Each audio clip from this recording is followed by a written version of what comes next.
Warning: mature content. The following stream contains content that may not be suitable for all audiences, including mature themes, strong language, and potentially sensitive material. Viewer discretion is advised.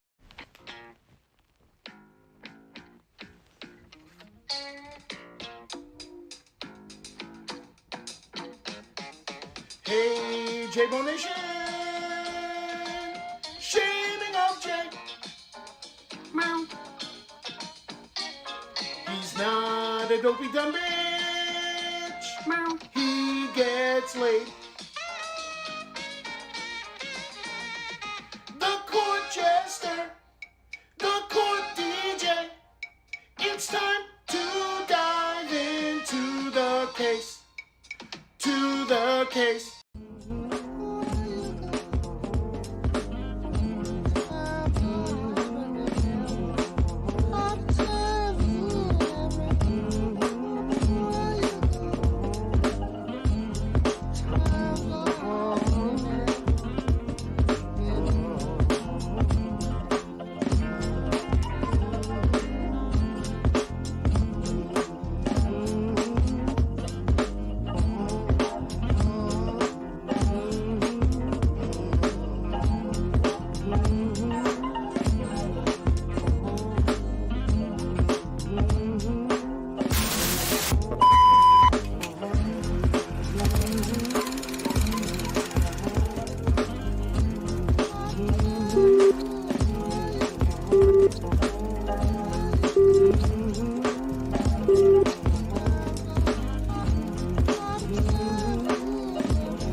Good morning, everybody. Thanks for being here. I'm sure Bob and Ali will be here shortly. It is early. Yes, it is early, folks.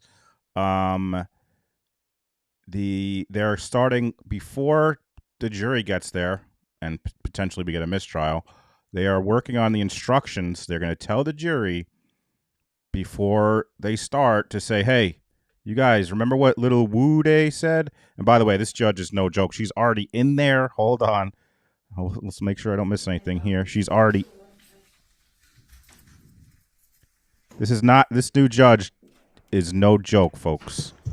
We're already ready to go. Look at this. And Laura, you can go ahead.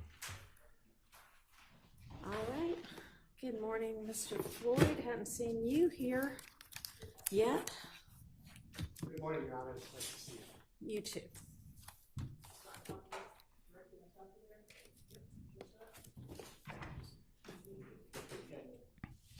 Thank you.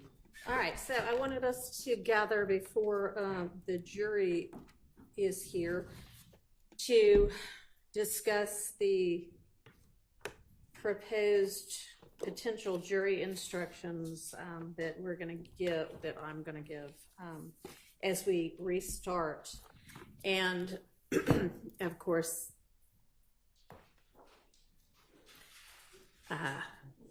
some of them got sent over last night, Sunday at 8 or so, they did not get seen and then forwarded to me until this morning. Oh, I bet Babe is going to like that just jacket. now getting a chance to look at some of these instructions. I bet Babe is going to like that jacket. Joanne gifting a membership to Taryn.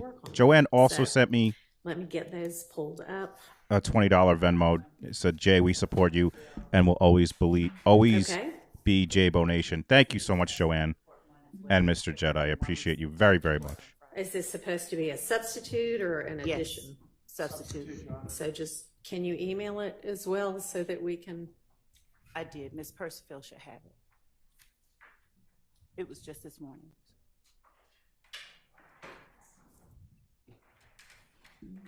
There's little Rod, and little Woody, possibly the worst nicknames in the history of And nicknames. did you provide it to the defense as well? Yes, Sean, of course. Okay. And Your Honor, apologies for the late delivery. This issue came up while I was out of the country. I turned to it as Jack loves the jacket. Everybody make sure you try to talk into your mics and And also speak loudly. Talk so into the that mics, you everybody jabronis. throughout the room can hear what's being said. Thank you. I'll just repeat it because someone said they couldn't hear. I apologize for the 11th hour delivery. This issue came up while I was out of the country, and I turned to it as soon as I returned early Saturday morning.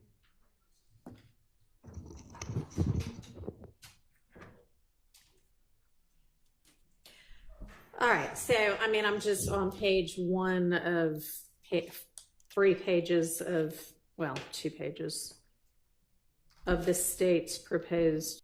Thank you so much, Wolfie Muse. Wolfie Muse, thank you so much. Instruction. I'm sure it's going to take the defense a second to get through all of it as well. I'm not sure, just on first blush, I'm not sure that I want to be this detailed in telling them all of the intricacies of RICO. What I'm trying to ensure at the defense request, which I think is a reasonable one, is that they understand how to consider whatever evidence comes in. Bing bong. Oh shit. Tina coming in hot and gifting 5 memberships. I'm gonna fuck with you, buddy. Thank you so much, Tina. Always supporter, OG. Welcome all the new members. Thank you so much, Tina. When they're considering RICO versus when they're considering the remaining counts in the indictment. So I don't know that we need quite this much detail.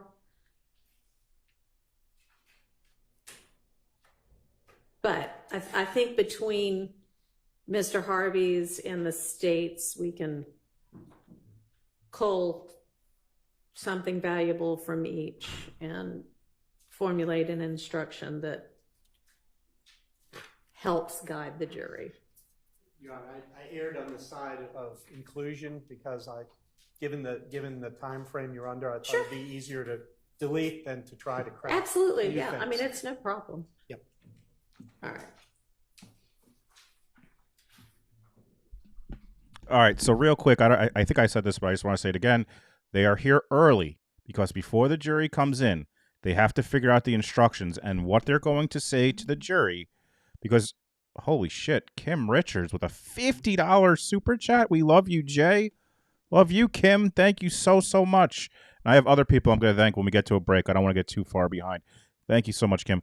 They have to have jury instructions to the jury where they say you have to disregard everything Little Woo Day said. You can't think of it when you go forward. Can you do this? If the jurors say, no, I can't do that. You can't, there's no Men in Black thing. I can't erase my memory, which would be me, by the way. After this whole shenanigans, I'd be like, I can't forget this shit. Let me go home. If enough jurors leave, boom, mistrial. If enough jurors say, I can't take that out of my head, mistrial. After that, Little Woody gets called to the stand. And if he pleads the fifth, he goes right to jail right away. If not, we're going to see him testify, and we know how that goes. And by the way, Catherine sent me his Instagram. He posted on his story. He's driving to court. He's told the judge last week when she asked, are you going to testify? He's like, depends how I wake up. So today is going to be an interesting day, to say the least. Thank you again, Kim.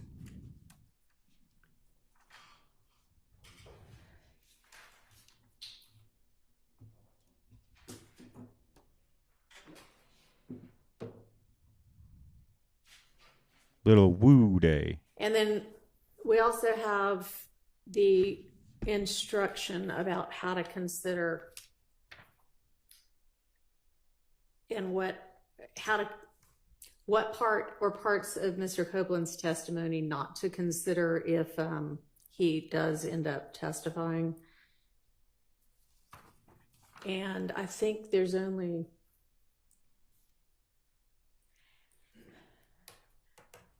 Have y'all come to any agreement about that? Your Honor, I think the state submitted, after Mr. Steele submitted his proposed instruction, we submitted one that sort of altered it a little bit.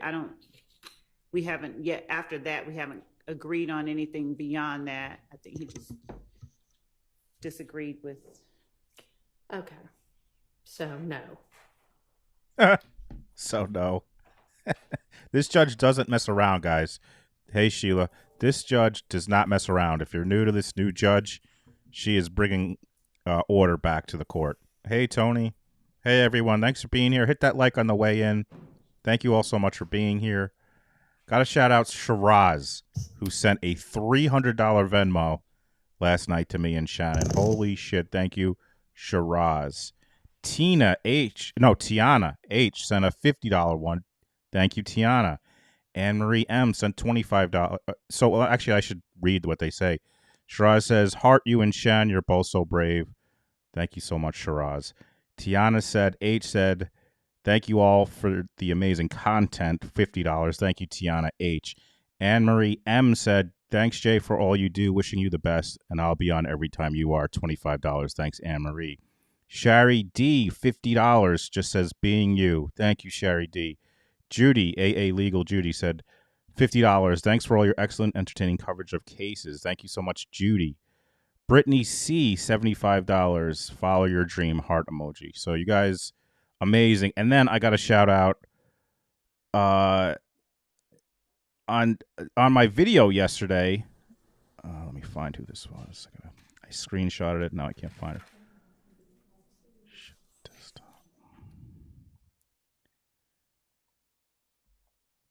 On my videos, I got the biggest super chat that I've ever got.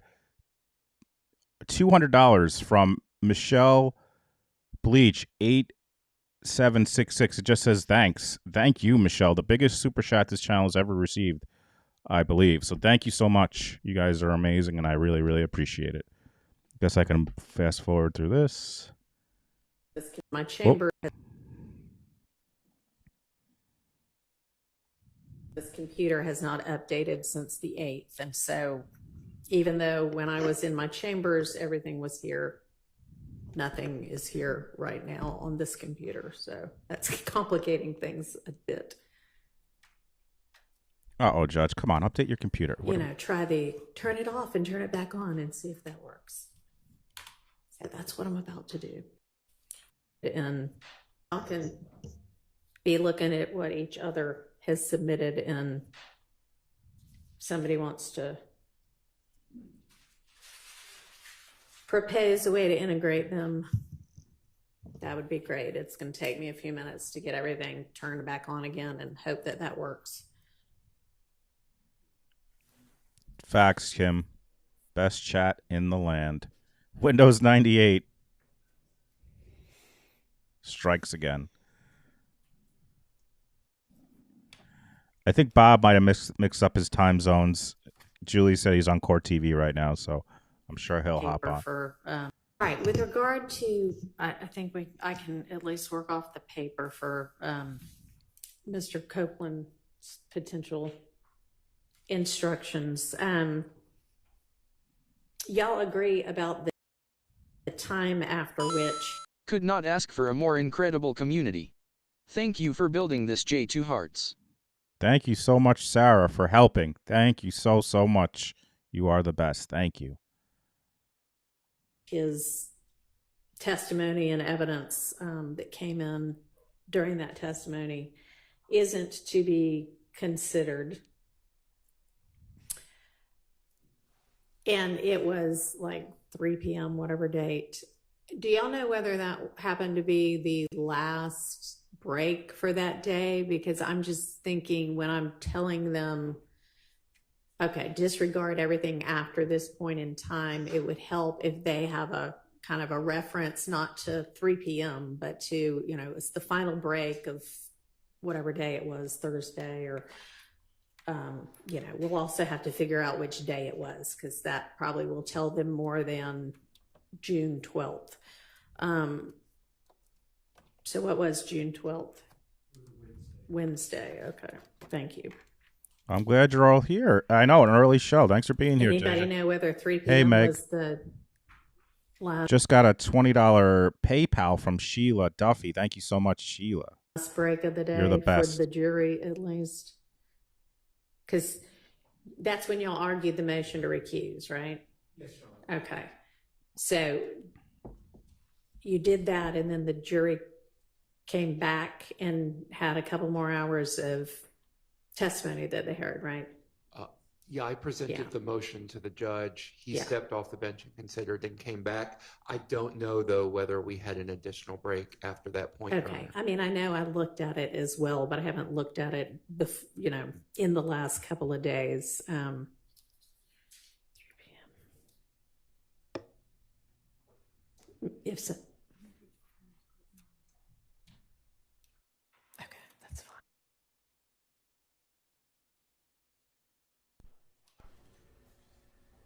All right, if somebody doesn't mind, if you've got it at your fingertips, doing a quick look at that transcript and see whether that happens to be the last one. We're looking. Thank you. Hey, Elizabeth. By the way, guys, a reminder: if you get signed back on. I am going to be on tomorrow. True Crime News, the sidebar. True Crime News has like 5.5 million subscribers on YouTube. I'm going to be on with Josh. We recorded it last week. I've been thinking about all the stupid things I've said this entire time. But my point is, if you guys go to True Crime News and see the episode with me, comment on it, say, Jay's great. Or if you like the episode, just be like, this is awesome. I hope Jay comes back on more. Because then if I, obviously that's a big audience that could potentially, if they tag me, I don't know how it works, but hopefully people follow me from that massive YouTube they have. And plus people have said me and Josh we kind of have a good back and forth. So if you see that video, the sidebar, comment. I'm sure they have people who monitor their YouTube and stuff. Just, hit them with the comments like you guys always do. This is all, that would be greatly appreciated. I'll put it. It's True Crime News. It's a sidebar. I'll put the link in now. Here it is. It's at My True Crime News. It's called the sidebar. Josh is on it regularly. He's like the host. He asks all the questions. Courtney Krantz with a $50 Venmo. Always supporter, super supporter. Thank you so much, Courtney. You're the best. Is there anyone I don't work well with? That's a good question. I don't know. I think all the people that I've had on my channel I've worked well with. I enjoy them. I wouldn't ask them if I didn't think they were great. But I haven't gone on, I haven't been a guest that often. To IT.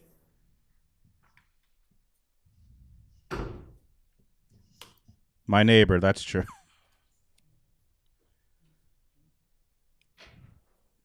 $25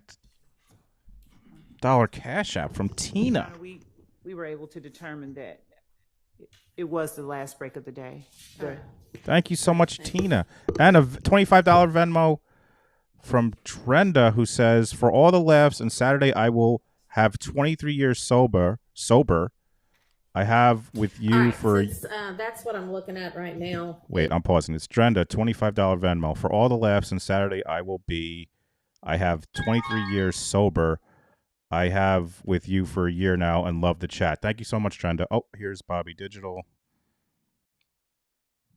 Signed to guest one. Let's get Bob on the screen here. What's up, Bob? What's up? Did you mess up your time zones? Or were you just on? No, I had texted you. I had to do Julie Grant show like from 7 to 7:17. Oh, gotcha. All right. So I messed it up. So all right. So Bob is here. Did I miss anything? No, they're just going over what instructions they're gonna say to the jury. As I've been telling folks, they have to ask this jury if they could just take out of their minds what little woo they. How can you? I mean, like, we talk about this all the time, but how could you just? And by the way, if you're on this jury, if they're, Shannon, we were talking about this. If they ask this question, they're basically asking you because they're like, listen, if you without saying it, you have to realize they're asking you this because if you say no, I can't, you can't stay. Why wouldn't you say? Like, yeah. You've been on this thing. This is day 109. With no end in sight. Yeah, exactly. Like, no end in sight. There's no light at the end of this tunnel. If they're smart, this is exactly what they use to get off this jury and to get this case out of their lives. Like I would be like 100 and we're talking That's 108 court days. Like what? Like this thing has been going on for like I don't know what these folks are doing. How are they living? I Like it's sure the hell isn't from what they're getting paid to be a juror. I'll tell you that. yeah. That is not the thing. Yeah. So It's- no, I was on court TV on your pet case, man, Adelson. They had me. Oh, on, get so. out of here! They were talking Adelson. Yeah. What were they they're talking ready. about? Like the recent discovery, or Yeah, well, we've got there's a lot of deadlines today. They've got to get their discoveries got to be tendered fully. They've got to get all their motions filed, and additionally, they had another date where they were supposed to get their demonstrative evidence, but they got a little bit of a continuance on that. But like the main stuff is getting their whatever discovery they have to tender and whatever motions that they have to file over to the other side.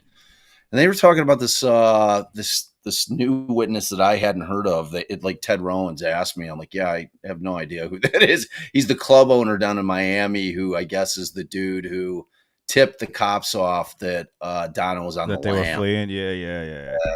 That guy. So What's his name? Atlas. I forget his name. I think I know who you're talking about. yeah, I forget what he said the name was. It didn't ring a bell. I'm like, nah, but I'm sure Carl knows. I was opposite Carl. Oh, Carl Steinbeck. Yeah. Yeah. So, yeah, it was short and sweet, man. It was short and sweet. I was just reading while you were coming on. This is amazing Venmo. I got $25 from Venmo, who says, "For all the laughs, and Saturday I will have 23 years sober." Ooh. And she loves the chat. So, Drenda, thank you so much. We appreciate you being with us. And Tina sent a $25 Cash App for the love, the family you have created. Thank you so much, Tina. You are awesome. Thank you. And let's continue. Yeah. Instructions about Mr. Copeland. If everybody wants to turn to that one, we'll try to hammer that one out. And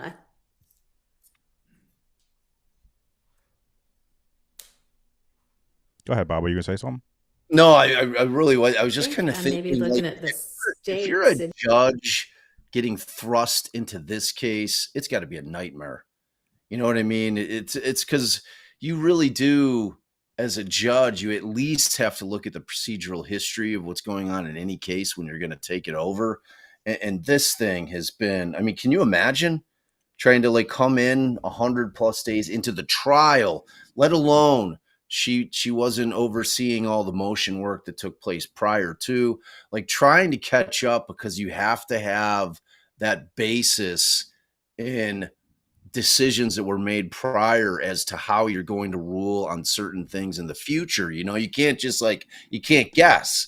Like if they say, well, you know, Judge, it wasn't you, but Glanville ruled on this a certain way, it's inadmissible. So like she really, like she's got so much work to have to do, man, to get kind of like caught up to where she can intelligently rule on shit. Right. And not to mention Glanville's kind of like, I don't know if boss is the right word, but Glanville's the chief judge. Like he's the head guy. You're now coming in and have to essentially clean up his mess. It was a mess. I mean, I think any legal, and I know you, Bob, think so, and any person who he fudged that shit up.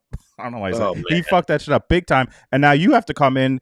And by the way, I was saying this before you came on. She is bringing order to this court. Judge Glanville will come in at like 10:30. There'd be breaks. She was in here right on time at 8:00 working on this shit. So she's worried about the jury's time, which obviously he should have been, but she is kind of cracking skulls, as they say. So she is not. She is. Y'all had the. She's good. I mean, I like her so far. Instructions. I guess one of them is if he doesn't testify at all, is the top one. Yeah, wait. I can't wait. If we get to the part where not enough jurors say they could be there, and we get to little woo day, can't wait to see what he's going to say. Depends on when he wakes up. If he's going to, that's how we'll decide if he's going to testify. I mean, the problem for the state is they really need him. Yeah, like he's like their star witness. He is. It's like that's not really an option for them not to put him on. But he's supposed to make his decision today, right? He's supposed to wake up. It depends on how he wakes up, whether he's going to. And she told him last week, she's like, she gave all the instructions. She explained the immunity. She explained everything. And she's like, what are you going to testify on Monday? And he literally goes, depends how I wake up. And she goes, All right. And he just walks off the stand. And he already, Bobby, Catherine shared with me, he already posted to his Instagram. Because, guys, he's on social. He's posting shit all the time. His little drive to the, it's like a little, it's on a story. His drive to the courtroom. It's like says part 23 or something. So he's on his way. Jury disregard everything Little about Woo! his Little Woo. testimony and any evidence that was introduced during his testimony. This, by the way, Bob, I was telling everyone my first appearance. I'm going to be on. I know you've been on there with Josh before. Tuesday, my first appearance on the sidebar with True Crime News, and we talked about this, and we talked about all this stuff. Because if he decides that he's going to, then we'll tell him at that point, okay, we've got him back. Now here's what you can consider. Questions. But I mean, there's no point in trying to sort out, the possibility of that because it's not an eventuality. So we'll just, at this stage, don't consider anything. And then if it changes, and I'll instruct them about what's appropriate then.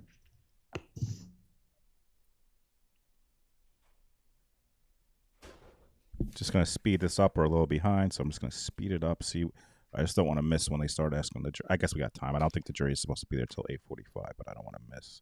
Is that what they say? Yeah. All right. I'm going to make coffee real quick. All right. Let me take you off the screen here. All right, Bob will be back. He's making coffee. I'll fast forward, see if we're how far. That one is going to be. All right, and so I think that one is going to be pretty simple. What I would propose to say in the event that we don't have Mr. Copeland retake the stand, I'm just going to say, before the break, witness Kenneth Copeland was testifying. I instruct and admonish you now that you must disregard any and all of Mr. Copeland's testimony and any evidence introduced during his testimony. And then if he decides he wants to come back later and testify, we'll tell him the details about what parts they can and can't consider. Anybody have an objection to that? Your Honor, the state would object to them being told to disregard. Once they're told to disregard it, it's that they are putting it out of their mind. And then if they have to come back later on and the court has to tell them, well, put it back in your mind, we would. Okay, I understand the objection and I overrule it. And in fact, I think I'll borrow your language about put it out of your minds completely.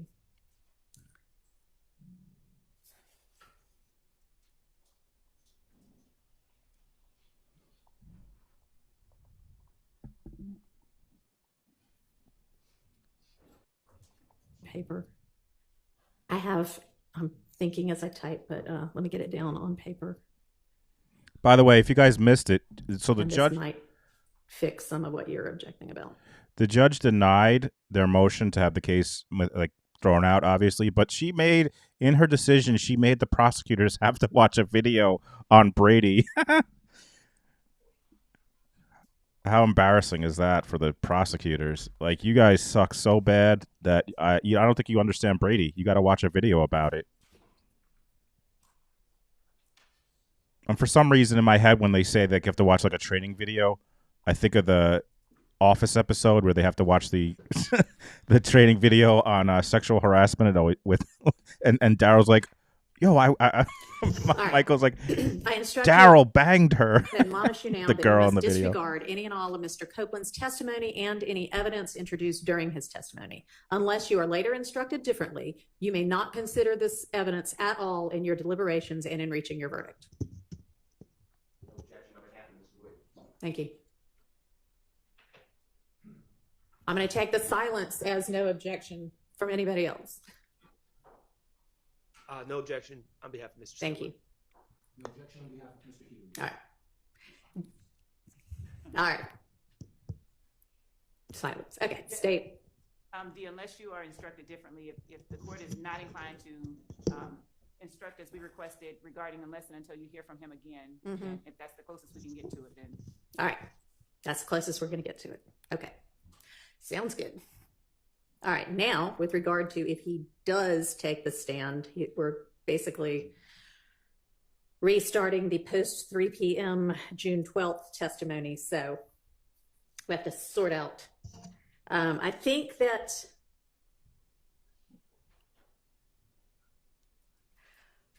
so a question in order to not only tell them kind of the time period, which is about 3 p.m. on Wednesday, June 13th or June 12th.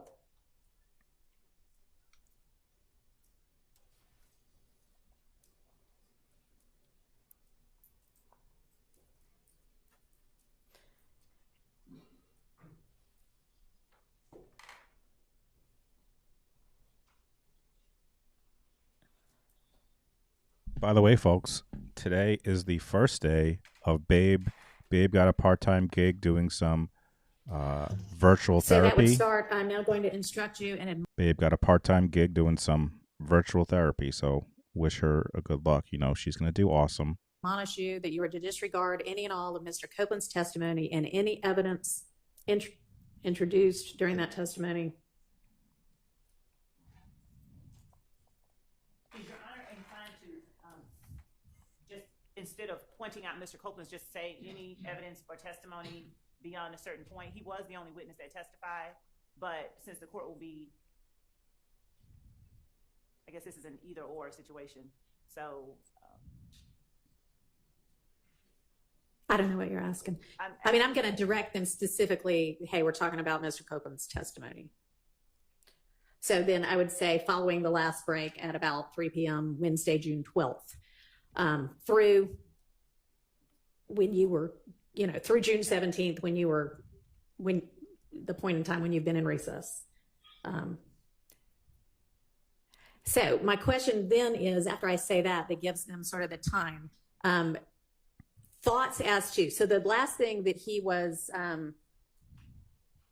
or the next topic following the break was he was asked about his involvement in the Atlanta Blood Gang, which I can say just to trigger their, okay, so anything I heard after that, that is what the question was following the break. Any objection to asking that or telling them that, just to give them sort of a cue to what the topic was? Yeah. Amber's birthday. Appeared from my screen. Happy birthday, Amber. Hope you have a great one. Your Honor? Yes. Excuse me, I believe after the break, the first question by Ms. Hilton was, Mr. Copeland, have you heard of YSL? Okay. That was sometime just before 4 p.m.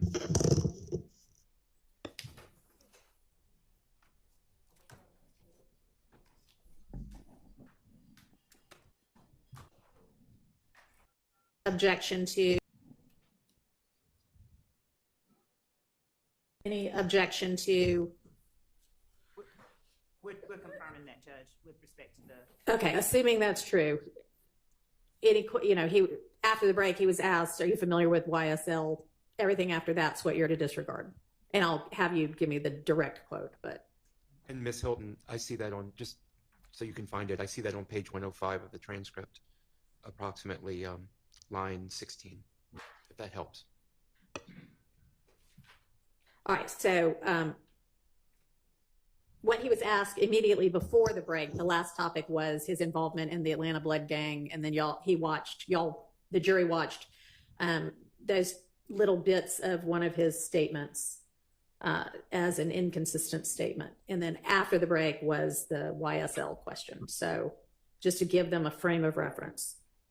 Any objection to doing that? And we can include the bit before or just the bit after. That's fine, Your Honor. It does. All right, and can you read to me what the question was? Have you, Mr. Copeland, have you heard? Unfortunately, out of all the people in the courtroom, the prosecutor not only doesn't know Brady, but doesn't know how to use a fucking microphone. YSL, yeah. All right. And how far did just that? I mean, it's everything after that. So, Your Honor, on behalf of Mr. Williams, we would object to pointing them, referencing them to any specific testimony or question whatsoever after the break. We would ask that they not be. all right, then how about the concept of the last thing that's okay is this was the last thing he testified to that you can consider? I think we're saying the same thing. We're fine with that. That you're fine with. Okay. So would the court be then reading the last question and answer that he gave before the break when the court says this was the last thing he testified to? Microphone, please, Ms. Love. Pull that mic Welcome down back. to you and speak into it. So she's asking, would There you within the go. concept be to read the last question and answer? And no, that wasn't really what I was thinking about doing. I was thinking about just saying Talking to your this mic, was the sucker. topic of his testimony.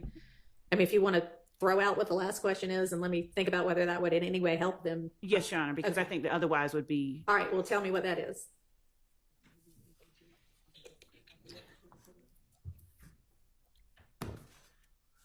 Yeah, she is. It's pretty clear that she thinks the prosecution team needs to get their shit together. I mean, she said it. She literally said, "I think you need to work on your candor with the court." She said it obviously in her decision where she says you got to have training on Brady. You're going to Brady camp. Yeah, exactly. Yeah. The point at which the court stopped to give Mr. Copeland an earpiece appears to be the last thing that happened without talking about the subject.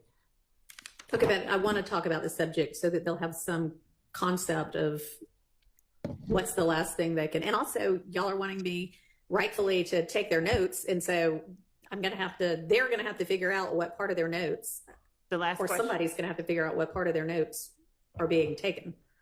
the last question that was asked was, and did you leave ABG? Mr. Steele objected and said, I don't think that's what was said. Ms. Hilton said, I'll play it again one more time for you. And the witness said, I can't hear it no matter how many times you play it. And the court asked to see counsel at the bench. Okay. So what I was proposing was just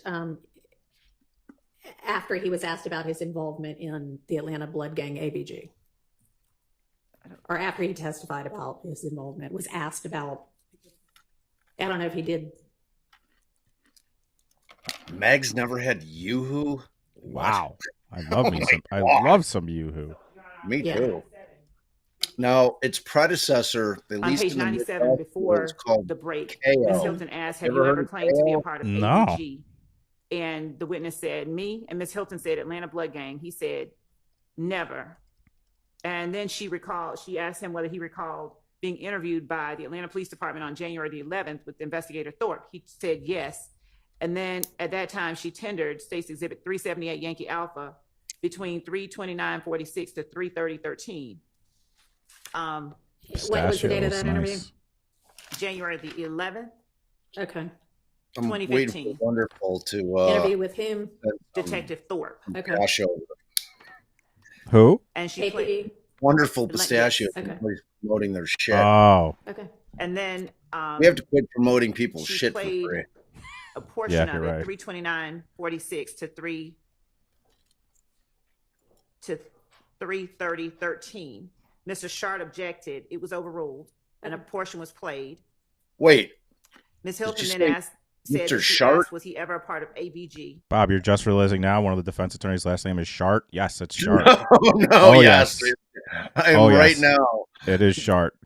Oh, And my we God. went back to that particular What an portion of the unfortunate, statement. unfortunate name. There was an objection, and the objection was overruled. Mr. Steele's objection was overruled.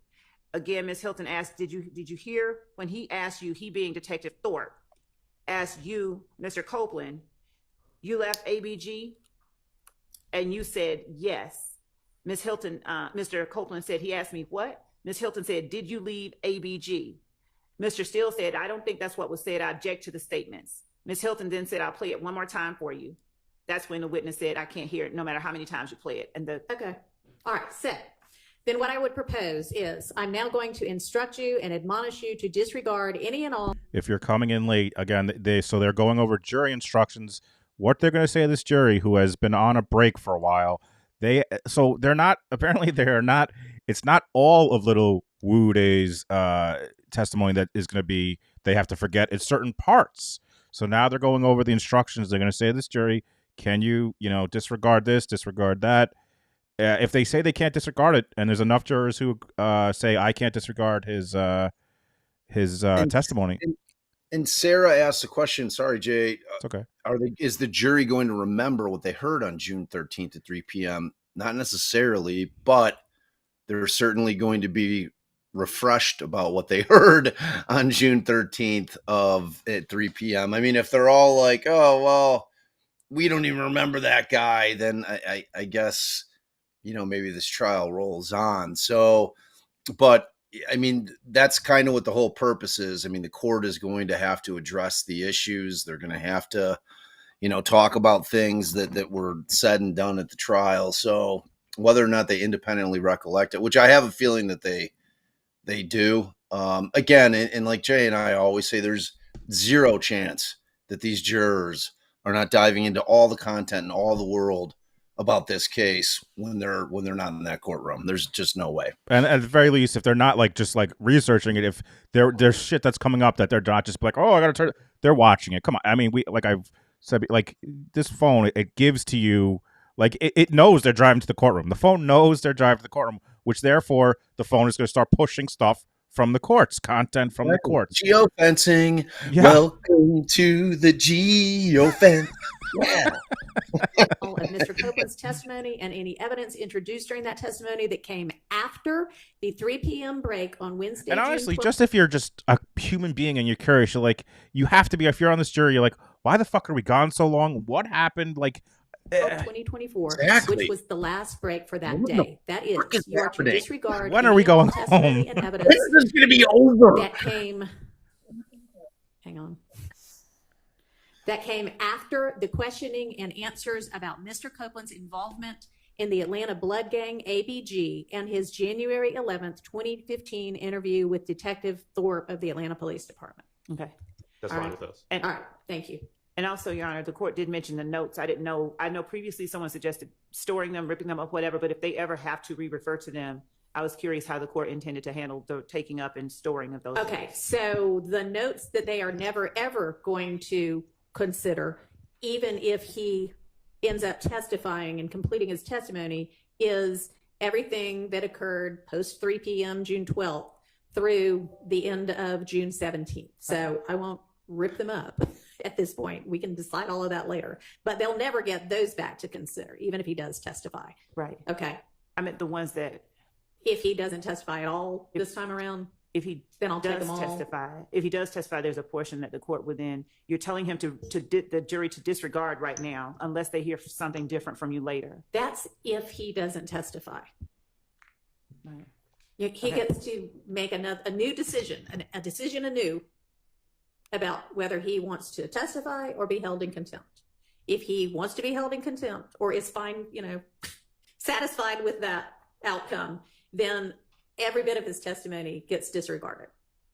If he comes in and says, yeah, I don't want to, but I will go ahead and testify pursuant to the subpoena and the immunity grant, then they disregard post 3 p.m. the 12th through the 17th. All right. And so then, If they can. By the way, We're for gonna- folks who missed it, when she gave her whole spiel to little Woo Day, she's like, if you do go to jail, I just want to make you aware it's until this trial is over. And she's like, what I'm hearing and estimating is this is going till possibly February, guys. February of next year. And if he doesn't testify, he's in jail until this is over. So if you could That believe seems it. super optimistic to me. I mean, it's insane. Can you think about that? So now, if they do that, they got the holidays they have to go through with all this jury and there's just all this. Like, it just seems not feasible for this trial to go forward. need to I just get the notes from them. If she's going to stick to Maybe they have that, though, some- if his lawyer's smart, his lawyer's telling him, dude, no, you just tell him you're going to take the fit. You're not testifying. You'll do you'll go in on the contempt, because what's going to happen is if you don't testify, this whole trial's going away. You know what I mean? So the question then becomes, would the judge keep him in until or unless there is a retrial? So like that, which there's questions, even if they can bring it again. Like if it's dismissed with prejudice, it's over. And that'll be a huge decision that this judge will have to make in terms of if this thing is granted, or if it's a mistrial is granted, is it with prejudice, which means that they can't bring it back, because otherwise the jury's been impaneled. It's the prosecutor's fuck up. And like, there's this very strong argument that it should be with prejudice. And if not, you've got double jeopardy issues. She said sorry, Kaylee's saying she made that. She said no. She said they can only hold him until the end of trial. So I think Kaylee's saying, so if there's a miss, he's just out. Like, they're not holding him until there's a new one. So if I'm his lawyer, I'm like, dude, fuck it. You'll be in for like a couple of weeks, or maybe a week, maybe less. Yeah, maybe like a day. Right. If you're out, this case falls apart, and I don't know how they're going to proceed. So I mean, it's always a calculated risk, because the state is very hesitant to do mea culpas ever, not just in this case, but in every case where they walk it back and be like, oh yeah, okay, we fucked this thing up, but they'll probably try to proceed. But I don't know. Yeah, it's fascinating, man. I'm ready for Lil Woo to be here. Yes. My favorite witness of all time. Suggestion as to the best way Oh to yeah, do he that. is. I mean, he's unbelievable. He's appointment television. It's like Yeah. Seinfeld every Thursday night. I was like, I had to be there. Your Honor, logistically, I can't think of any way other than to rely on the jurors to simply give them to you, not to us. Really no other logistic way to do it. All right, so I may just have them take a short break and figure out what parts of their notes that counts, and then y'all care if I mean, it may be that they've got, the morning is on this part of a page and the afternoon's on this part. So I don't know if we get, a pair of scissors and cut the rest of it or what, but it's going to take somebody from the court, which is not going to be me. So I'm thinking Ms. Percifield, once they hand it, just, confirming that that's everything for each of the jurors. Everybody okay with that? That's fine with us. All right. Mr. Harvey, Mr. Shart, Mr. Steele. Okay.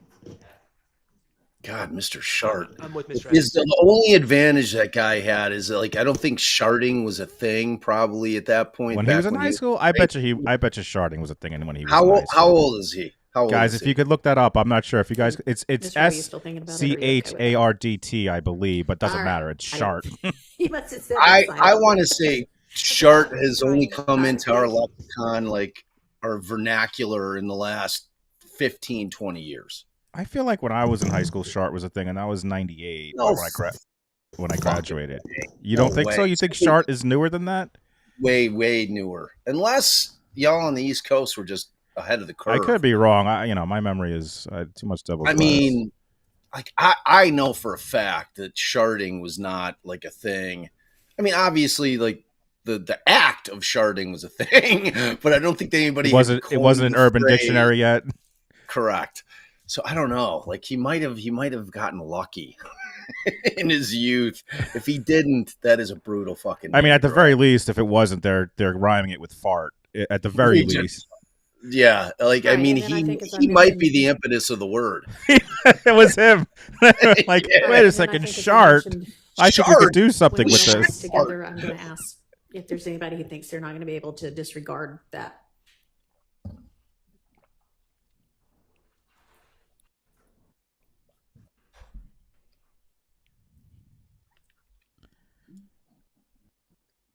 Let me know now, and then we'll go from there on that.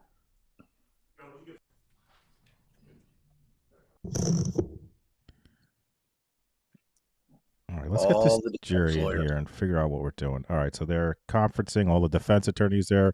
Bob, did you know that one of the defense attorneys has a rat tail? Do you see the gentleman sitting down? That has to be a white dude. Only a white dude would. Yeah, do you see? Can you see him? This guy right here. I don't know if you can see my cursor. The older dude. Yeah, he looks like an 80s supervillain. He's bald and has a rat tail. I mean, he's like James Woods' character in True Believer, which was a great flick. I've never seen that movie. He was like a hippie, kind of a hippie-ish pot smoking defense attorney. It's a great flick. It's a great flick. After conferring with other co-defendants attorneys, on behalf of Mr. Williams, we're suggesting that question not be asked at all. Defense attorneys are making bank. Other members, other individuals who believe it should except be for no consensus the poor. So this guy right here, for folks to know, this guy is another bad nickname, Little Rod.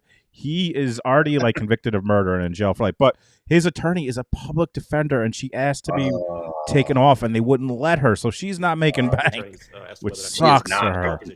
All right, so I'm going to qualify that. All private defense counsel is making bank on this.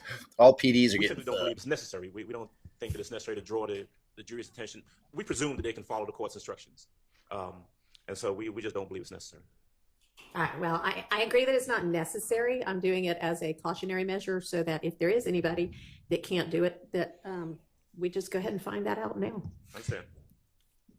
All right. So I'm going to ask that over objection. Okay. Amber C so coming in. The next thing we need to do is Shart 2001, kind of RICO Urban Dictionary 2003. Thank you, Amber C. 105 instruction, if you will.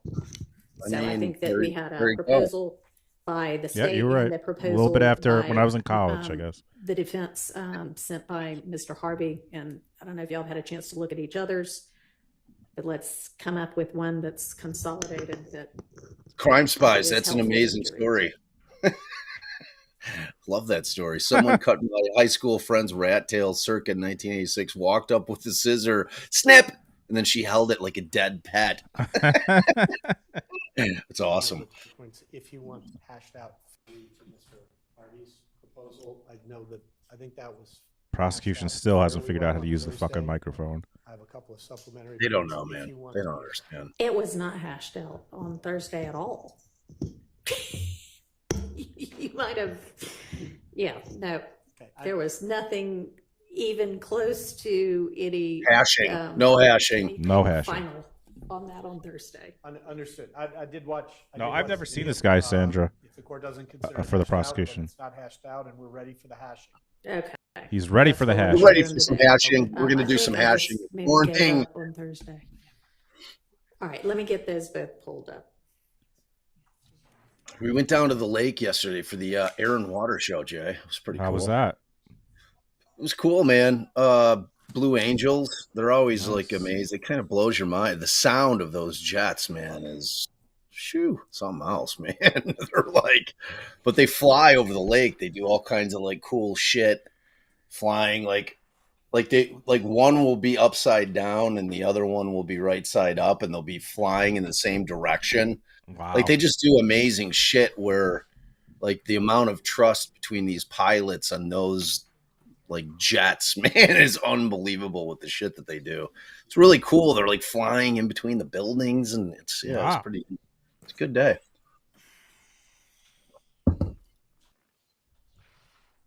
Got Mr. Harvey's proposed weekend.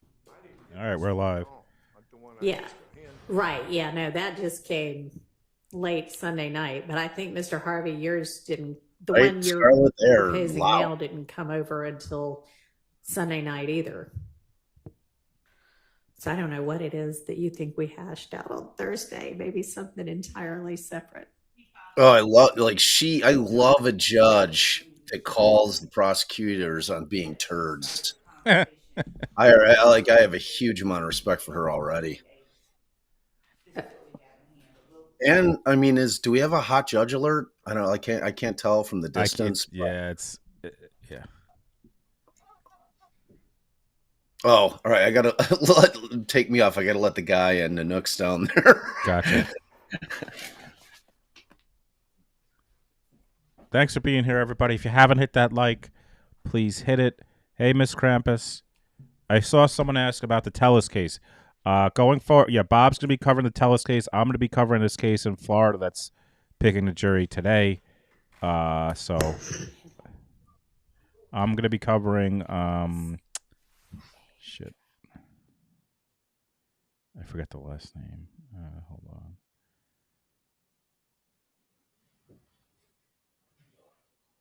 Florida versus Susan Lorenz. I don't know how to pronounce her last name. Hey, Leslie. Good morning, everyone. Thanks for being here.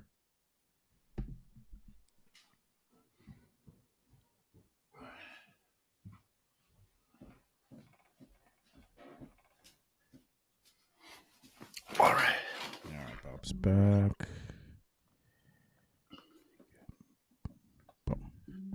Cool. Yeah, I go down. He plays this trick like every time. Like I can hear him because he can push the back door open. So I go down, but then when I go down to like unclip him, he like ducks and then he runs. I'm like, dude, no. What is your bullshit? What do you own? What do you own this morning, dog? Good morning, punk rock badass. Hey, Leslie. Dude, what trial are you streaming? So I'm going to be covering this case called Florida versus Susan Lorenz. I don't know how to spell her. It's Lorinczz. Well, both the cases Bob and I are covering. Jury selection is today. We don't know how long they're going to take. Bob's covering Telus. I'm covering Susan Lorenz.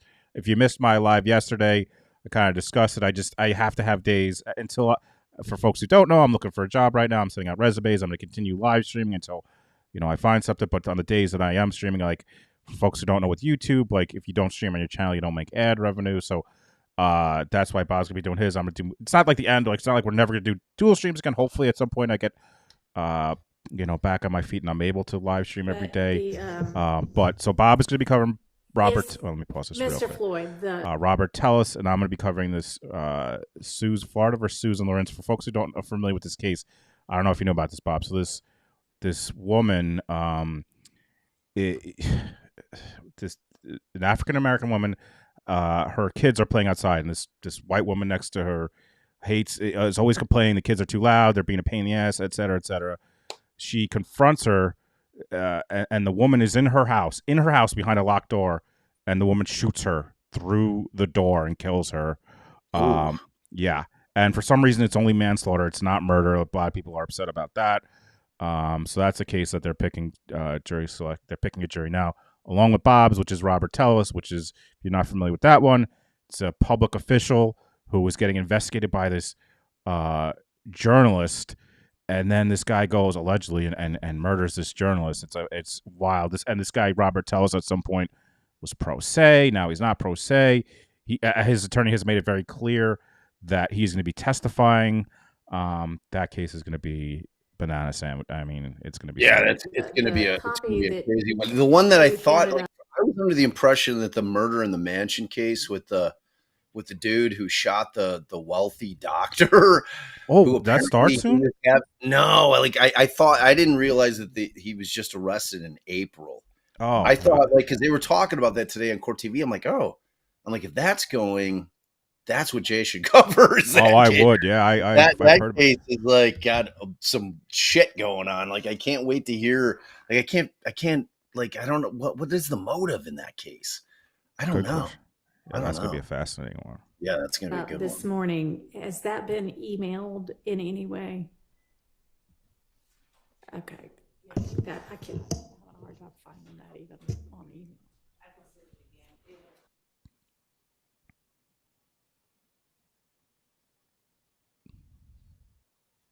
Email this one that's Mr. Floyd's, I guess, right now, so we can pull that up. Does the defense have this one that's got the style of the case on it? That's Mr. Floyd's? Your Honor, can the state tell us exactly what time they sent their last version so that we know we're working from the same thing? Honestly, I'm having them resend it to me right now because I can't find it. So please resend it to everybody. Thank you. I don't think they did either. You're fucking up, That's the one we'll be working off from the state. Yep, again. Just for clarity, we've given the defense counsel a hard copy. Yeah. I understand the email before the email again. There is only one version. There haven't been multiple versions distributed.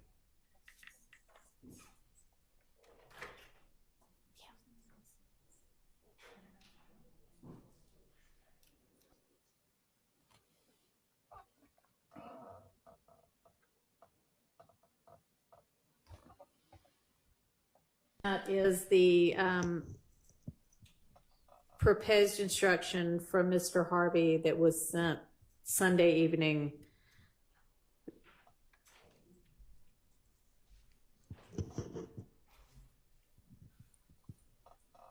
I am, Shannon, Crime Spies. I am going to be doing some prep for Donna's trial by playing some of Charlie's trial. So, yes, I am going to be doing that at nights. Okay. And Babe is back, and I made the mistake. Bob, I wished her good luck. Shannon has this week is her first week. She's been doing training last week, and her first week doing a part-time virtual therapy job. So this is her first week. So, Babe, you missed it. Everyone was wishing you good luck. Is it a BetterHelp type deal? Exactly, that type of deal. Cool. So she all last week, 2 weeks, she's been doing all this freaking stuff. It's like a corporate thing. So she got to do all this shit. So I know she's going to do awesome. I know, yes, all this training and just background checks, just a huge pain in the ass. And I know she's a little nervous, but I know she's going to do awesome. She'll crush it. I mean, who would you rather tell all your deep, dark secrets to than Chance? You know exactly. what I mean? Have her figure your shit out, Yeah, she'll kill it.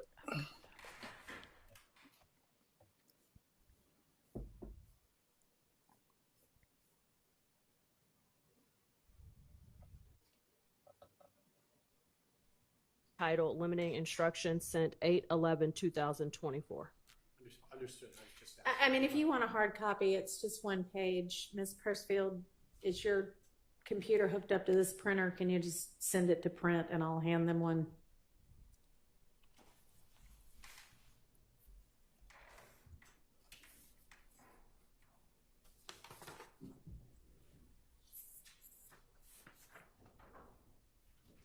No.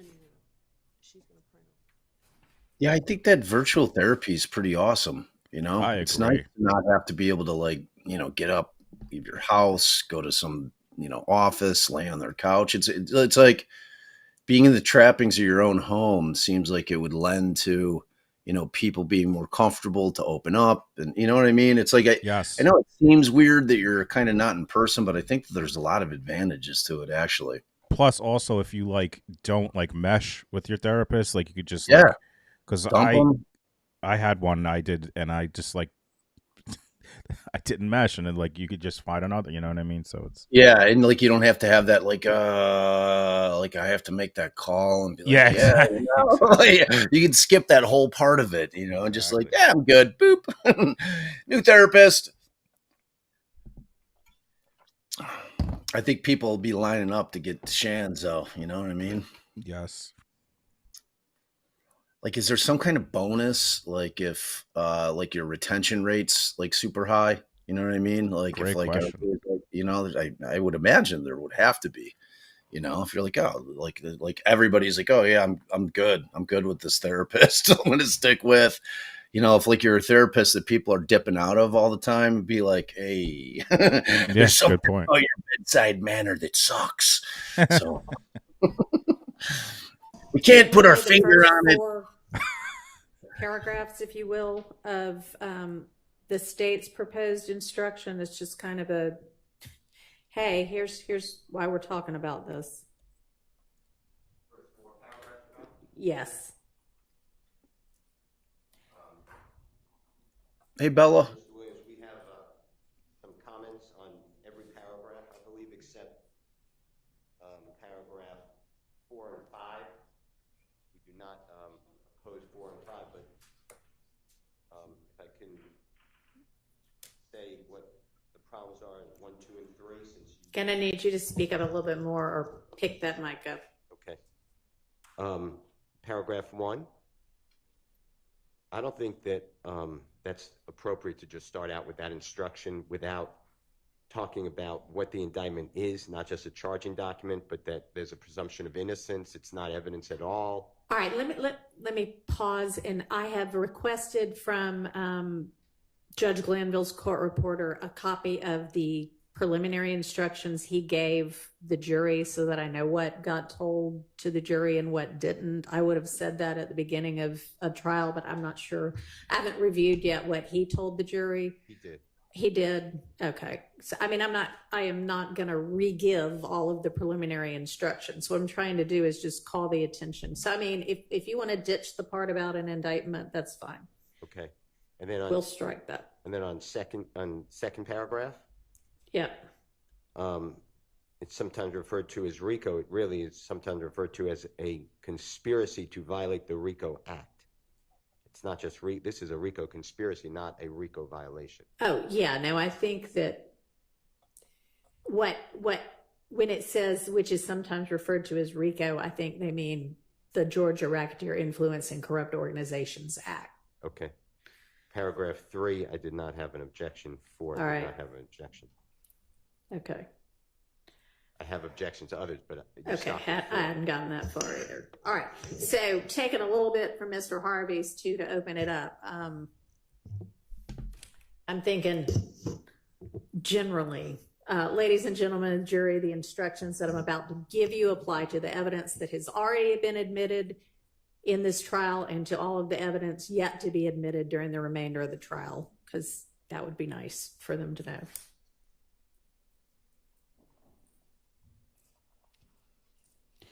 And then count 1 in the indictment charges a conspiracy to violate Georgia's racketeer and blah, blah, blah. Okay. And then at the end of the case, you'll be given detailed instructions about what's required to establish a RICO conspiracy violation. At that time, I will also give you detailed instructions about the other charges, or I'm going to say counts in the indictment, as well as other important principles of law. But today, as we resume this trial, I want to give you a brief explanation of some principles that you may want, some principles to keep in mind while you listen to the evidence. This is not a substitute for the more detailed instructions I'll give you at the end of the case. All right, that's as far as I've gotten in consolidating the two of them.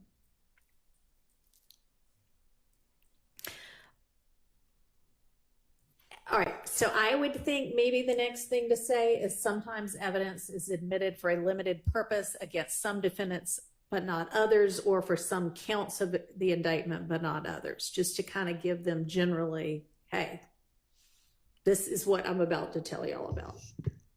Thoughts on that?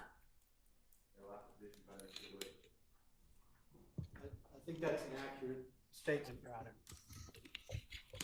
All right.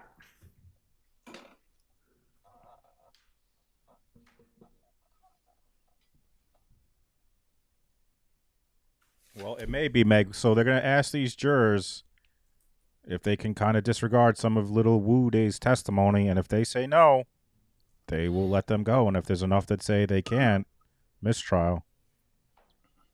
Man. On day 109 of the sticking trial. Man. And it's like the amount of resources that were spent on this case, man, is mind-blowing. Like, people have no idea how expensive it is to do these trials. It's like, you know, I mean, you count all of the employees' salaries that work for the state, all of the law enforcement, everybody, that all counts in terms of the resources put forward to getting a case to trial. Man, millions of dollars. Previously, that is for a limited purpose, follow that instruction. If I instruct you in the future or at the end of the case, follow that instruction.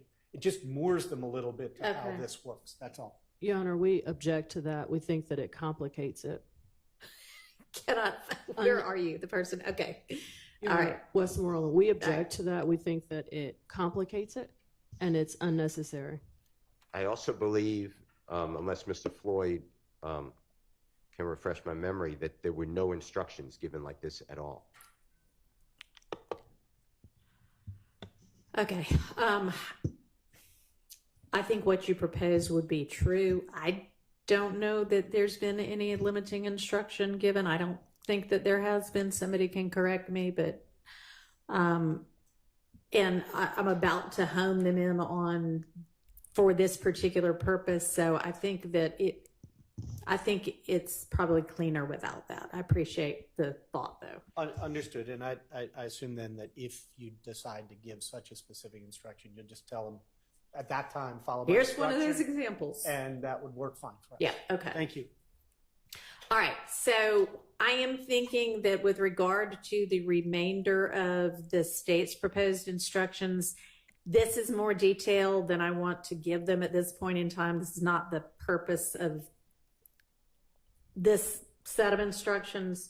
So I may kind of move to Mr. Harvey's for most of what else I say, and then if the state thinks something else really needs to be added, I'll listen to y'all. But I'm thinking something to the effect of, and you know, this is not final, this is me doing it on the fly right now, but I'm thinking out loud. Something like, in this trial, count one charges each of the defendants with the crime of conspiracy to violate the RICO Act.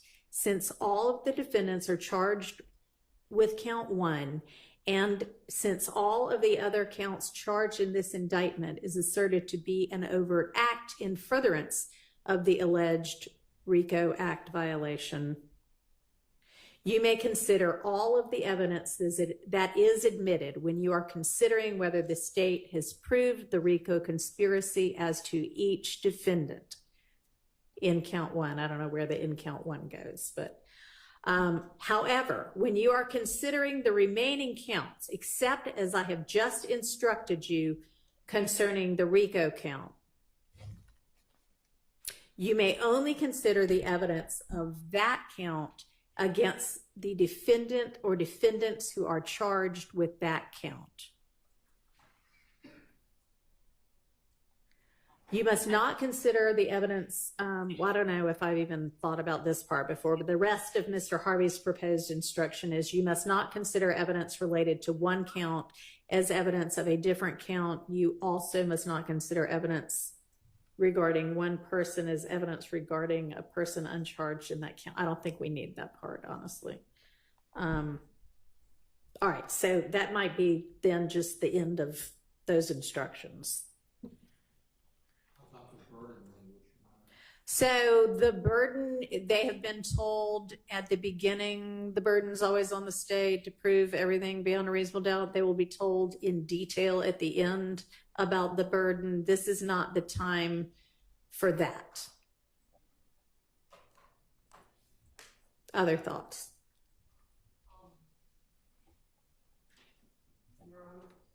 Yes.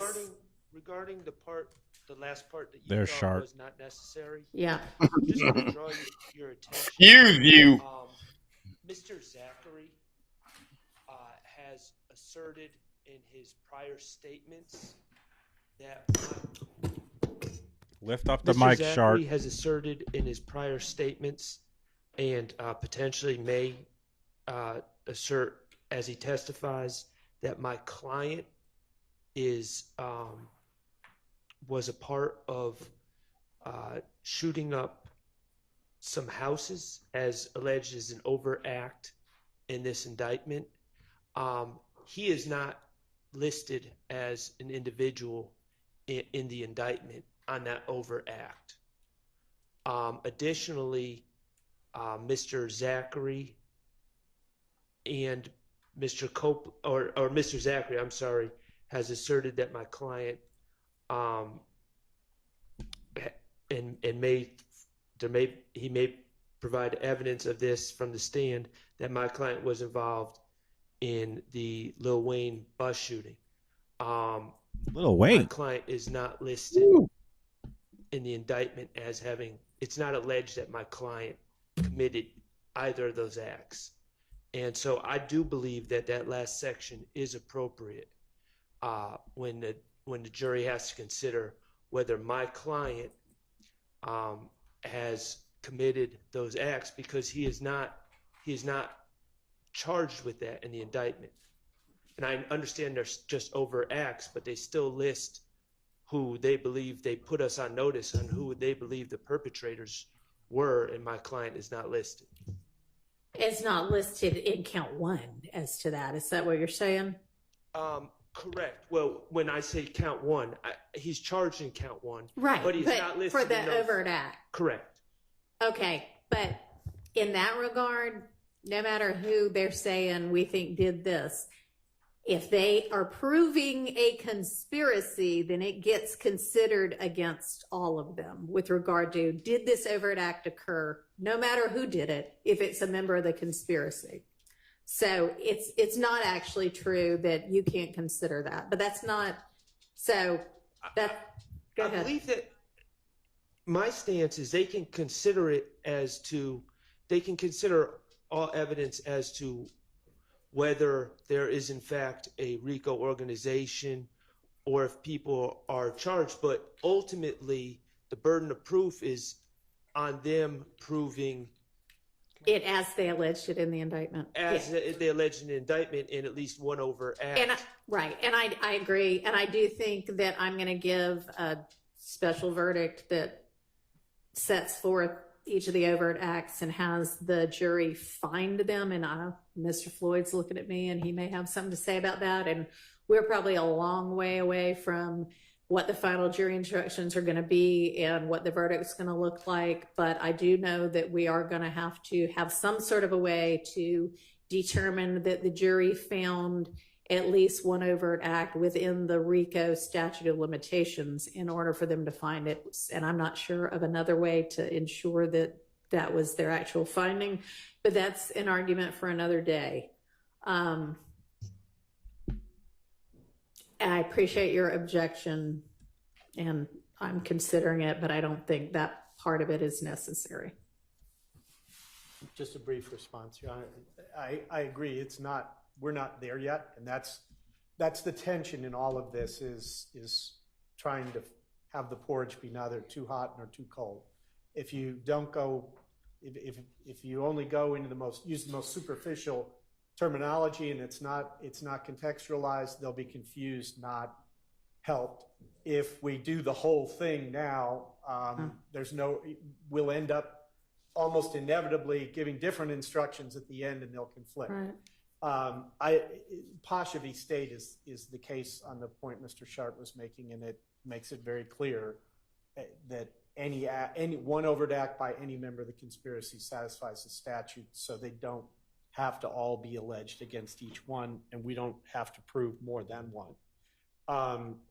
The only going back to where you were prior to the objection, and you may not want to address this now, but there's a kind of middle ground here because we have gang act charges, right? And in this case, and I think you recognize this on Thursday, the gang YSL is YSL, the enterprise is YSL. Right. They're the same thing. And of course, the definitions under the two statutes are very similar.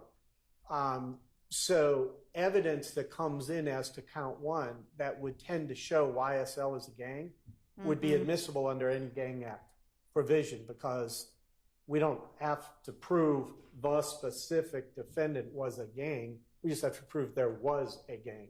In that context, they will be, under the law, entitled to consider it. I don't know if you want to go that deep at this point in time.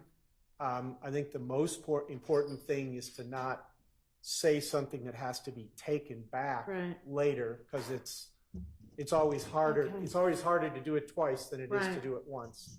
But I wouldn't. That's just an issue for all of us to grapple with and be aware of. And I don't know if you want to create an exception that says, unless I otherwise instruct you during the case, during the course of the case, or at the end of the case. No, okay. But thank you. You're muted, Bob. Thanks, but no thanks. How about? By the way, I was just saying how this judge is doing better, but how long is this going to take? The jury's waiting right now.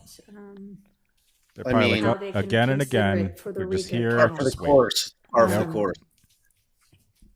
I will give you more detailed instructions regarding the gang counts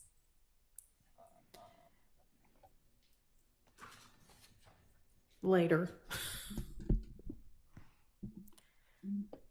Good call, Lisa. It's about that time to... Yes. We would object to that. We covered that to the jury that we need to get further information as we go along at the end of the case. So we would object to specifying... I was about to add at every other count later. Just typing, thinking as I go. Appreciate that. All right. I will give you more detailed instruction regarding the gang counts and every other count later. However, generally, when you are considering the remaining counts, blah, blah, blah. Blah, blah, blah. Is that a legal term? Thoughts? Yeah, that's from the Your Honor, state verse. We reconsider pointing out the gang count to say the gang Sharp. count and all other counts draws attention to it. I think it becomes confusing. We're dealing with a limited issue right now, and that will be fully covered by you to the jury later. All right. All right. Then I'll just say, however, generally, when you're considering the remaining counts, and we'll just have to flesh it out later, unless you can come up with something, Mr. Floyd. Two thoughts. One is there are quite a few gang counts. It's not just one. So it's a whole category under the remaining counts, and therefore, given how substantial it is, the idea that you're overemphasizing one thing versus the other, I don't think that's a realistic objection or concern here. Secondly, if the court, and this is the state's sort of overriding concern here, is that the result of this not be to inadvertently paint the court into a corner that becomes difficult to deal with down the road, because the concepts are complicated enough. So as long as they know what they need to know now, and it's very clear to them the real instructions that will govern their verdict. They're all real instructions. Okay. They'll just be more detailed. How should I, what you said, the more detailed instructions are going to come later, and in essence, that this just helps them organize the evidence in their minds as it comes in, but it doesn't tell them exactly what to do with it. We don't have an objection. All right. And honestly, I have taken out some of what I was going to say too. So I am thinking for that paragraph now, it is just going to say, however, generally, when you are considering the remaining counts, you may consider the evidence of that count only against the defendants who are charged with that count. And frankly, that's true. You should only be considering it, even as to the gang counts, against the defendant charged in that count. So that does not in any way limit, when we get there later, consideration of that element of whether there's a gang and whether anything's in furtherance of the gang. That's just, you're limiting it to the defendants charged. So I think it avoids the issue that you appropriately raised. Understood, Your Honor. All right. We agree, Your Honor. All right, great.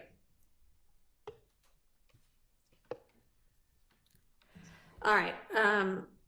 So I think the next thing we need to do is get Mr. Copeland in and find out. Oh, here we go. Oh, yeah. It's Woody time. Yes. It's Woody time. Sure. All right. We'll recess shortly for a short break. Yeah, like 3 minutes. Let's go. Woody, Woody, Woody, Woody, Woody. He's the best. Oh, this is going to be good, this folks. Is gonna be great. I just blasted out a tweet, so hopefully, I gotta get some people in here to watch. This is historic shit, man. Like, you're just not going to see stuff like this in trials ever. I mean, yeah, there'll be mistrial, but like this, like the just all the different pieces that are put into place with it. I've never seen anything like this. It's insane. It's insane. It's exciting. Thank you all so much for being here. We really appreciate it. Let me just see here. Jay, when do the kids go back to school by you? Not until like after Labor Day? Yeah, it's right around Labor Day. Yep. The Scouts back in school on Wednesday. Oh man. Is she starting to get some of that anxiety? Is she starting to get some of that back to school? No, she's pretty good, man. She actually digs school, so she doesn't get like I imagine she probably really does. She just hides it. You know, everybody gets those like little first day of school jitters. You know, it's like, but she's got all her homies. You know, it's easier like when you've lived somewhere for a long time and you've got, you know, a crew. Right. You know, plus they all know it's not like back in the old days where like you didn't know who was going to be in your classes or any of your friends in your classes. Like they all know, you know, because the schedules come out and they know who's in their classes and which period they have lunch, and you know, so they're all plotting, making all their little plots, school plots. While we're on a break here, first of all, I just want to thank everyone, your support, all the kind messages since I've kind of always talked about what I'm doing. I appreciate it. And this morning, Lisa Schmidt, just Sober Hipster, just sent a $25 Venmo. Jay, this is just a bump in the road. I had to go back to law firms briefly after quitting them for good, but it was part of the journey to working in-house for a nonprofit and a job I absolutely love. Sending positive vibes for a day gig. Love you and Shannon. Thank you so much, Lisa, for the $25 Venmo. Sandra sent the $20 Venmo. Sandra M, thanks for streaming. Thank you so much, Sandra. Jennifer A, I think her name is on here. Jennifer Adams, $25 Venmo. Thank you for all you do. Congrats to Shannon. She will be amazing. Thank you, Jennifer. And then a Lynn M with a $10 Venmo support. So thank you guys all so much. And just for all the kind messages. I got some funny, not so kind ones. Maybe I'll do that now. But the majority have just been amazing. So thank you. I mean, guys so my much. plan here for you, Jay, is we've got to get your because if we can get your because all of your not our live trial streaming like that doesn't turn into good podcast episodes, but what does are all of the amazing content that you have with all of the amazing guests that you've had over the past year. Like you'll be able to we'll create those, turn them into traditional podcasts. And then what we do is then you start getting ad revenue when you do host read ads on there and it supplements. Right. That's what I'm pushing you towards being able to do. We gotta like fuck the rat race, dude. We gotta keep you right here, bro. So like I'm hatching plans. I'm gonna make shit happen. So thank you. I appreciate it. Man, we gotta have us some Jay. I really appreciate it. Let me hit my fan mail because I got some good one. All right, here we go. We just got a letter. We just got a letter. We just got a letter. Wonder who it's from. This is a fun one, guys. And again, the majority of people have been amazing, but I have to highlight some of these funny ones. Here we go. Goofy intro. I persisted to the actual content. I had seen this channel prior, but never took it serious due to the intro. It's so immature and off target. I checked it, folks. It's 38 seconds. So I'm glad you persisted 38 seconds through the intro that I love. So I don't staying power. Don't What's staying care. power? I don't care. It's so immature and off target. Well, I'm immature, so it's kind of on target. I fucking love the intro. It's my favorite. I don't know how many times I've listened to the intro, but I can't help but dance. I don't know how many times you've caught me on hot mics singing along with it. Too many to count for certain. And it's all like, I don't even realize I'm on. So, it's genuine. I'm saying it's like, dude, it's an amazing intro. Some people just have, and there's no accounting for taste, Jay. There's no accounting for taste. And for folks who don't know, that is the song. It's from Night Court. For folks who remember Night Court, Greg, Real Black 14 on Twitter did it. He's amazing. He does jingles. And he had done one for me, for folks who remember Deuces YOLO, Fuck You Ted. But it was great, but it played The Sounds of Silence from Simon, and I kept getting copyrights. So he purposely used that one, and he's a little bit louder than the music. Even with the outro, his voice is louder because it, kind of it stops from the copyright claims because you don't hear the music as much. So, anyway, I thought that was a funny comment. This is a nice one from L. Let me move this out of the way. LEM. Good luck in all your future endeavors. Your expression of raw emotion when discussing some of the cases you profiled, and your interest in not sugarcoating your responses made your analysis and presentation both interesting and memorable. You always value your subscribers, and I'm sure that will continue. Best of luck, Jay. Thank you, Ellie. That was really nice. And yes, I will. I very much appreciate. Me and Bob say it all the time. We very much appreciate everyone. So, 100%. I don't think I shared this one yet. This is a good one. So many dumb channels. This is broken. Oh no, I did this one already. I read this one. This is not okay. YouTube, fix this. And I was like, George Smith. George, you're talking to me, not YouTube. YouTube's not looking at that. Damn. And I had another. Actually, I'm gonna see if I can find it on Twitter because it was for me and Bob and Allie and Shannon. It was really nice. Let me see if I can find it here. It was from Amy Richards. Let me see if I can find it. Amy. As we wait, we're just waiting here, folks. Little Woody is about to come back here, and it's gonna be. I remember the first time Allison corrected me on Little Woody's name. I was like, "What? What? Me too. I haven't said Little Woody's time. Happening right now?" Let's see. Let's go. Damn! It was 3 screenshots. It was so nice. Let me see.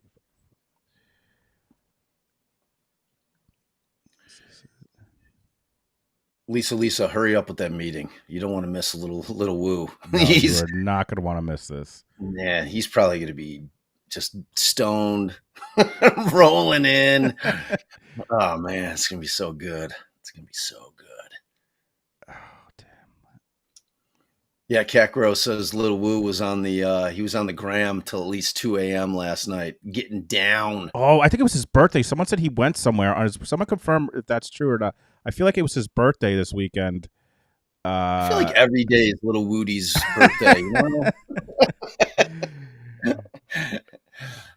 Like when he's floating in the pool. He's living. What a life. What a life.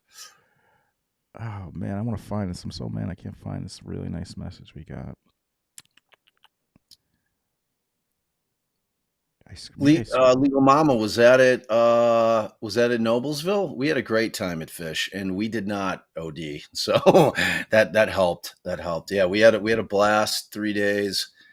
You know, anytime I'm like leaving the business for 3 days, I do get anxious though. Like I'm like, oh my God, like I got to do a Garcia episode. It's like, the Garcia episodes are always floating around, making me feel anxious and guilty that I haven't. Which I'm happy to announce that a new Garcia episode just dropped on Patreon this morning. It'll be to the regular feed, maybe tomorrow. And like, I keep trying to tell people, if you haven't listened to the podcast, you should, especially like we convert a lot of like what I want Jay to do. We convert a lot of our lives. We're in, you know, we have guests on, and it's not like Jay and I live streaming, but where it's more kind of tailored to what a traditional, you know, it wouldn't be a 6-hour podcast episode. So we do that, but with the actual serialized, like the Gacy season, and Garcia in particular is really interesting if you want to get a behind the scenes look of what it's like to try a case as a defense attorney. Garcia was a brutal case. Our client was accused of killing 4 people in 2 separate double homicides over a period that spanned 13 years. And it was Allison, myself, and my father all defended that case, and we had local counsel.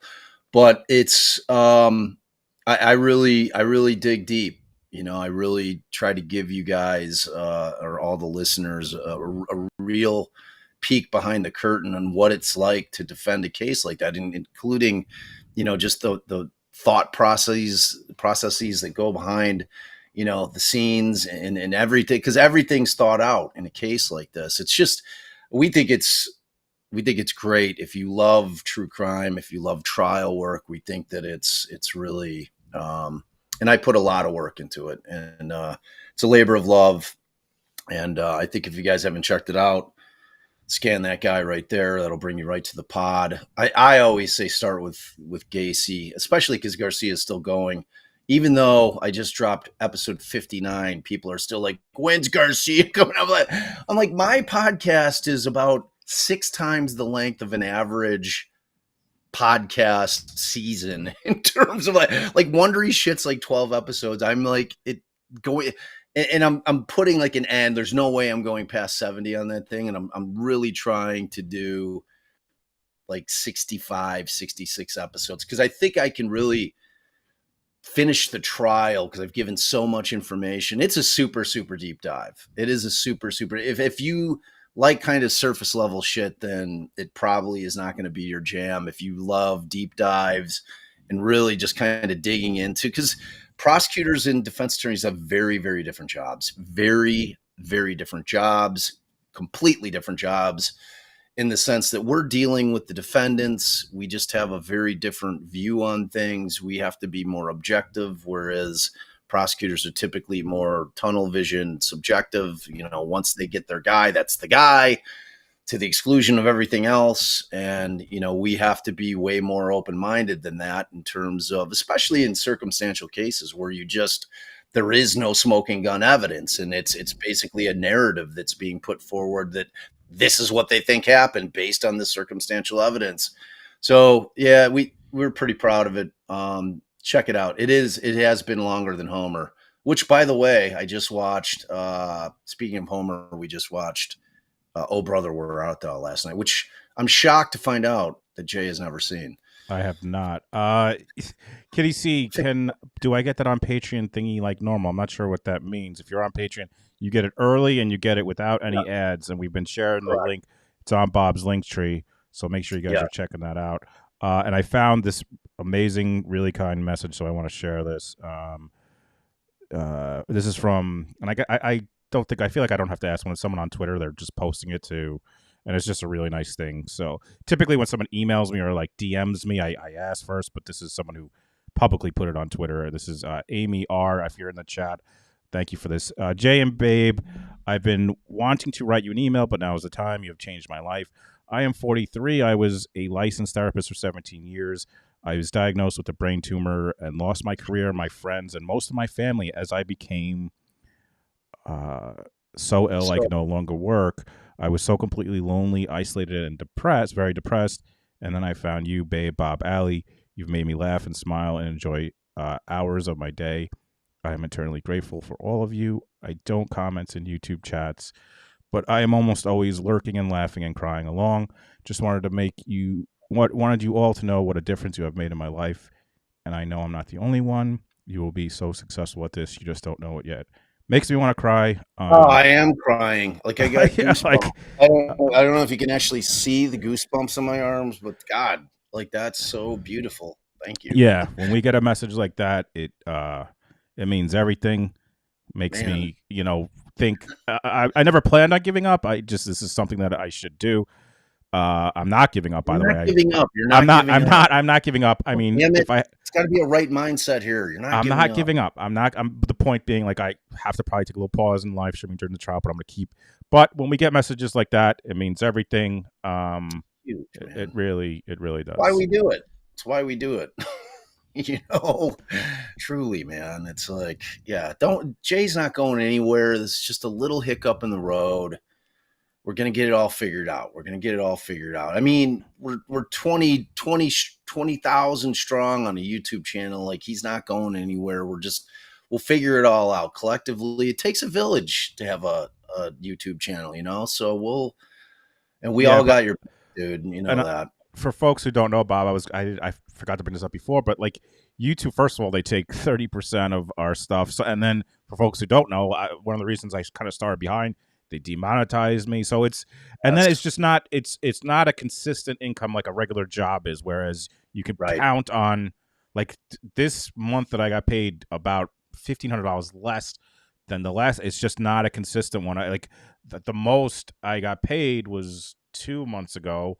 So it's just, you never know. So, but I appreciate everyone. I'm not giving up. I'm going to keep trying, keep working on this. It's exact same with me, man. Yeah, I was about 1,500 lower too, which because Jay and I were always discussing, like, is it hurting us in terms of like us alternating days? Because we want to do it together. We do. We love hanging together. Yeah. But financially for both of us, we've got to figure out like a way that we're like, and I don't know, because it's like, I was of the mindset, well, we're pulling in both crowds, so it's doubling the amount of people in our live. So it's just hard to figure out. And it is. Plus, like, YouTube does dip in heavy duty, man.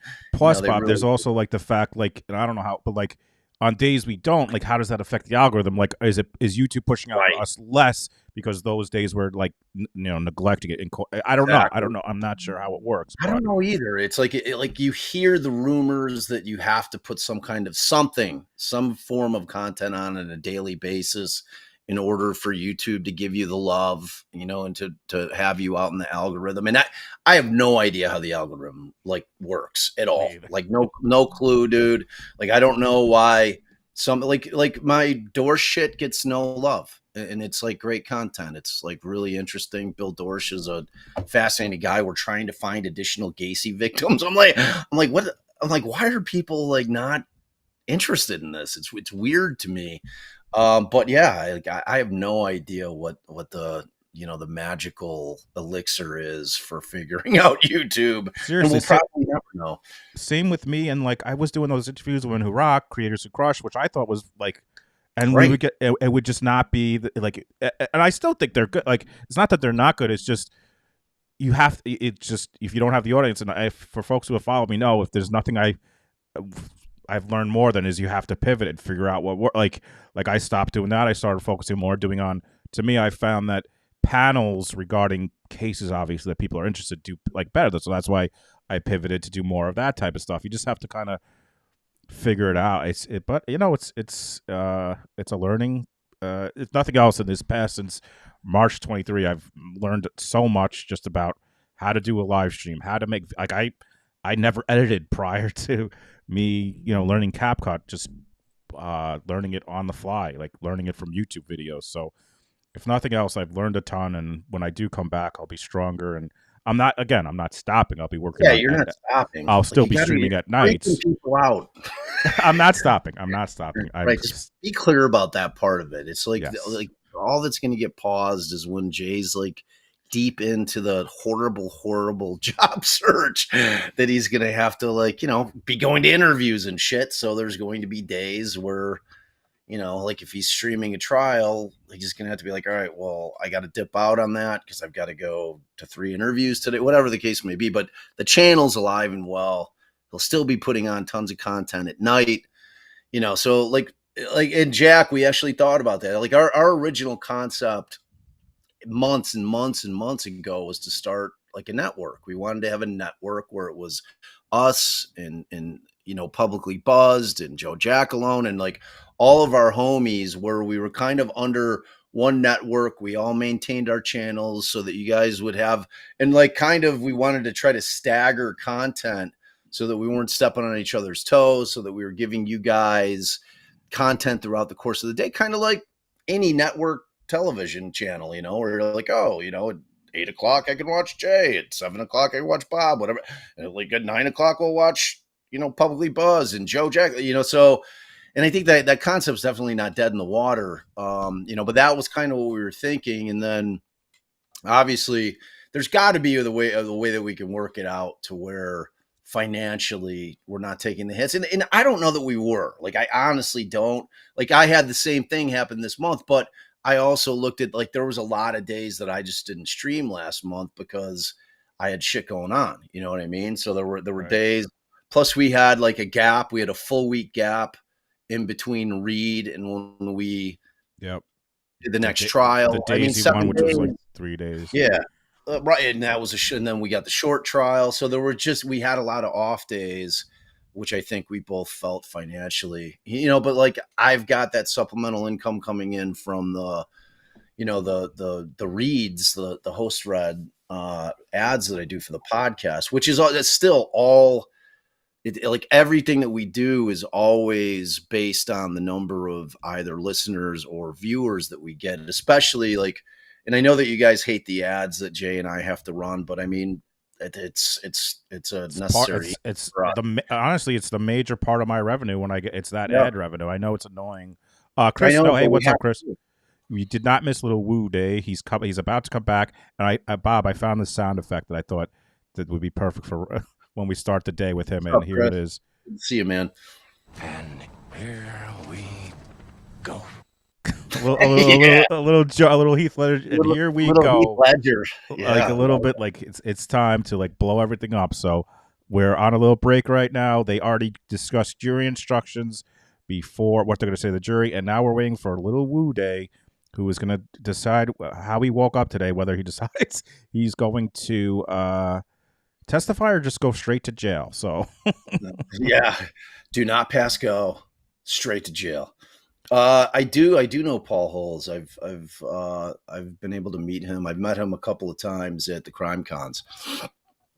So Jay, I don't know if I told you, or I can't remember where I announced that I found out that at CrimeCon UK I'm doing a panel with Chris Hansen.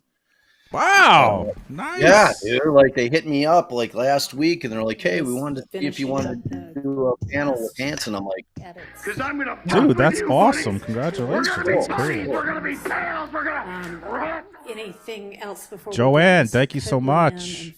Goes to Julie Frew. May I briefly address the court, Your Honor? Sure. Thank you. Bring on Woody. Come on. Let's go. Good morning, Your Honor. I just want to make sure that the court saw that I requested a certificate of immediate review on your denial of my motion for mistrial.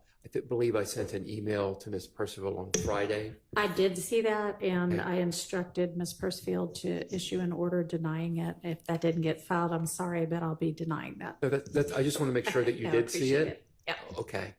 I would encourage you to grant it, Your Honor. I'm sure that you She will. already denied it. All right.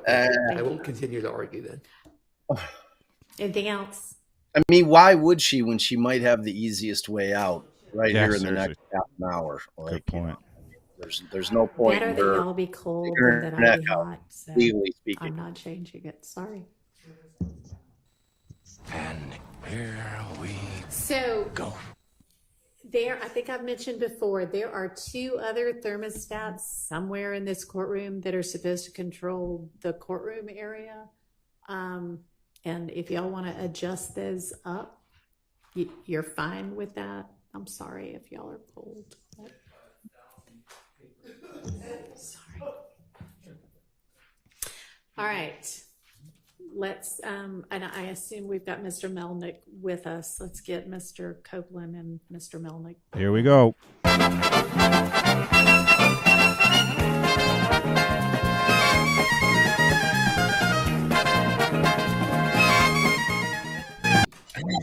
Oh, this is going to be good. Oh, this is going to be good. So good. So good. If you guys have never, if you're in that category where you've never seen Little Woo testifying, you're in for a treat. He will not disappoint. I can almost guarantee it. I can almost guarantee it. Can't guarantee anything in the law, but I can almost guarantee this.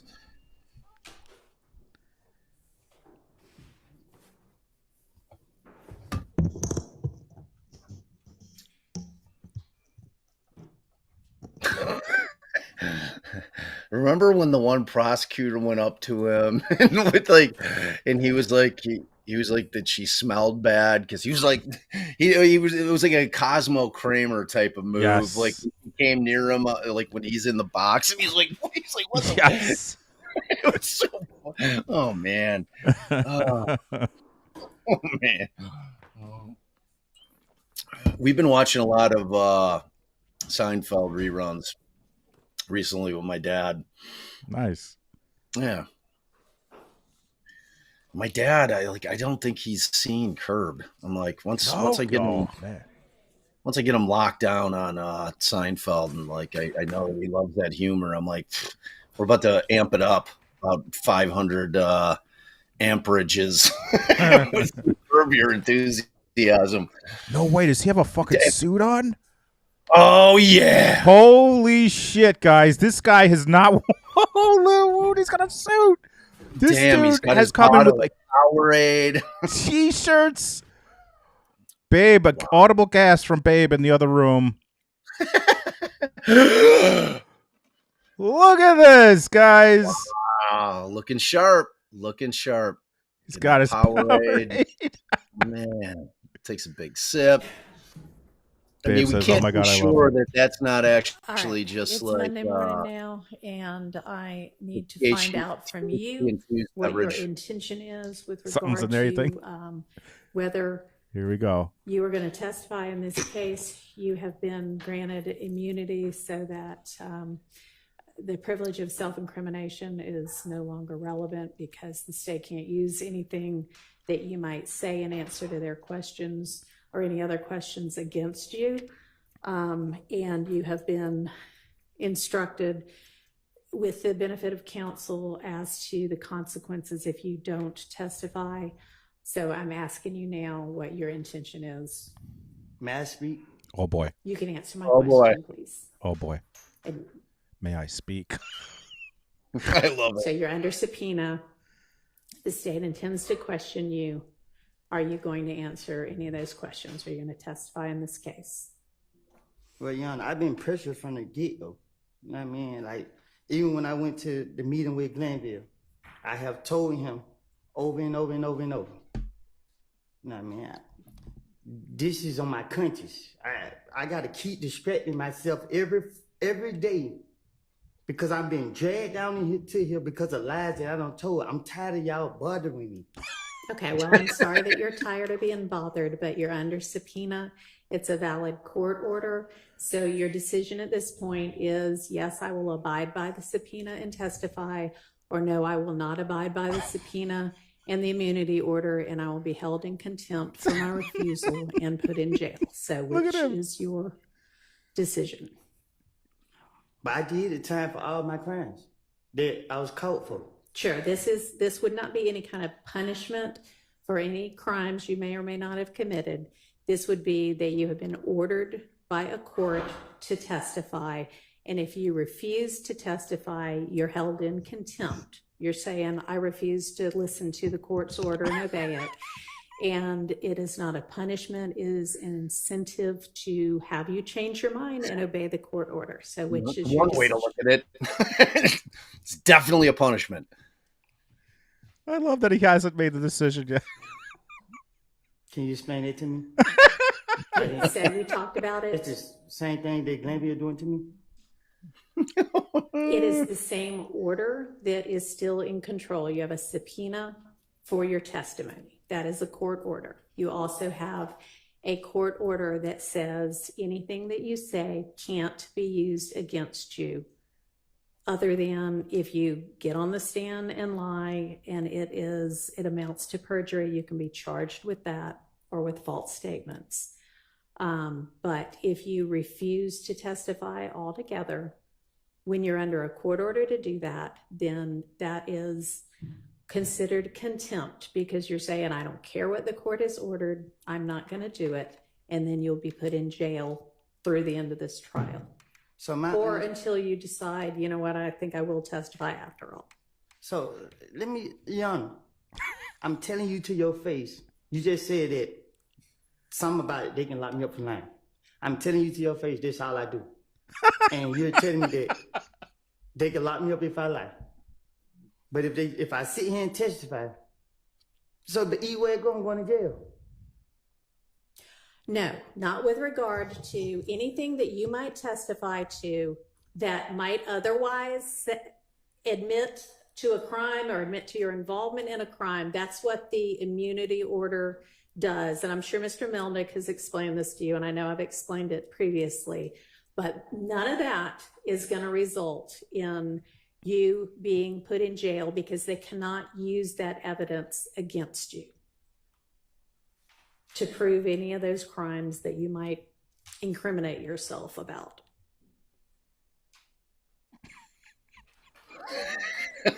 So are you going to testify or not? Oh, man.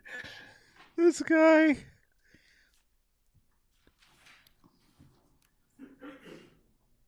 Oh, man. Was that a yes? I don't know. Do you want to talk to Mr. Melnick again? No? Okay.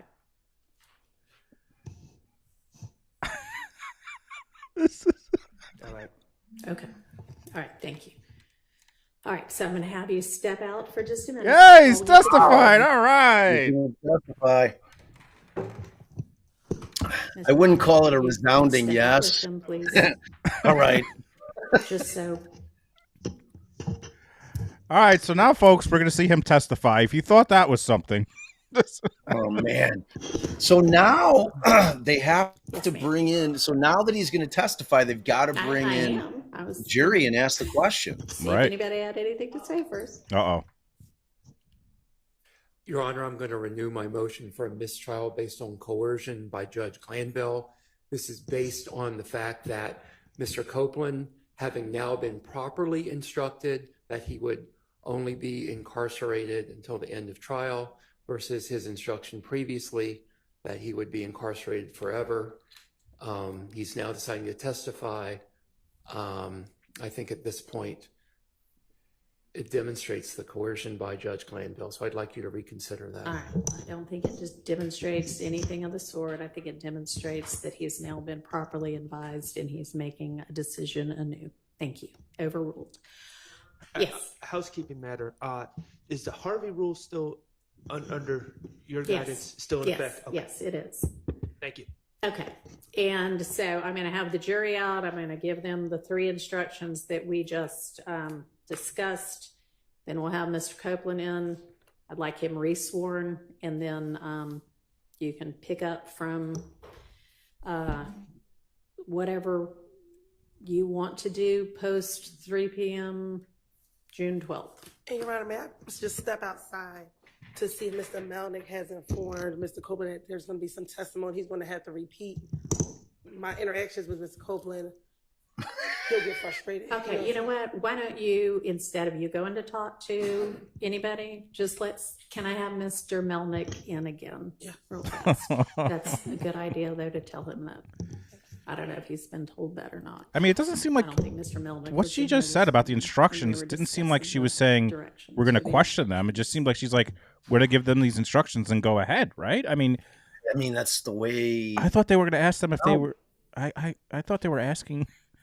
By the way, if you guys don't know, Melnick is Lil Wu Day's criminal attorney for his. You're going to bring them in after you give the instruction and be excused. Certain. Mr. Melnick, I just wanted to make sure, because you weren't in here this morning when we were discussing it, and you may or may not have been in here for any of the times we were discussing it, but we are going to be essentially redoing everything post-recusal motion, and I didn't know if Mr. Copeland was aware of that or not, so some of the things he's going to feel like, man, I already said this once, but he's going to have to say it again because I'm telling the jury disregard a lot of the last few days of his testimony. I believe he's aware of it. Okay. As far as what he remembers about what he testified or didn't testify. Okay. All right. I appreciate it. Thank you. And Your Honor. Yes. With respect to Mr. Copeland being resworn, I would ask the court to remind Mr. Copeland that he's still under oath. That's fine. Okay. Yeah. Since we are accepting the first part of his testimony anyway, sure, I'll do that. Anything else before we bring the jury in? Welcome back, jury, after like a month. Okay, let's go ahead and get the jury. Welcome back. will bring the jury. Back. Welcome back. Wow, this is... Guys, just wait till Lil Woody gets on the stand. Just wait. These pistachios are in lieu of popcorn, because typically I'd have my popcorn. I mean, he already shocked us just by wearing a suit, folks. He did not wear a suit once previously. He looked amazing. He did. He looked great. Amazing.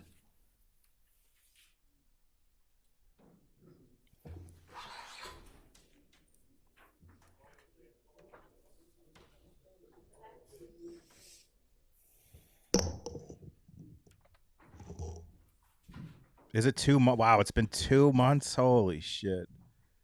Yeah, I guess June. They keep talking about June 13th. That makes sense. They got a new judge now.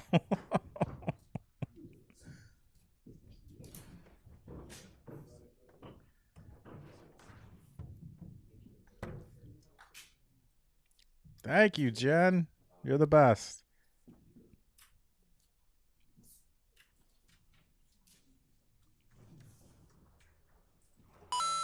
Just for bringing us Little Woody. No, the jury hasn't had to report, Kim. They've just been waiting. I've got it on mute when I chew, so I'm sparing you all that.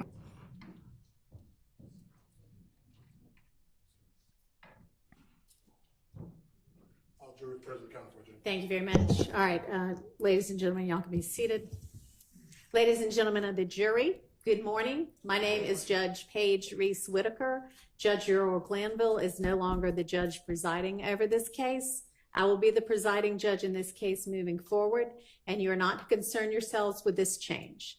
Let me remind you, as I assume the presiding duties in this case, that none of my decisions and nothing that I say during the trial is evidence, just like none of Judge Glanville's decisions and nothing Judge Glanville said during the trial is evidence. The decisions and remarks of a judge do not mean that the judge favors or leans to one side or another in this case.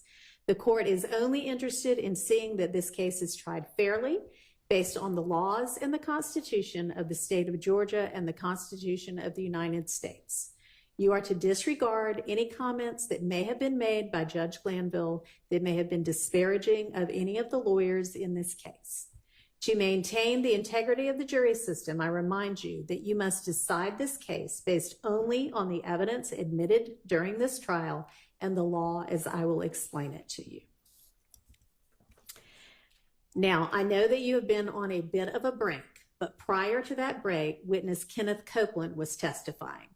I'm going to instruct you and admonish you now that you are to disregard any and all of Mr. Copeland's testimony and any evidence introduced during that testimony that came after the 3 p.m. break on Wednesday, June 12th, which was the last break for that day. And that is, you are to disregard any and all testimony and evidence that came after the questioning and answers about Mr. Copeland's involvement in the Atlanta Blood Gang, ABG, and his January 11th, 2015 interview with Detective Thorpe of the Atlanta Police Department. The court is going to be collecting any of the notes you wrote during that portion of the trial, and I'm going to give you a short break in just a moment to identify those notes and provide those notes to my staff attorney, Ms. Persifield. And I'd like to find out at this point in time if there are any of you who cannot set aside and disregard that portion that I just mentioned of Mr. Copeland's testimony and evidence in the deliberations in this case. That is everything after his testimony about ABG and after the 3 p.m. break on Wednesday, June 12th.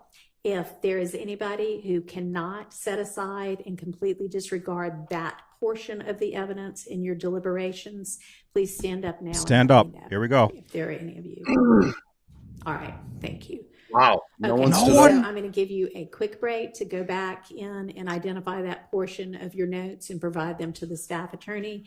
And then I'll have you back out. I'll give you some other short instructions and we'll resume the testimony. Wow. So y'all can go ahead and do that for now for me. Thank you. So no one stood up? I would have stood up real quick. She didn't give him much time. She's like, okay, thanks. She didn't give me any time to think about it. Maybe they'll go back.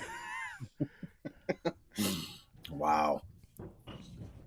Now that they're going to have this little break, maybe they'll have a minute to think about it. Right. Exactly, Jan. Couldn't agree more. How can you forget? This is not Men in Black. There is no thing to wipe your memory. Right. It just doesn't work like that. It's like curative instructions have always just been bullshit. Like, you know, it's like Alice and I'll sit there and look at each other and be like, yeah, that's going to work. All right, y'all be seated. And while they're out doing that, let me just ask y'all. One did, MJ? Was the practice with regard to order of cross-examination? Is somebody just taking it as the team? Somebody will handle it? Okay. All right. When you say taking it as the team, like, is there going to be one of you fine lawyers who's going to represent the questioning for all of the different defendants, or are we doing all 6 of you individually? Okay. What order are y'all going in is what I was trying to. There's no particular order, Your Honor. Whoever gets up and starts. Okay. Just find out from each of you whether you have anything else. Okay.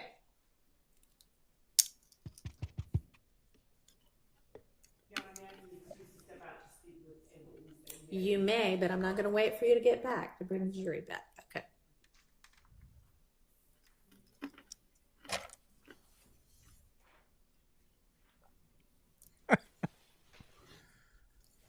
Yeah, I was under the impression that she was going to pull each juror individually.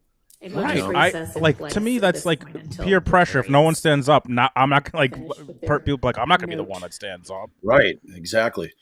You know, but the reality is that, you know, I've never been in a trial where a judge is given a curative instruction, which is essentially an instruction that says, okay, you may have just heard something. I'm requiring you to block it out of your mind as if it doesn't exist. You can't use it in terms of coming to your final conclusion on this case, you know, and they don't ask them typically, can you do that? It's just assumed because it's, you know, so which is the approach she took. I mean, we have not seen the last of this issue. I promise you that. And this testimony is going to be, it's going to come up again, like probably today. You know, there's going to be, I'm sure, more moves for mistrials by the defense. He's going to basically stick with his testimony which is that when they were interrogating him, that he was lying about shit. You know, like that's why I love him so much, because he's so honest and like it's so refreshing. I mean, that's why people lie about shit, because they you know, the person wants them off their ass. You know what I'm saying? So he's making shit up in order to get the cops to be like, all right, you know, this dude, like, that the jurors being good and he's going to stewards of come the in and testify environment are shit, which taking double-sided notes. is different than So statements. it may be that something has to be erased from the first side, but they need it for the other side. Thank so you, it's Carly. going to take just a minute. 'Cause Super they're gonna have Bowl to for make, 9 you know, months. Let's go make woo copies day. and give back to them the parts that they can continue to utilize. So You're the best. Thanks, Carly. in the meantime, I Yes, believe Spitfire, that's a pretty interesting concept. I can see how it can get clunky, though. Miss It's kind of like Williams, you filed the little, a Jackson like about Spitfire's talking statements about by putting like Mr. Ryan, so we'll remember when probably they used deal to have with like the that. swear, like for live shit, they'd broadcast like 5 seconds The delay. behind time, yeah, on the delay in case somebody swears so they could bleep it out. Spitfire's talking about maybe have all the jurors wear headphones, be like 5, 10 seconds, 20 seconds behind. That way, if shit, like, so if there's an objection, they make the ruling. And if it was something that they shouldn't have heard, then they don't end up hearing it. It's like kind of an interesting concept. That is an interesting concept. I don't know how it would work in practice, though. During our Seems like non-jury week next week, you have to have like some noise canceling really, that shit. should have been filed Right. by whatever date that was I gave you about 3 weeks ago. When I first took over this case, no reason that could have been filed then. And also, you are essentially just very broadly saying voluntariness, Miranda, and I need some specifics if we're going to actually sort that out. Okay, so you need to particularize that motion. All right, next. The motion in limine 49 now supplemented that had to do with that PowerPoint presentation with one of the gang experts. Can one of y'all speak to that? I know Miss Love's out of the room. Anja, yeah, he's agreed to testify. He's not gonna There was get an on the agreement that stand the and state give was everything. not going to they use told that, us. but then it looked like nothing ever got reduced to writing as an order to that effect. What's the state's intention with regard to either version of that PowerPoint? Because if you're not going to use it, then I don't need to make a decision. And if a decision already got made, then y'all need to acknowledge that as well. You're right. I think we were trying to check whether or not there was an agreement made before we announced it. So we had. Well, Mr. Steele cited you to, page and verse, so it shouldn't take much more than that. And I'm sorry, Your Honor. I'm stepping in because I did not see Mr. Steele's motion. So if you give me one second. Thank you so much, That was Jersey filed Jen. on Super Friday. supporter. The Thank you, supplement. Jen. OG. I need an answer to that. We can circle back on that at the end of the day. And I got a $50 Venmo from Just trying to Robert do some M. housekeeping Robert, while thank we you have so time much. anyway. Is that me? Speaking about housekeeping. Oh, that is you. Do we have the evidence Yeah. downstairs Hi. for the case? It's somewhere. If y'all need it, We need the evidence, Your Honor. okay, then we'll have to go retrieve it. Okay, thank you. MJ gifted a membership. Thank you, MJ. Who's getting it? Holly Ann. Capri Sun's in the chat. Thank you so much, Love it. MJ. And Deja, one of our mods, OG Super Bowl. I will be here till the end of time. I love JBN. We love you, Deja. Thank you so much. We love Deja. Yes. You guys are all awesome. Thank you so much for being here, and thank you so much for the support. We greatly appreciate it. MJ gifting another membership. MJ coming in hot today. Nikki Mix 7 getting it. Thank you so much, MJ. Another one of our amazing mods. Thank you, thank you, thank you. Oh, that's Jen. There it is. Thank you so much, Jen. I sent you a Venmo, but it's coming from my hubby's account. That's it. I love you and your channel. We love you. Thank you so much, Jen. Thanks, Chris. We appreciate you being here. Yeah, we love you, Chris. Am I behind? I could fast forward a little. Oh, I am a little. I'm excited, Bob. I got my first response to a records request. I made a FOIA request. Oh, shit. And I got my first response, obviously. Well, I guess not obviously, but I made a request to the city of Tallahassee. I wanted to get all the... I made two requests, and I think I made one for all the police reports in reference to Dan Markel's case, and I made a second one for all the recorded interviews in reference to Dan Markel's case, and I just got an invoice. So I'm gonna maybe get something for the first time, Bob. I did a FOIA. I FOIA'd. I'm proud of you. I'm most proud is you didn't even ask Allie and I one question about sending out a FOIA. So I'm super proud of you. You would not believe how many people hit us up like, hey man, we're trying to do a FOIA here. Can you tell me how to do it? So was the invoice like healthy or was it pretty reasonable? You tell me. It's $86.60. Is that super reasonable? Now I'm curious because I asked for all the I think this is in reference to the recorded interviews, not the police reports. So I'm wondering if they really got all of them. It says on the invoice 2 things for audio video labor, 1 DVD flash drive, and records labor. With that, so hopefully it has all the whatever I get. It's cool because I've never done it before. And I mean, like the benefit could be that a lot of people have FOIA'd that shit. So, they're not hitting you up because the way that they used to do it before flash drives is they would literally make paper copies. And then you'd get if you had 3,000 pieces of paper, they would literally sit there and make copies of every single report. So that's where you'd get thousands and thousands of dollars. And but it depends on every single jurisdiction that you're asking, or police department, or whoever you're asking for the documents from. They're all different. But that's exciting, man. Maybe you'll get some shit that we haven't heard.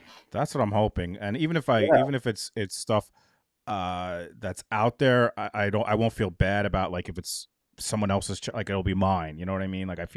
Sometimes I feel weird. I don't want to I have done it before, and I always give credit when I do it to if it's on another channel, you know what I mean? But this is cool because then it's me. This is me. Your shit. You can put your own. You can put your own watermark on there.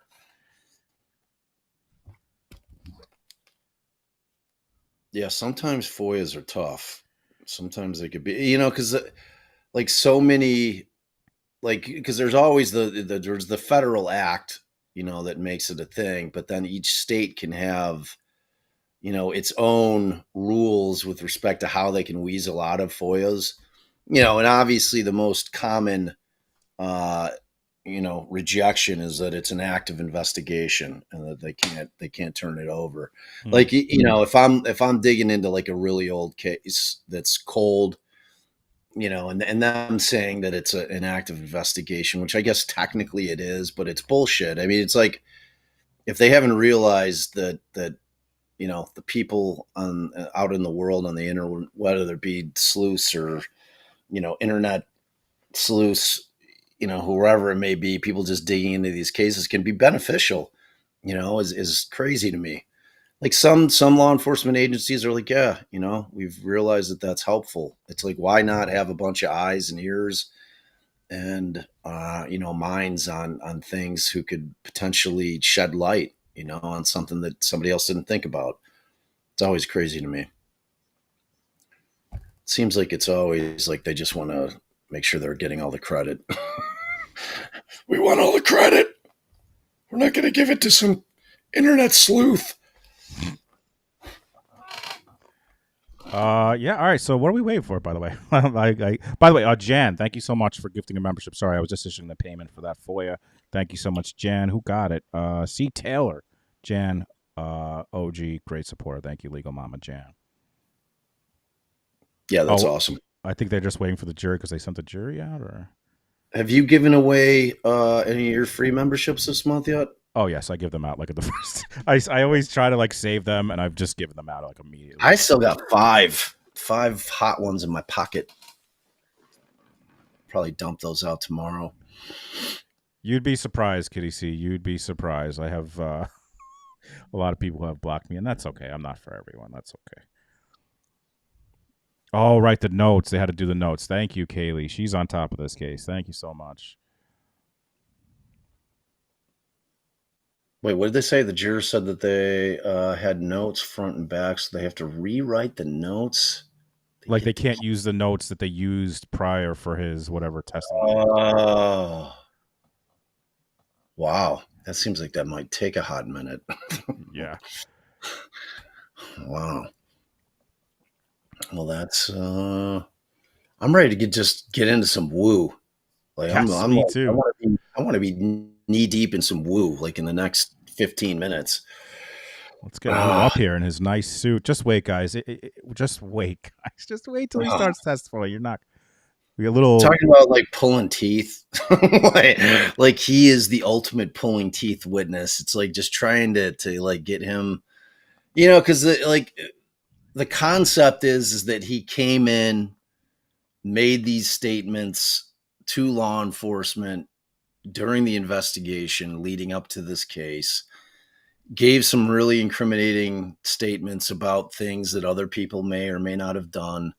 And then when he's called to the stand, he then basically turns around and says that everything that I said back then was bullshit because I was just trying to get the cops off me, so I was trying to just point the finger at other people so that they leave me alone. And, it was all bullshit. It was kind of like, it was exactly what happened with like Frank Pantangeli during the, when like the Godfather Part 2, where they bring his brother in. His brother from Sicily or wherever. Sit him right next to, I forget who he's sitting next to. I don't know. I can't remember. It was one of the enforcers, but they bring like, no one says shit, but Frankie Pantangeli sees his brother in there, changes his tune completely. Like, he's like, oh yeah, everything. I said, no, of course not. That'd be ridiculous. So it's like kind of the same shit would happen here. And it's interesting because I saw some comments in the chat asking about how they protect the jury or insulate them from potential, influence by outside forces, or whether, they're going to be intimidation, or if there's any kind of untoward shit going on. And I mean, aside from, the fact that the jurors obviously have the ability to be able to write a note to the judge and say, okay, this shit just went down and I need to tell you about it immediately, or I want off this jury because it happened. I mean, the easiest way to try to thwart that is by having jurors who are willing to be able to come forward, which, if they're buying into the concept that like, oh, if I come forward, they might kill me, is a scary proposition, but like that's going to be the easiest way to shut down any kind of intimidation issues that might be going on, is by the jury saying, look, man, like somebody left like a death threat in my mailbox. So they clearly know where I live. I'm concerned. I want off the jury, all those things. But I mean, if I'm any of the lawyers for any of these defendants, I'm like, we couldn't pay to have this case going any better for us than it is right now. Like, this thing is an absolute shit show for the state, who bears the entire burden in this case. Like, this thing is a nightmare, and like it's not ever going to get any better for them. So like, don't do anything stupid. Let this thing play out, because if you go messing with the jurors, this thing's going to end in a mistrial, and it'll be our fault, not their fault. And they're going to retry you. We're going to have to go through all this shit again. So just be cool, because I mean, if somebody starts messing with the jurors, they're going to know where it's coming from, so it would be a really, really bad move. Right. I got a shout out. QB Designs just sent me an $86.60 Venmo for your FOIA cause. You sucked me into the Adelson case.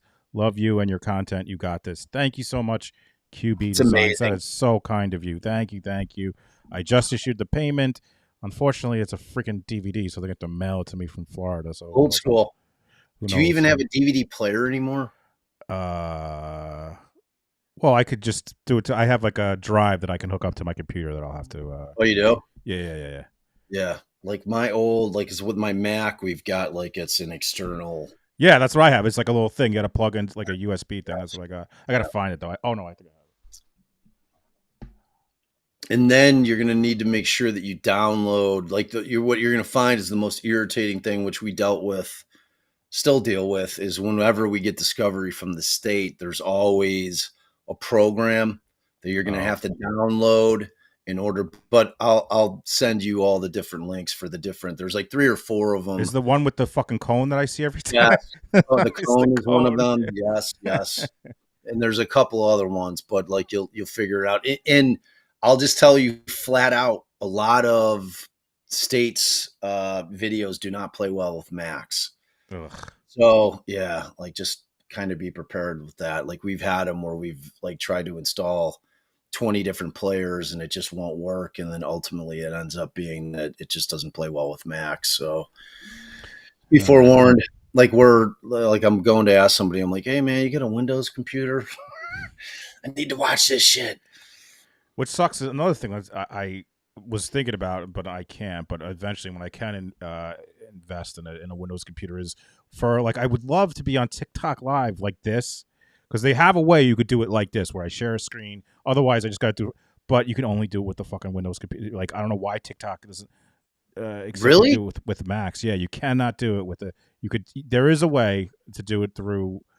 And I tried. I have like an old laptop, but it's too old to do it. So eventually, when I figure that out, or eventually TikTok will fucking wake up and allow it to be done with a Mac too. Because if me and Bob could like stream to our audiences on TikTok, although TikTok's a little different. So, like, I don't know if like it would translate to like people watching on there, because they're looking for 60 seconds like clips. Yeah, I mean, it's but kind of people like, do lives and they're successful. So I don't know. Yeah, and I think it's kind of expanded, like originally when I first was starting to do the TikToks, it was like, oh, it's the 15-second algorithm, your shit's not going to hit. And then I went on the Lucy Studi stuff that I was doing when I was boots on the ground out there. That's when I kind of went viral with that. And, and I started to see a trend that there were more lives, that people were going longer, that they go full blown like hour and a half type lives. So I think that kind of like switched. And I think that TikTok realized that there's value in that, plus it really puts them in competition with YouTube, whereas it was a completely different thing where it was just kind of in the world of shorts. So I think that they did finally realize that the long form stuff has legs and that people like it, so. Yeah, because all I've been putting on are my shorts, and I'm just like treading water over there. It's like I think I have to do. Yeah, it's tough. You got to do like some straight up lives over there. It's like I've literally been just treading water at like just under 75,000 subs for months, and like when I started putting shorts on again, it like I saw no uptick. I finally started, Bob. I got a video that won like 100,000. I don't know if it's this former police chief in West Virginia who like takes this woman and drags her out of the car and like body slams her, and that one finally did good for me. That one like I have 100K views on. So like, but it's so weird with TikTok where you'll post some things that you think you'll do great, nothing, and then like I did one on Young Thug, which is one of my most successful ones, and it's weird how it works. Hit or miss. It's all about comments, though. I could tell you that it's all like so many people are like commenting on this video. You got to check it out if you haven't seen it. Just in general, if for folks haven't seen it. I will. This police chief, he's from what I understand. Oh wow. Thank you so much, Leslie. $20. Sending a super chat because all the money apps hate Canada. Thanks for all you do, Jay. Thank you, Leslie. We love Canada. We do love Canada. I love Canada and Canadians, both. Yes. So thank you so much. First super on a live stream. So in West Virginia, this guy, he pulls over a woman. From what I understand, he's not in a marked car. He's in like not in a police car, and he is not in like his uniform. She's like, show me your ID. He won't show ID. So she like drives off to like her mom's house, which is like 5 minutes away, not a long minute. He drives off a little bit, stops her car, and then he's at the thing. He's like, get out of the car. And she's like, she won't get out of the car. He goes back to his car. He gets like a fucking, not a sledgehammer, I don't know, whatever the tool is called. It has like it's like bashes open the window. A crowbar? Yeah, kind of like a crow, but like it looks like a sledgehammer, but I guess crowbar is probably the best term for it, whatever it is. Fucking bashes. The neighbors are screaming at him like, stop. One of the neighbors is like, let me the power of Christ. Like she's like, another neighbor is like, please stop. And she's like, take Satan out of the car. Yes. Another neighbor is, actually, I could just show you guys while we're waiting. Yeah, here. throw it up. Let me show you guys. Now you got my interest peaked. Because when I'm looking at some of the huge YouTube channels, and it always blows my mind that there's straight up channels that all they do is get interrogation videos and just throw them up there. Yes, or like with no narration, no nothing, or jail calls. Or jail calls. It's like, man, it's like we put in so much more work than that. I know. So much more. Where the hell is this video? Oh, here it is. All right. While we're waiting on break here, let me show you guys this wild video.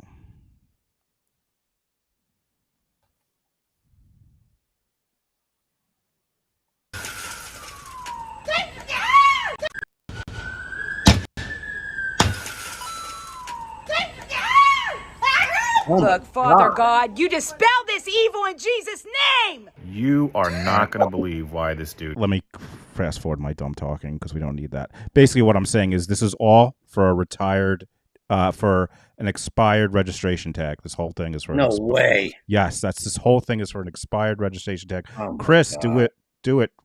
Thank you so much for the $5 super chat. You're also first. Wait, that's Chris's first ever.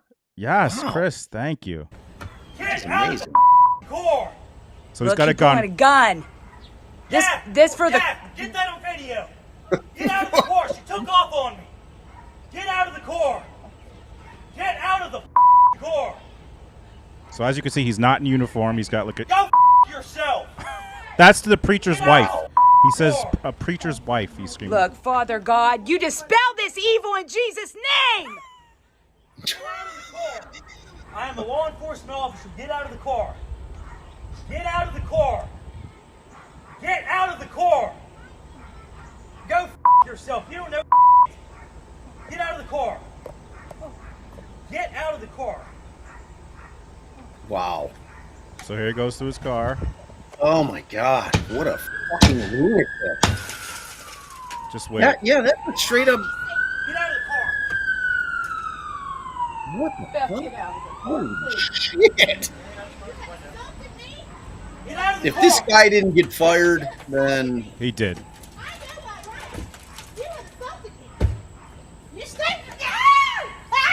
Oh my God. Help me! Help me! Help me! Help me! Oh Get God. Help me! Help me! Help me! Give me your other hand. No! Give me your other Stop hand. it! Mom, get my phone. This man is hurting me. He's assaulting me. He wouldn't show me his badge. He would not show me his badge. He pointed a gun at me. It's evil, Beth. You got to deal I know my rights. Help! Help! I'm being assaulted. He pulls her ear at a certain point. Just watch this. Look at this. Help me! Oh my Help me! Get off of me! Get off of me! Get off of me! Don't grab me. You Get off of me! Get off of me! So yeah. So that has got a lot of comments.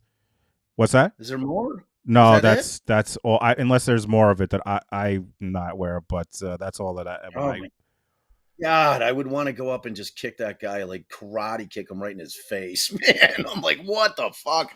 Oh God, some cops are just horrible. It's like that's what I'm always talking about with like that power, with that gun and that badge, man. I don't know that there's anything that trumps it aside from prosecutors who just have the ability to absolutely ruin your life. You know, like by pressing charges or going forward. It's like, but dude, cops, bad cops are the worst. The worst. Like, you know, because like people are sitting there watching it and they feel powerless to go do something because then they're going to get arrested. Right. You know or what get I mean? shot at. Or, you know, this guy, Right. what is he going to do? He's clearly unhinged. Oh my God, man, dude, that is unreal. That is unreal. So Yeah, as the mom screaming, "May the power of Christ compel." Sweet Jesus, get this man. It's like, wow, that's crazy. so like I was, so that has gotten a lot of like people are just back, and that's what drives the algorithm on like everyone. And you have one too, Bob. You posted a that they took off, didn't they? You posted one that they took off, and then you made them put it back. Your most viewed, doesn't it have like millions of like your most viewed one? And Yeah, it's like a like police thing, right? It's like a yeah, that was where they like beat this kid to death. right. Like, it was like, and that was like my big battle with TikTok. They can't permanently ban my account. And like permanent, I'm Googling and it's like permanent ban, you can't get back. And like Alice and I dug in, fought them, and like, but we skipped TikTok and we went right to their lawyers. Like we were able to find like their American lawyers, and we're like, look, this is like, I don't know what the fuck y'all are talking. We're not promoting anything. If for anything, we're promoting anti-police brutality because they killed this kid, and it was like, that was that case where I should follow up. That was the case where it turned out that one of the cops was like his girlfriend was like his ex-girlfriend was dating the kid that ended up getting killed. Like there was some like connection to where like they beat this kid to death, man. It was crazy. And it was all caught on like, it wasn't, there was some body cam, but a lot of the dudes were turning their body cam off. But there was a camera, like an eye in the sky camera that caught a lot of it. It was like, man, it's brutal. Yeah, that was definitely my biggest vid for certain. Haven, first of all, thank you for the cash apps, and you're asking for just a brief recap of what this case is. It's so basically this is a RICO case against Young Thug and all these other defendants, where they are essentially trying to say that Young Thug's his music label and YSL is not just like a music label; it's like a gang. That's an organized gang that's committing crimes. Essentially, one of them being where a gentleman was shot and killed in a car, not by Young Thug; it was by someone else.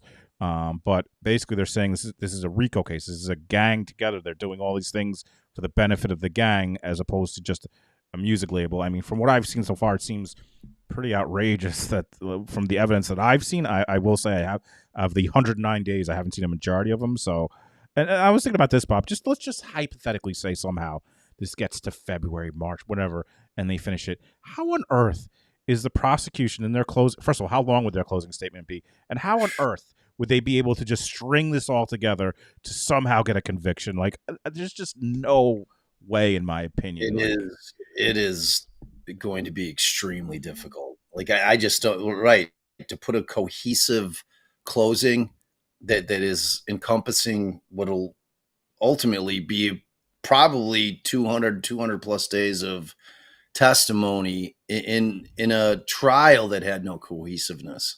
It's like you're trying to make something cohesive that's never been cohesive in terms of, and they're allowing them once again, which I have a huge problem with, is they're allowing the state to use lyrics from songs as evidence in the case to, say, oh, well, they're confessing in their lyrics. I'm like, oh my God, like allowing them to do that. It's like, okay, well, I mean, we should probably try Stephen King for every weird murder, because I mean, I'm sure he's written about it somewhere, has he like, it's using people's art against them in terms of trying to prove a criminal case is, to me, just obscene and completely racist. Like there's no other way to put it. Like I don't see him doing it in any other kind of like art type genre where they're using people's words against them. Except for maybe Corey Richins. Maybe they're using her little "Are You Here With Me" children's grieving book against her to prove that she murdered her husband. But typically it's crazy. Like, and there's been cases where they found that it's not constitutional to be using people's lyrics from their songs, especially. Like, I mean, that's kind of the shtick. for hip hop. You know, it was born out of urban shit, and you know, I mean, everybody was just kind of like, all right, well, like clearly kids that never even like, because like that's when kids that were coming out, especially the early days of hip hop, where you'd have like young guys coming out and they get called out because they weren't really gangsters, you know what I mean? But they would pretend like they were, and I'm like, it's art, you know. You're allowed to make shit up in art, you know. It's like, does it have a dope beat? Then I'm good with it. I don't give a shit if it's real or not. It doesn't, like, I don't need somebody to actually have killed somebody to enjoy their shit if they're talking, you know what I mean? It's just like, it really, really bothers me.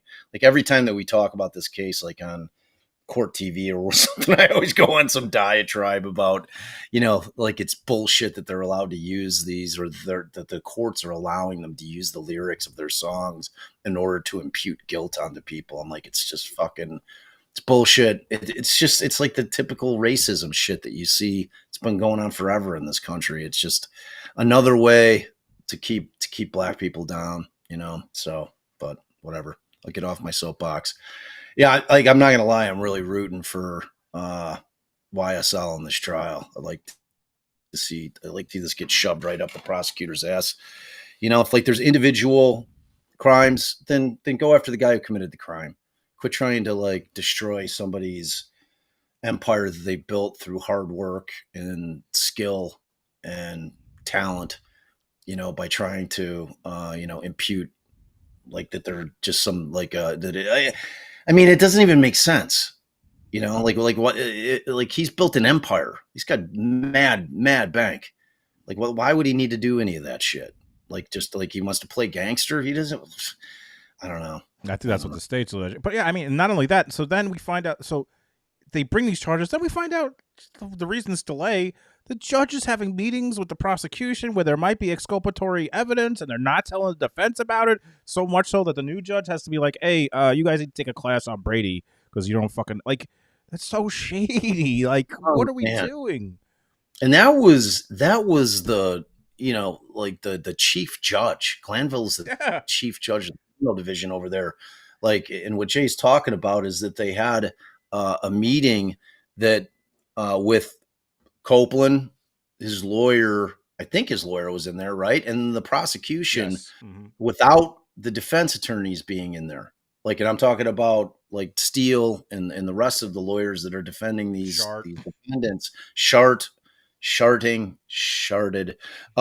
You know, and that's just, it's crazy. And like, that's what, so when Copeland got on the stand this morning, that's what he's talking about. He's like, you know, they had me in there and they're coming at me with the same bullshit. Like they've been coming at me, intimidating me, and really just trying to force me into testifying to the same shit that I've already said. I've already told y'all that everything that I'm saying with you, buddy.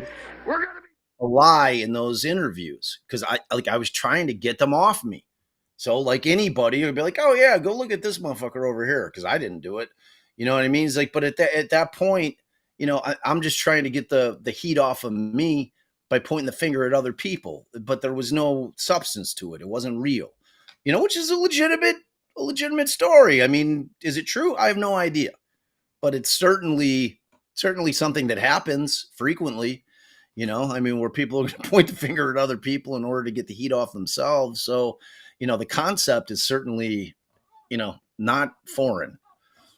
Right. QB Design says, how best can we support? Like, share, comment, live, rewatch. What makes the biggest impact? I know we all support you the best we can. I appreciate that, QB. You know, all those things are great. Liking, sharing, commenting. I don't know if, like, as far as the algorithm, if there's, I know comments, like I said, with TikTok are certainly what drive it. When people start arguing on TikTok, YouTube, I think probably too.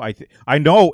I saw a video with the CEO of Instagram. What Bob, and I don't know if you saw this, but he said that what the biggest driver on Instagram is if people take the reel and share it. Like, you know, how you can like send it to your friend. Like that is the biggest driver on Instagram. Like, you know, they're all different, but we appreciate all those.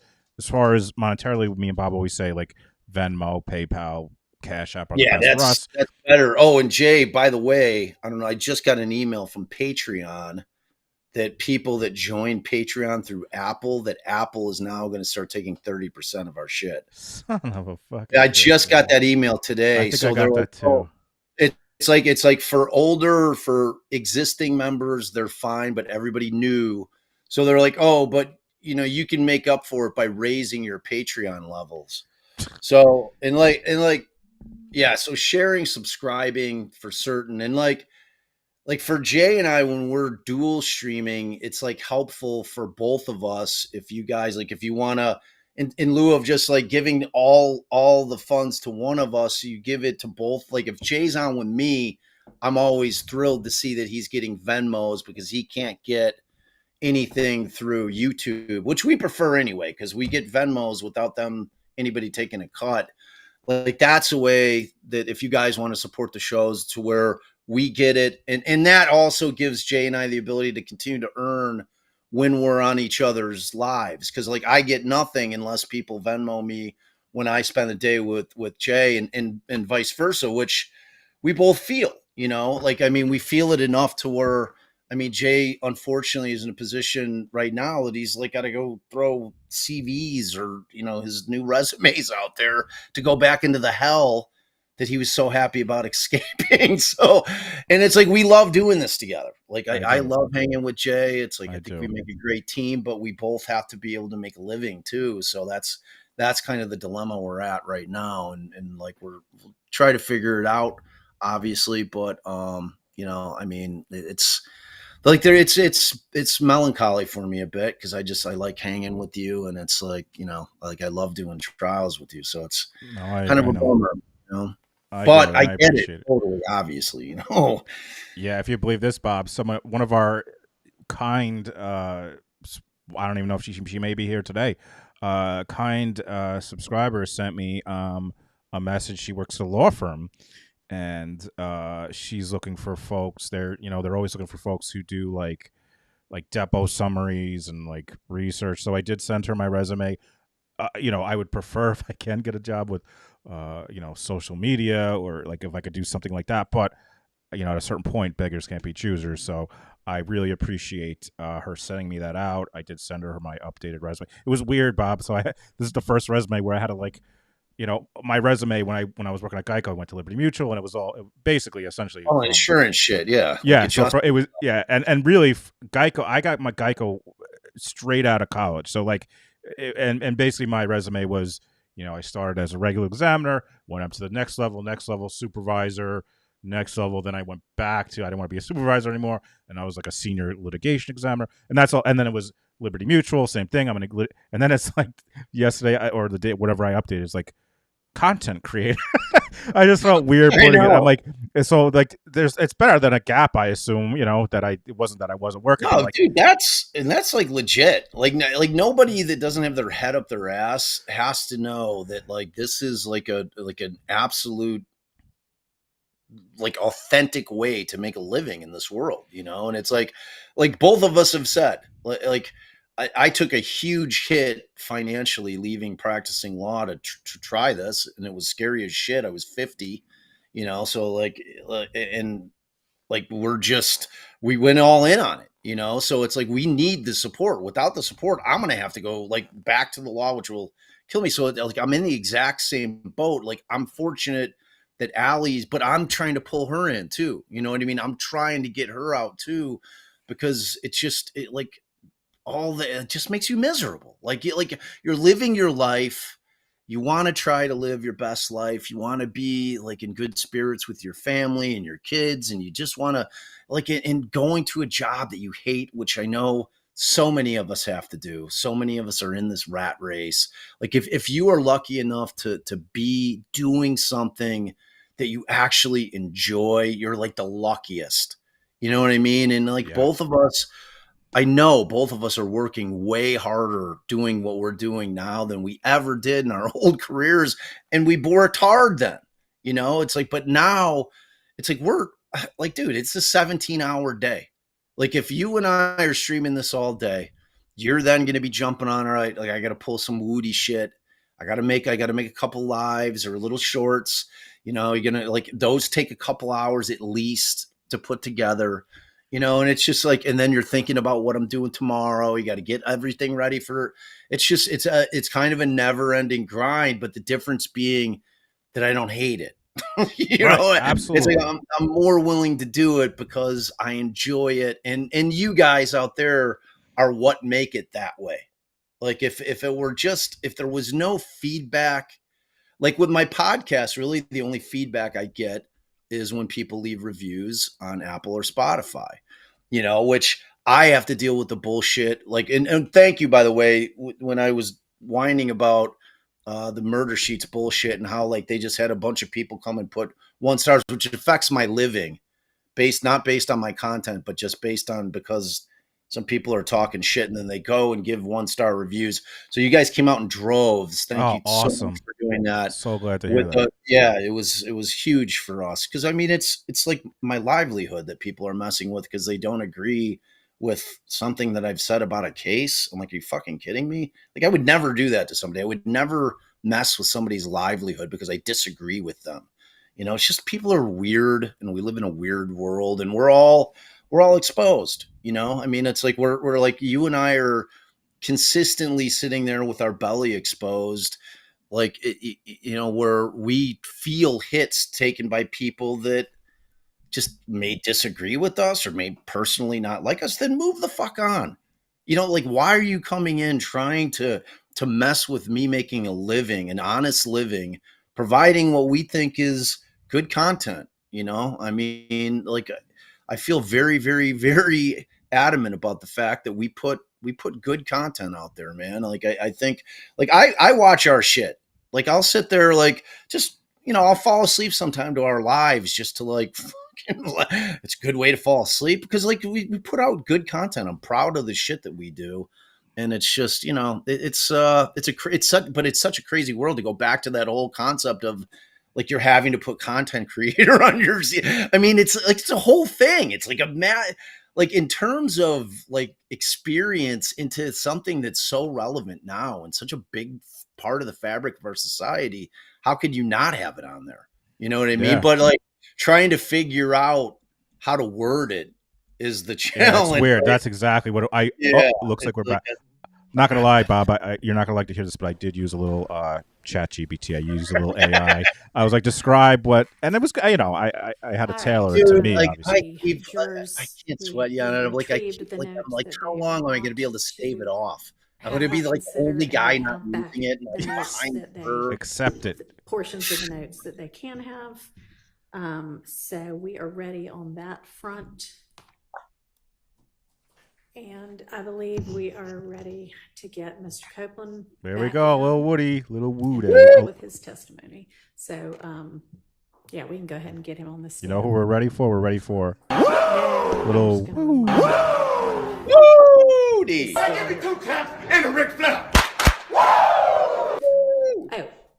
Thanks Actually, for all your kind tell words, them to y'all. hold off because get them in. I still have this 1 page of instructions, so then we'll have him in. Oh, got 1 page. Yeah, and if you haven't already, thanks. Sharing Bob's link tree again. If you guys could, if you haven't, it's so easy. Just give 5 stars. That's something for folks that ask how to help for the podcast. I know that's something to really help out. It's huge because like if people with that much content out there in podcasts, especially true crime shit, like the ratings matter. You know, if like somebody's like vacillating between one pod or the other, I mean, the ratings always matter, especially authentic ones. It's like there's nothing better than somebody that's actually listened to the podcast. It's like, fuck, dude, you just blew my mind with that shit. I'm like, thank you. Like that means everything to me. It's huge. It's so huge. Yes, Emily, the jurors have indicated that they are able to proceed. We didn't. She basically very quickly said, stand up if you can, and no one did. And then she was like, all right, bye. Go take your notes out. And now we have some additional instructions. So, yeah, guys, this is going forward. If you missed it, Lil Woo Day is there. He's in a suit. Ready to go. Wolfie Muse, we just dropped a new Garcia on Patreon this morning. So there you go. There's some more Garcia. Thanks, Spitfire. Appreciate you. Babe just screamed "what" from the other room as she heard a new Garcia has dropped, and she is going to be listening. It's a good one. It's immediately. a good one. I'm sure she's always waiting. Always ready. Yeah, suit, Viv. Big suit for the Wooster. Woo! Oh, I'm ready for some woo. Thank you. All right, y'all can be seated.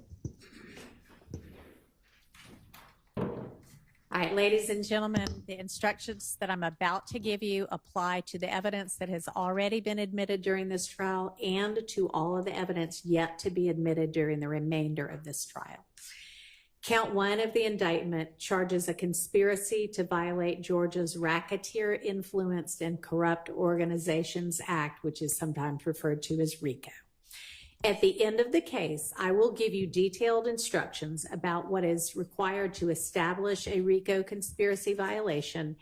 And at that time, I will also give you detailed instructions about the other counts in the indictment, as well as other important principles of law. But today, as we resume this trial, I want to give you a brief explanation of some principles to just keep in mind while you listen to the evidence.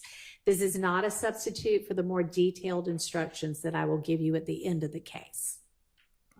Sometimes evidence is admitted for a limited purpose against some defendants, but not others, or for some counts of the indictment, but not others. In this trial, count 1 charges each of the defendants with the crime of conspiracy to violate the RICO Act. Since all of the defendants are charged in count 1, and since each of the other counts charged in this indictment is asserted to be an overt act in furtherance of the alleged RICO Act violation, you may consider all of the evidence that is admitted when you are considering whether the state has proved the RICO conspiracy as to each defendant in count 1. However, generally, when you are considering the remaining counts, you may consider the evidence of that count only against the defendants who are charged in that count. All right, we are going to go ahead and resume with Mr. Copeland's testimony. So let's go ahead and get him in. If you don't like the other woo, I could do this woo. Actually, that's meth. Do I have? I think I have some woo. Oh, that was breaking some shit down right there. Dude, I have been on I'd say a 9-month OG hip hop thing where nice. I keep playing the same playlist over and over. There's this song by it's called Antimatter. What is it by? It's called Antimatter. It's so good. It's like from '92. I'm like, how did this?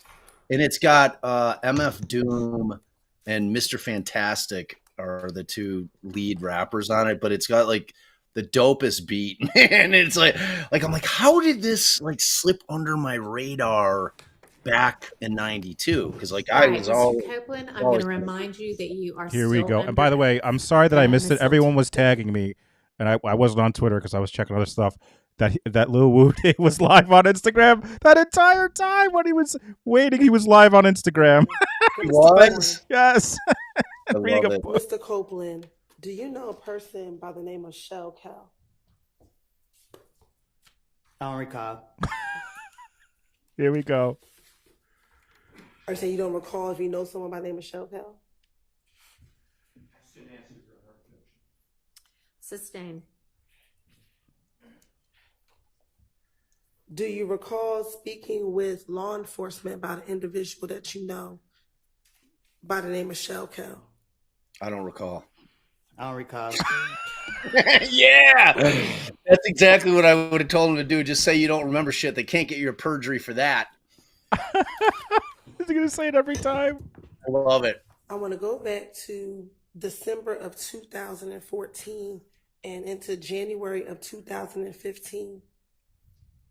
Were you present at a gambling house in Lakewood when the shooting occurred? I don't recall. Love it. I love it. Let me ask you. Also, back in 2015, do you remember being at a Cascade skating ring speaking with an individual by the name of Shell Cow? I don't recall. Oh man. This is almost like Back fifth. in I January plead the fifth. 2015, do you Except recall not. being at a club Crucial and getting into a fight with an individual by the name of Shell Cal? I don't recall nothing that happened years ago. All right.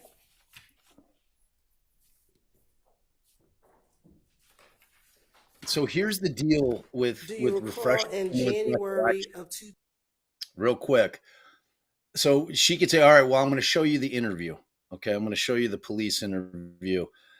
The thing with refreshing someone's recollection is there's a distinction between, okay, oh, now I remember that did refresh my recollection, as opposed to, oh, I just saw it and now you want me to testify to what I just saw, but it didn't help me remember. So like, because he could like, and if his lawyers advised him, he's got to tell him that that's the way that he has to answer that question. No, it didn't refresh my recollection.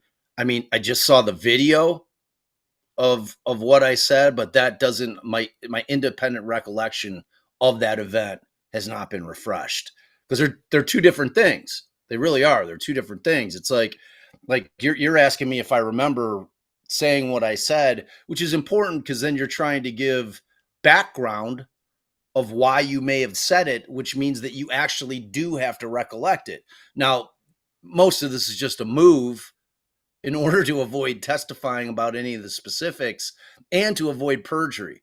Because what like they're setting him up for a perjury charge to shit that he's already testified to.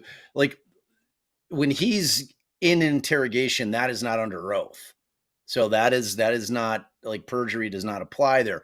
What they're talking about is the shit that he's already testified to, where he's changed his story from the first time that he testified initially to where they're going to try to catch him up on shit that he's going to testify to. And theoretically, if he testifies to anything differently, then they can say, okay, well, you're lying now because you've already testified under oath as to this. So they didn't impeach him. And then, they could theoretically go after him for perjury.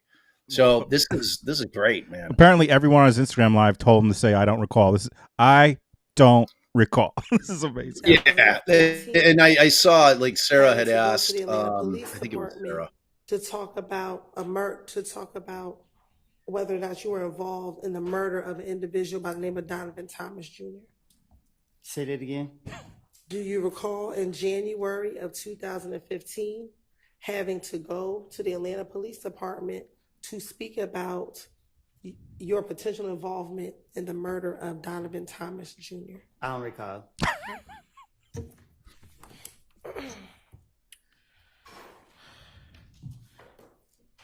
On January 11th, 2015, did you go to the Atlanta Police Department at about 3:00 in the morning? I don't recall. Okay. And did you speak with a detective by the name of Detective Thorpe? I don't recall who I speak with. I don't recall. And during that interview, did you go down there to speak with him about the murder of Donovan Thomas Jr.? I don't recall who I spoke with. Okay. And in that same interview,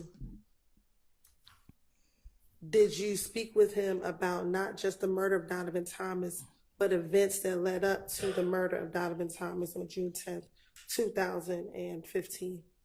I'm a liar. So you want me to remember something that I done lied about in the past? Like, I don't know. So my question for you is, did you go to the Atlanta Police Department? Oh, boy. Response, you don't recall? I don't recall. And during that interview with Detective Thorpe at the Atlanta Police Department, did you provide him your name and your date of birth? Huh? When you went to the Atlanta Police Department and met with Detective Thorpe, did you give him your date of birth? I don't know. Okay. And is your date of birth July 25th, 1991? Struggling on the date of birth question. I don't recall. Date of birth, You July gotta stick with 25th, it. You gotta stick with it. I think. And during this interview, did you tell Detective Thorpe that you also have a middle name of Xavier? I don't know what I told. I don't remember what I told him. I'm not trying to say the wrong thing so y'all can lock me back up. All right. Yep. Well, There just you bear with me. go. We're going to go through that interview, okay? I don't care. Yeah, and she's leading Now- like a mofo anyway. I don't know why they're not Now- objecting. During the interview, did you speak with Detective Thorpe about the issues you had with a person by the name of Kel? I don't recall.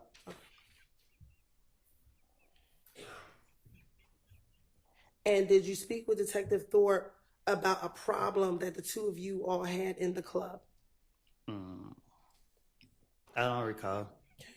And did you tell Detective Thorpe in that same interview that Kel was Nut's little brother? I don't know if they brothers or not. Okay, so do you know who Kel is? No, I don't recall. Okay. And when I say Nut, is that Donovan Thomas Jr.? You asking me that? I am asking you that. Ask him. Say that again? Sure. Do you know a person that goes by the name of Nut? I don't recall. Now, in that same interview, did you tell Detective Thorpe about you and Kel getting into the fight at Club Crucial? I don't recall nothing from 2015, 14, 16, none of that. Okay. And during that same interview, did you tell Detective Thorpe that you and Kel had been in a beef for maybe about no longer than 4 months, and this was back in 2015? And he's still alive? My question is, did you tell Detective Thorpe that you, Michelle Kel, at that time in 2015, had a beef, and it was probably going on around 4 months at that time? I tell the detective whatever they want me to say, whatever they want to hear, whatever. So if I said it to him, I said it to him. I don't recall what I said to no police. Okay. And during that same interview, did you tell Detective Thorpe that whenever y'all were in the club, y'all would initially just throw up birds at each other? Huh? In this January 11, 2000 interview, did you tell Detective Thorpe that initially, when you and Shokel were in the club, y'all never really fist fought, y'all just would throw up birds at each other? Like I told you, before y'all called me to trial, I have lied. I made things up. I told you this before y'all brought me in this courtroom. And I'm telling you now, you asked me about 2015, I have got my life together. Y'all trying to put this on my conscience. Y'all trying to put people's life in my hands. I don't lie on people. I don't want to be here. Y'all have pressured me. I'm tired of y'all, because y'all know y'all are wrong. And y'all black people doing this to us. I understand that. He's Leave the me best. alone. Let me leave. Oh, man, he's so Listen. fucking good. I don't recall nothing I said to no police. Stop asking me these questions. I'm telling you, I don't recall. I understand. He's getting Go held in ahead and contempt get through the now. I question. You mean, can just continue to say you don't recall if that's what it is. That's what you want me to say? I want you to Hang on, answer the everybody, question. for just a minute. Objection, improper instruction of the witness on how to testify. I don't think that you were instructing him how to testify. I hope not. Oh, But I don't am instruct him how to testify other than truthfully. Thank you. And that's Any all- other objection, or was that covered? All right, go ahead. If you can answer the questions truthfully, and we can move forward. Can we do that? I don't recall. Now going back to 2015, Oh, did you tell Detective Thorpe First, about a meeting that you had with Shell Kel at the Cascade skating rink. I don't recall. Have you ever been to the Cascade skating rink? I don't recall. Is the Cascade skating rink in Atlanta? I don't recall. Did you tell Detective Thorpe that while at the Cascade skating rink that you met and that you talked to Shell Kel about all the beef that you had with each other? I want to talk. I'm gonna be doing with my gun. Okay. Back in 2015, did you tell Detective Thorpe that you had a gun at the Cascade skating rink? I would never tell the police nothing I did. Okay. Now, back in 2015, did you meet with Atlanta Police Department detectives on at least 5 occasions after the murder of Nutt? I met with them a lot of times. Okay. And during each of those times, did you talk to them about what was happening between YSL and If Gang? Nah, I was telling them whatever I think that get them out for me. Okay. Did you go and talk to the police after your car was shot up on the highway? It's called finessing. Okay, but did your car get shot up while you were on the highway? I don't recall. Okay. Did you, your child, and your child's mother get shot at while you were leaving your home? They got shot at. Okay, were you with them? Not my kids and my child, mama. Were you coming out of the house with you, your child, and your child's mother? Did that occur? I don't recall. Okay. Did your girlfriend's father's home get shot up after Donovan Thomas got murdered? I don't recall.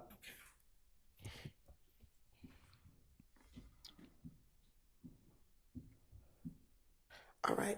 So going back to January 11th interview with Detective Thorpe, did you tell Detective Thorpe that you and Kel talked about the beef that the two of you had with each other? I don't recall. Okay. And during that, when you and Kel spoke, Kel asked you to call Thug on the telephone. It's effect on the listener or not? It's a what? I'm sorry. Effect on the listener or not? Whether or not he called, but what he did in response to being asked that. All right. Overruled. So, did you tell Detective Thorpe that when you met with Kel at the Cascade skating ring, he asked you to call Thug? Okay, so this what happened. Okay. The police kept locking me up for whatever they could. Every time I came out the door, the police was on me. And they keep bringing up Thug's name. So what I did was, to get him off of me, I said, Thug did this, Thug did that, Thug did, because I knew they would never, I knew he didn't do it. And in my mind, I knew that the police would never go mess with him.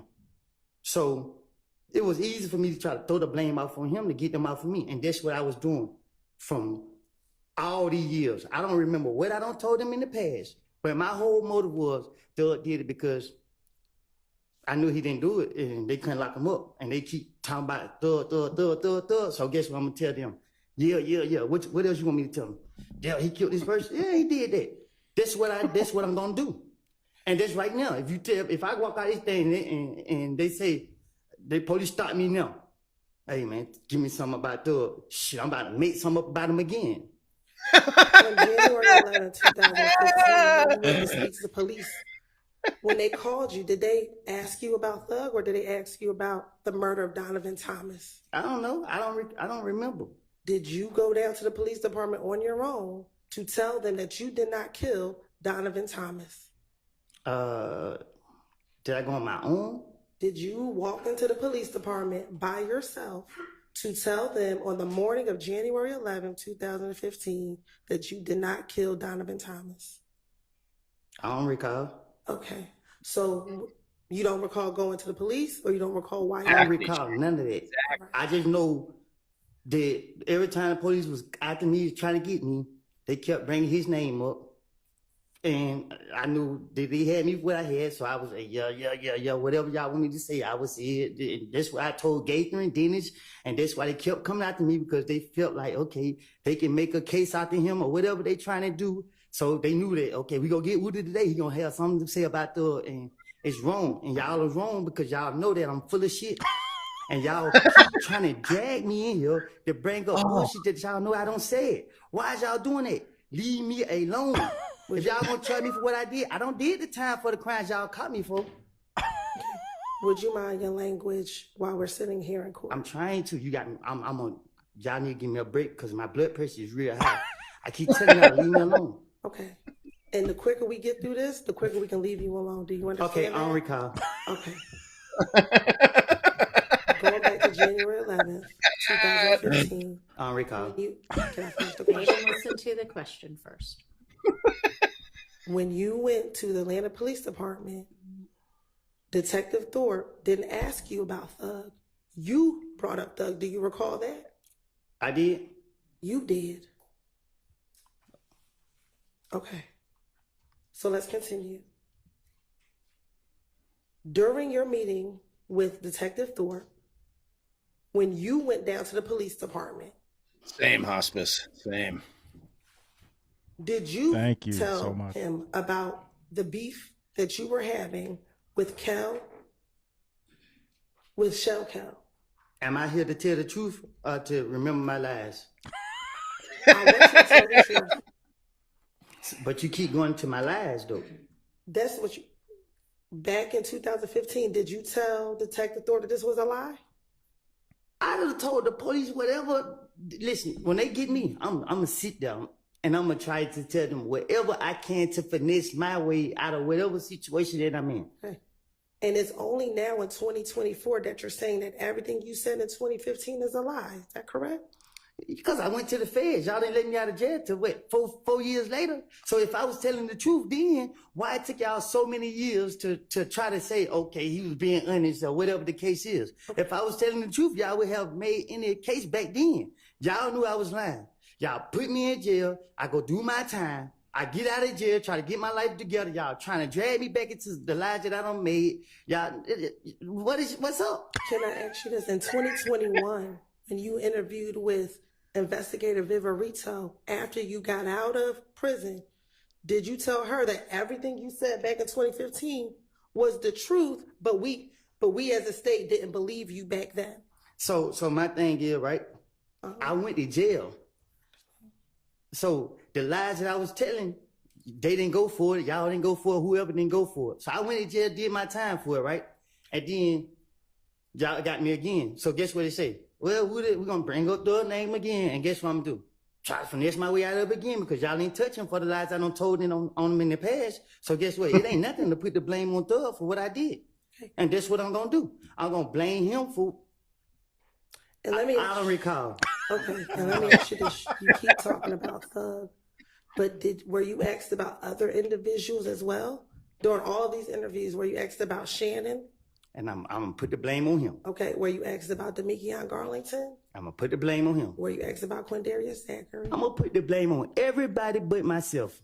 Okay, and during this time, did all the police, every time you spoke to someone, did they tell you that they are going to have to verify what you said? And did they? My question have to one you, answer. Damn. did they tell you that we had to verify everything that you said? I don't recall. Okay. And when they told you they had to verify what you said, you continued to talk to the police. Because with the knowledge that I have, it's nothing to trick the police. But if they had to verify what you said, they had to make sure that what you said was true. How could you trick the police? Easy.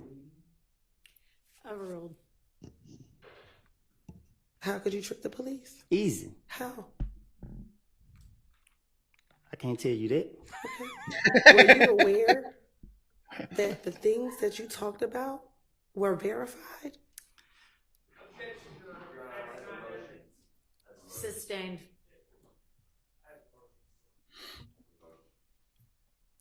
All right. We're going to take a quick break.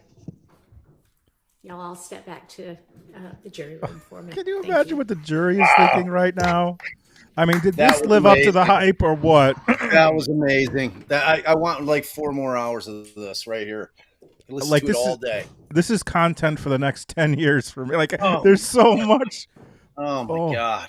like how many shorts? Like I'm dipping my toes into the short game off this shit. You could bet your ass that too, man. This is unbelievable. So, like, I saw a couple comments in the chat about whether or not this is effective. I mean, it for who? Who are you at? It's incredibly effective for Thug. Like I mean, he's basically just laying it out there. Like, look, I'm trying to explain to y'all all the shit that I was lying about then. I was putting on Thug because I knew you couldn't get anything on Thug because he hadn't done shit, and I'm trying to finesse my way out of a situation. It's that simple. Like what part of the concept do you not get? And now I did my time on that shit. And now you're dragging me back in here. And now you want me to testify as to the lies that I told back then are truthful now. Like, dude, he's just killing the game. Like, he's killing the game. He's setting up for every future defendant that's given immunity and wants to take a step on how to handle this shit, man. And just think about it this way. You know like, what he is super honest. He's a liar, but he's super honest. When he's on that stand, he's just laying it out exactly how real life plays out. It's like the prosecution and cops always want to pretend like shit doesn't really exist or it exists in a vacuum. Like the fact of the matter is that people lie all the time to get themselves out of shit. That's what, like, starting when we were kids. Did you eat those fucking cookies? No, I didn't eat the cookies. Well, you were the only one here. Well, it must have been Dad. Dad, you ate the cookie. Like, I mean, kid, like, we start telling these little lies to get ourselves out of trouble from the time that we're children, doing things that we shouldn't have been doing. And, you know, it changes none as you get older, you know, and it's like his situation was the exact same thing where he's essentially flat out just saying, look, I did the time on the shit that y'all said that I did. You didn't buy my lies then, but now you're willing to buy my lies. Now the shit that I was lying about then that you ended up convicting me on or putting me in jail on, now they're good enough and you're going to accept them as truth in order to convict Thug. Nah, I ain't having. I don't recall. By the way, Bob, all this is in the end, if somehow miraculously this gets to like the end and there's closings, like, it's reasonable doubt. Like, you don't think every defense attorney's gonna get up there, but like the state's key witness, if you can remember anything in this trial, you're gonna remember the state's key witness. You're not gonna remember anything else, but you are gonna remember Kenneth Copeland. You are gonna remember Little Woody, and you are gonna remember him saying he lied about everything. If that's not reasonable doubt, then what's reasonable doubt? I mean, come on. I mean, dude, and when he put her on blast, the objection, or like, you know, the just calling her out, like in terms of like, you know, like black folks coming after black folks on some bullshit, and just like called her out right there, like, yeah, that is going to resonate with every black juror in that box because the judicial system has been chewing up and spitting out black people since the inception of this country. That is going to resonate with them. They're going to know that this kid is being truthful in terms of the shit that he's saying on the stand right now. It's like, it's so, in terms of who it's helpful for, it's certainly not helpful for the state. And yes, she's going to continue to just go through all of her questions. He's going to continue to say, I don't recall. And ultimately at the end of the day, but every once in a while he'll throw in his explanation. Like, that's my favorite part. Dude, it's the best part. It's the best part. He starts with the explanation, clearly recalling what happens, and then she asks another question. I don't recall. He'll look at the judge. He'll look at the judge. I don't recall. Who said they had a motion first? All right, we got a motion from Your Honor, Brian Steele. The way I wrote down in my notes is that the prosecutor said, not a question, but a statement, that the police verified inculpatory information from Mr. Copeland. That is not true, by the way. It is questionable whether anything's verified, but obviously jurors make that determination. That is testifying by the prosecution. That is bolstering by the prosecution. That is putting the prosecution's thumb on the scale of the justice, which none of this can be done.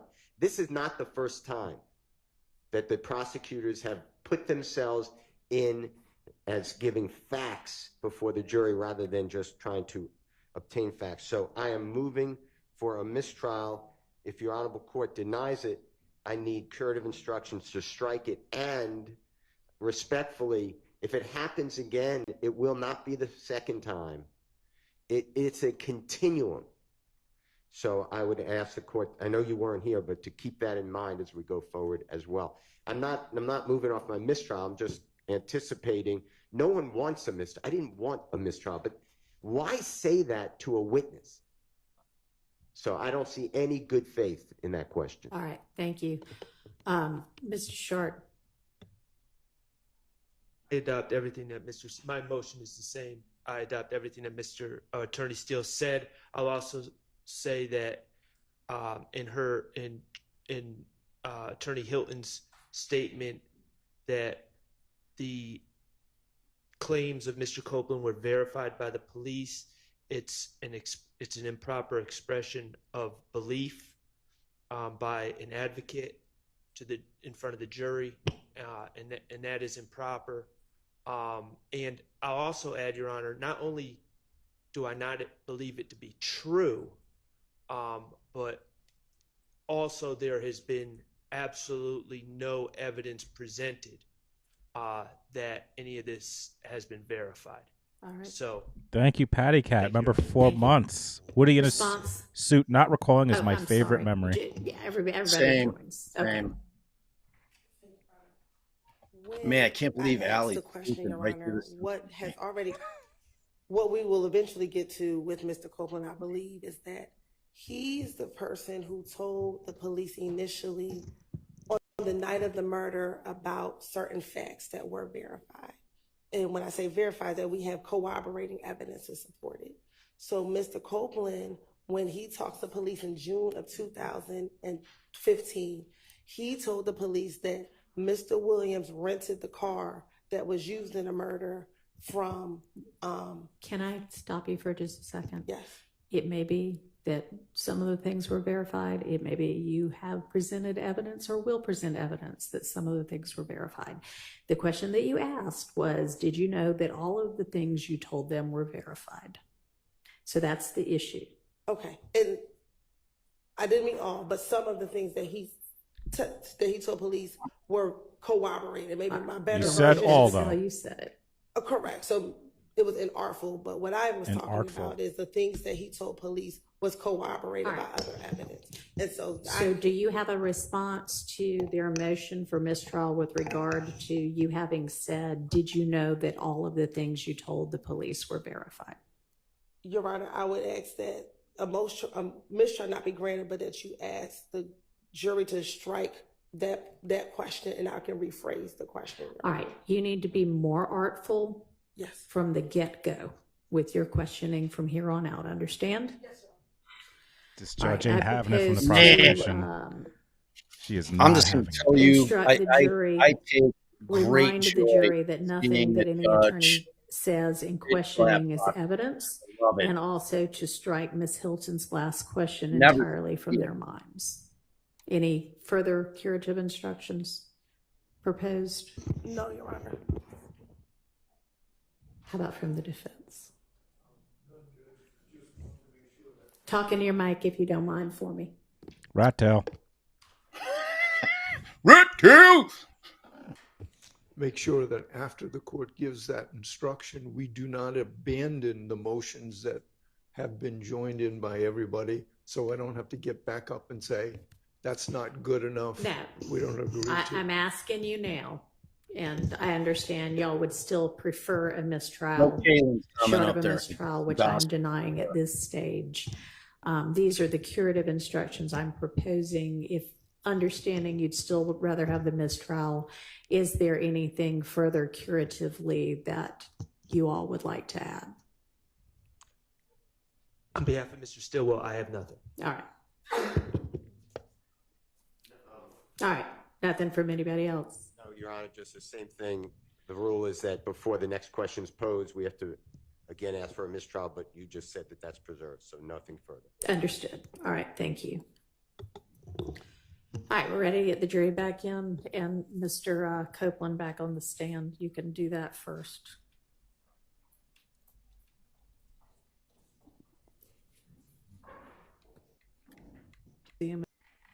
And he's back. So we're going to break for lunch. Needs to be on. And y'all, one of the jurors needs to be on a quick Zoom at 12:30, so we're going to break for lunch by that time.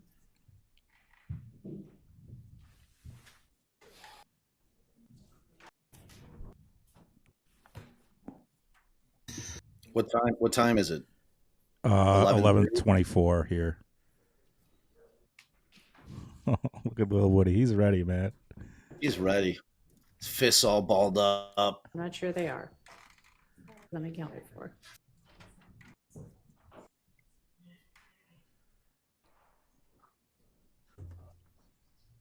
I am kind of bummed. The former court Ladies reporter, and gentlemen, who was his friend, they talked about their chucks, is not there because it's the new judge. So that's. I want to sucks for remind little Woody. you that nothing that any attorney says in questioning is evidence, and I need you to strike Ms. Hilton's last question entirely from your minds. Go ahead, Ms. Hilton. Thank you, Your Honor.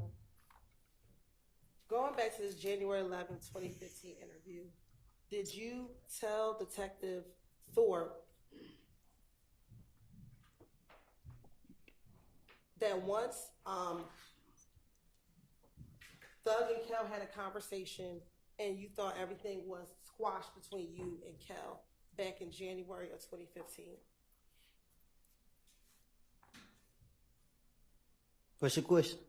Sure. Did you tell Detective Thorpe in the January 11, 2015 interview that at the Cascade Skating Ring, Kel and Thug had a conversation and you thought your beef with Kel was squashed once you left the Cascade Skating Ring? My motive was to get the heat off of me. The only way I was gonna get it off of me, what I thought, by putting on the, I felt he was rich, and the police locked me up and do what they want to do to me because I'm broke and I can't afford to pay for a lawyer. He rich, they're not gonna bother him. So I said, I got it off of me by putting it on him. How is telling the police that the beef was squashed after a phone conversation puts anything on Thug? Because I gotta line it up to get it off of me. So you gotta set the pattern. Okay. Next, did you tell Detective Thorpe that on Monday you all went to Club Crucial on the Monday before Donovan Thomas passed away? I don't know what you're asking. Okay. Going back to January 11th of 2015, did you speak with Detective Thorpe about going to Club Crucial on the Monday before Donovan Thomas passed away?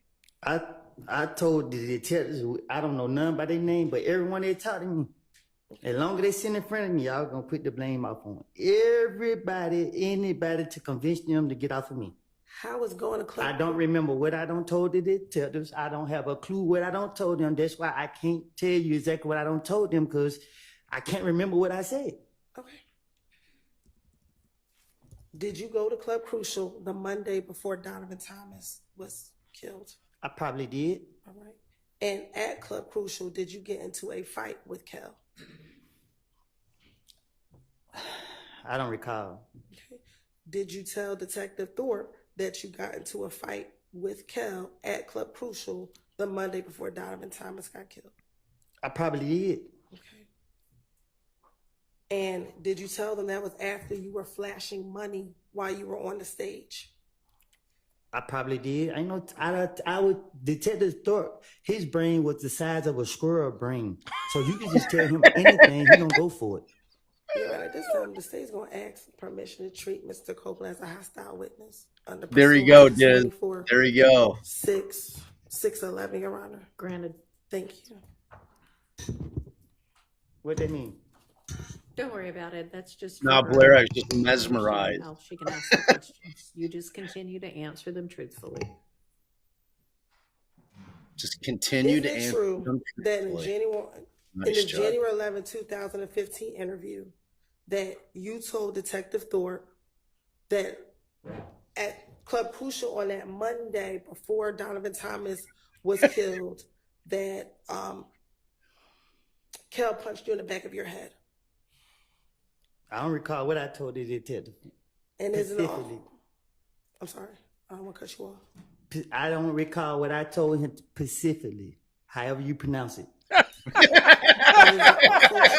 After Kel punched you in the back of the head, then other Man, I people love him. came and began jumping on you as well.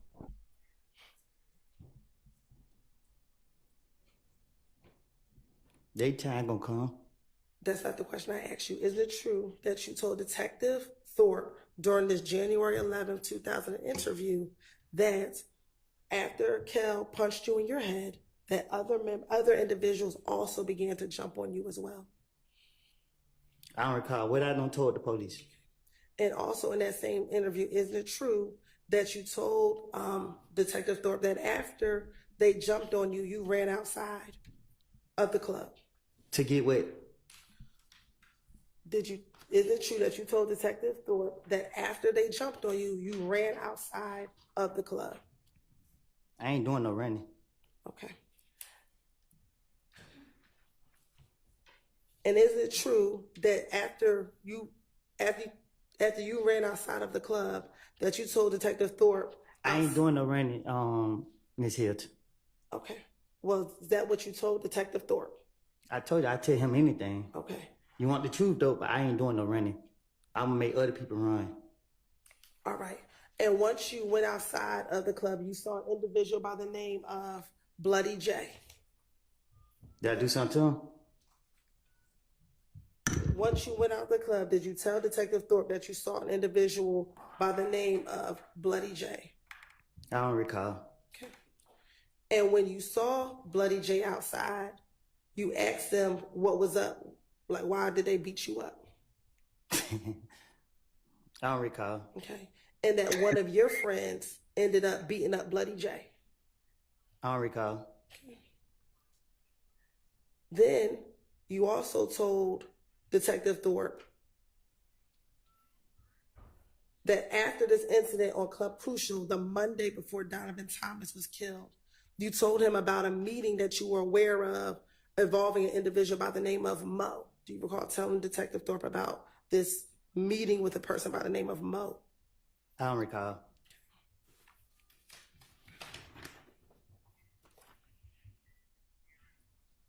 And that the meeting with Mo was about you and Thug.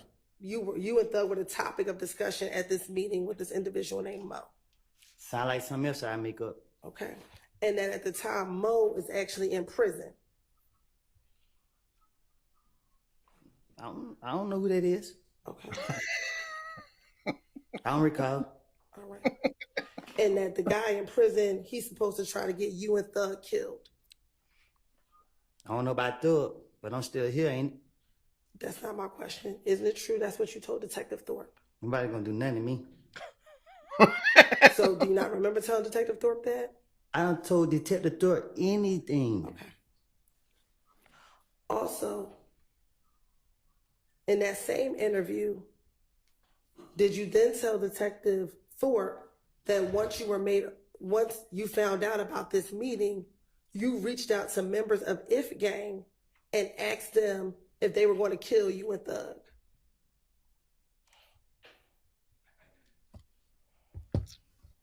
You sound copping deuces? I'm sorry? You sound copping deuces? I asked you, isn't it true that you told Detective Thorpe that after you heard about this meeting, about people wanting to kill you and Thug, you text people of If Gang asking them if they wanted to kill you and Thug? I bet you don't got them text messages. So my answer is, you want me to tell the truth. And the truth is, when I talked to Detective Thorpe, whatever his name is, I told him anything. And I'm telling you today, it was a lie. And today, I'm telling you, I made things up. Okay. That is the God honest truth. So is it your testimony today that that you were not aware of a meeting, that you were the subject, people wanted to kill you? My answer is, I don't recall nothing. I don't told the detective. So, okay. And I'm telling you, whatever I did tell him, I was making it up. It don't take a rocket science to figure it out. Did you also tell Detective Thorpe about a shooting at a gambling house in Lakewood? Huh? Isn't it true that you also told Detective Thorpe about a shooting at a gambling house in Lakewood? I probably did just to try to make my story seem more convincing. I don't recall what I done told them. I don't know. Okay. And during the course of that shooting at the Lakewood house, Thug's car got shot at. I don't recall.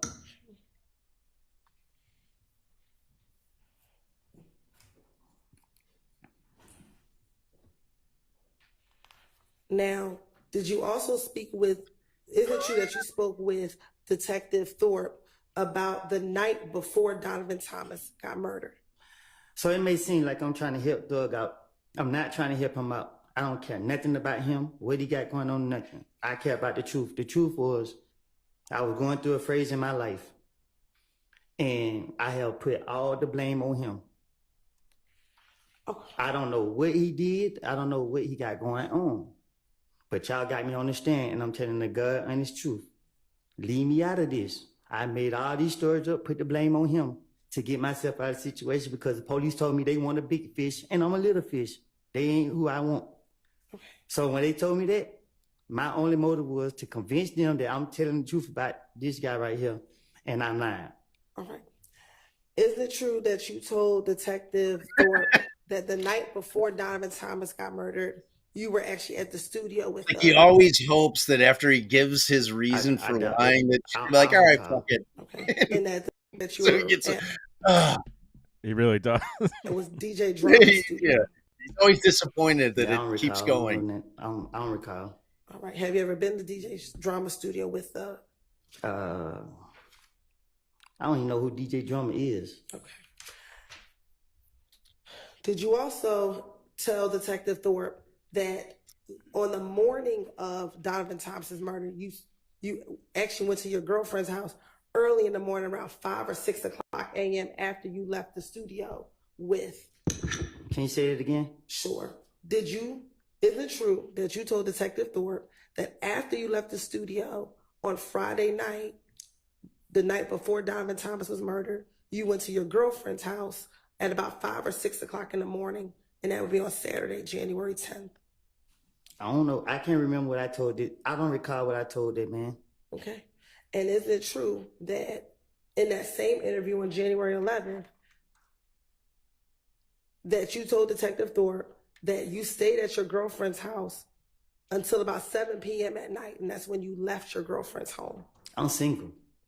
Back in 2015, did you have a girlfriend by the name of Deshawn Quarterman? You didn't have to say her name like that. Okay. Did you have a girlfriend back in 2015? My daughter mama, yes. Okay. And was she your girlfriend in 2015? She's my daughter mama. In 2015, was she your girlfriend? We had a child together in 2015. And during the same January 11, 2015 interview, did you tell Detective Thorpe that when you woke up at her house, that she was not present? She was not there at the house when you woke up? I don't remember what I told the detective. Okay. Do you remember her being at the house when you woke up the day that Donovan Thomas was killed? Okay. And when you woke up and she wasn't home, you actually called her to find out where she was. Do you remember did you tell Detective Thorpe that? I don't recall. Isn't it true that you also called your brother to get his car on the day that Donovan Thomas was killed? You say, is it true? Yes. Nothing I say is true. Okay. Is it true that you told Detective Thorpe that you called your brother to get his vehicle on the night that Donovan Thomas was killed? You said, did I call my brother to get his vehicle? Yes. Can you say that again? Did you tell Detective Thorpe that on the day that Donovan Thomas was killed, you got your brother's vehicle so that you could borrow his car? Yeah, that was another lie. Okay. So you never borrowed your brother's car? No, that was my car.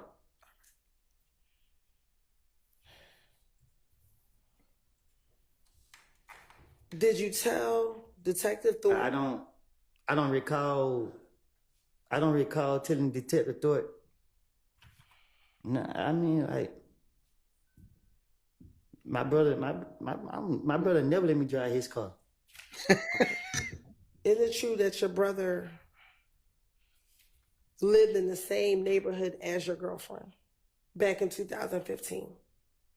I don't recall. Okay. And that on this same January 10th, 2015 date, you actually left your girlfriend's house and went to your brother's house to change clothes and to get his car so you can use it. I don't recall.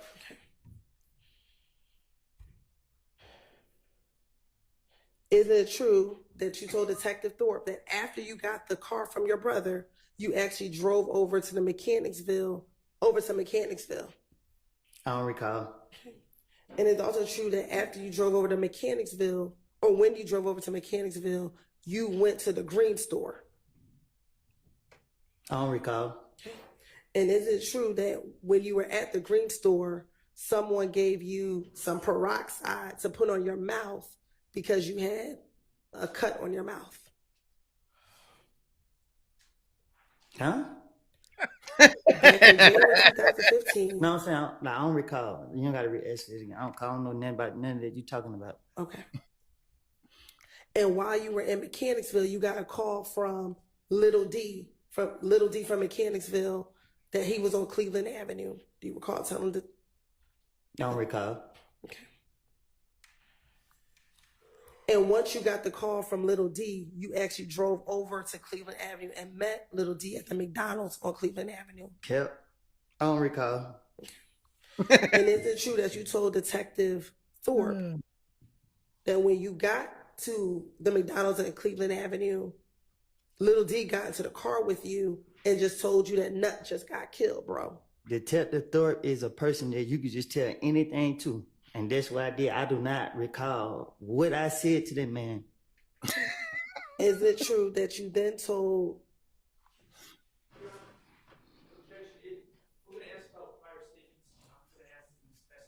Use your mic, Shark. Yeah, Shark. Okay. Can you be a little more It really is specific your in name. questioning as to which statement it is? Sure. In the same January 11, 2015 interview, did you tell Detective Thorpe that you met Little D at the McDonald's on Cleveland Avenue? I don't recall. Okay. And in that same interview, when you met with Little D, he told you that Nut just got killed, bro? I don't recall. And you responded, really, bro? I don't recall. And then you asked him what happened. I don't even know what happened. Okay. Do you recall telling Detective Thorpe that you asked him what happened? I don't recall. And the first thing you told Little D was, damn, they gonna say that I did it, bro. Huh? Isn't it true that you told Detective Thorpe in this January 11th interview that after Little D told you that Nut got killed, you said to Little D, damn, they gonna say I did it, bro?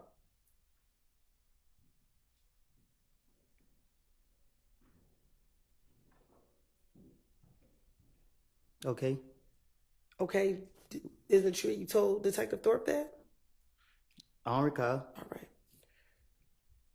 And he responded to you, shit, before I know you ain't do it. Who responded to me? Little D, that's what Little D said to you. He said what? Shit, but I know you ain't do it. That what he said? That's what you said to Detective Thorpe. I don't know. Okay. I don't recall. Then is it true that you also told Detective Thorpe that as you were leaving the McDonald's, Moontook called you? I don't recall. Okay. Do you don't recall Moontook called you that night? Okay. I don't know. All right. And that Moontook called you on FaceTime? I don't recall. And Moontook, for the record, is MOONKTOONK.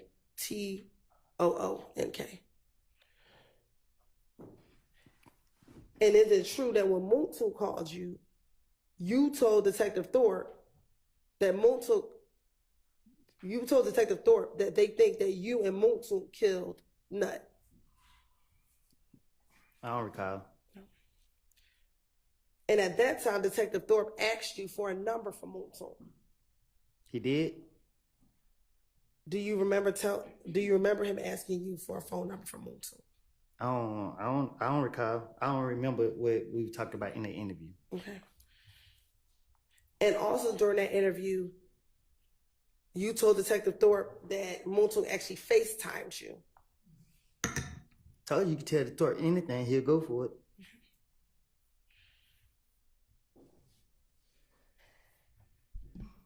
And in that same interview, did you tell Detective Thorpe that initially you didn't want to come to police headquarters, but you talked to people and asked them whether or not you should come down to the police headquarters? Can't nobody give me, I would not listen to nobody, not even you. Okay. Isn't it true that you told Detective Thorpe? So at first I asked like, hey bro, they saying I did it. I need to go to headquarters. And he's like, nah, we need them to call you. And I told everybody I didn't have nothing to do with it. So I called, I was trying to get the best advice I can. Then the next they was like, oh, I called my girl's mama. I was talking to her before they shot her house up. Me and her was talking on the phone. You put me here to tell the truth. The truth is I made it up. I'm gonna have to keep telling you this. So the police can't get me. Man, we got you. You put a gun out on us, man. Just give us your boy Thug. What y'all want me to say? On January 11th, did you pull the gun out on anybody? On January 11th, 2015, did you pull the gun out on anybody?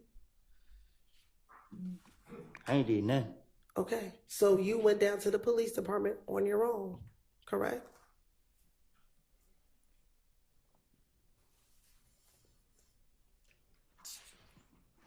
I don't recall. Okay, and when you went to the police, that was to clear your name that you did not kill Nut, correct? I think that was the motive.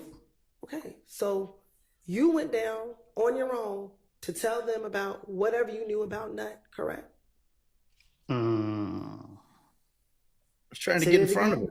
You went to police headquarters on your own to tell them whatever you knew about Nut, correct?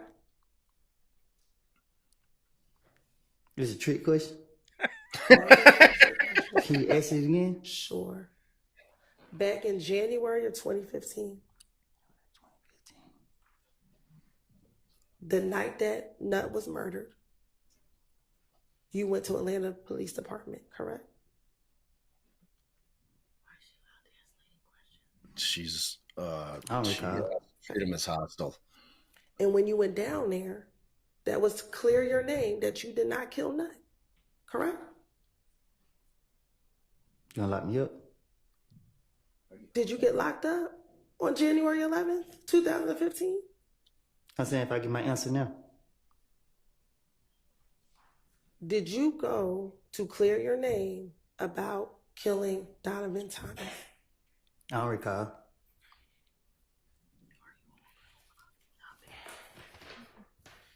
I'm telling you. In that same interview, you were asked who dropped you off to the police department. And you told them it was Muntu who dropped you off to the police department. Is that correct?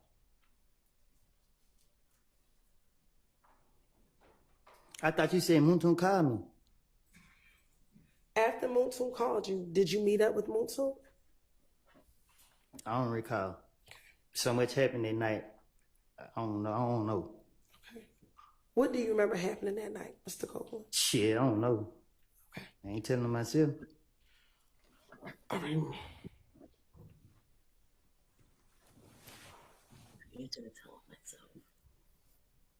And back in 2015, isn't it true that Muntu was driving a blue or gray Malibu vehicle? Ask him. It's true. I'm asking you. I don't recall. Okay.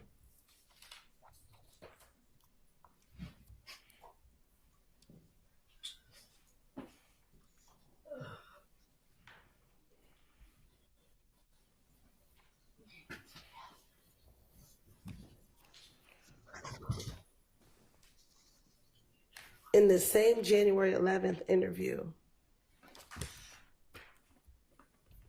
did you also tell Detective Thorpe that the only person that you had beef with from If Gang was Kel?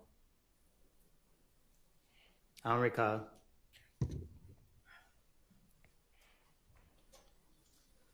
What I told the detective. But you asking me for the truth. I keep telling you, I would tell detectives whatever they wanted to hear or whatever they wanted me to say to get out of my situation.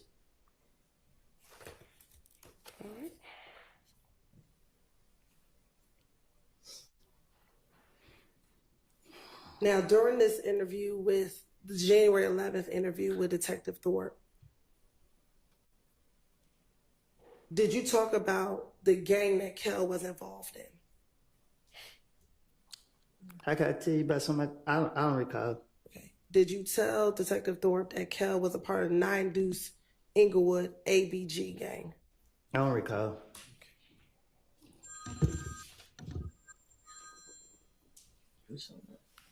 What are you doing lurking back there? Did you also tell Detective Thorpe Jay, that pull that us was up. the same gang that Bloody J was a part of? My dad's. I don't recall.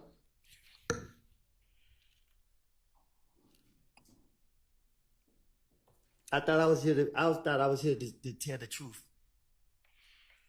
Okay. And what's your new version? What's your truth today? That I lied. And that you lied about everything back in 2015? My truth today is I lied and put the blame on others for a lot of activities. I ain't telling on myself. I ain't got nothing else to say. I don't recall. Okay. Good, Bob? Now, did you also talk to Detective Thorpe about you at one time being cool with Bloody J or being friends with Bloody J? I don't recall what I told detective, investigator, what deputy, whatever you want to call them. Okay. And then you stopped being cool with Bloody J and ABG once you started hanging around Thug. I don't hang around other people. Okay. Isn't that true that you told Detective Thorpe in this January 11, 2015, that when Thug started letting me hang around him, that's when you were no longer cool? I'm from Mechanicsville. I do what I want to do. I understand what you're saying. Okay. I'm asking you what you told Detective Thorpe. I tell Detective Thorpe anything to get him off of me.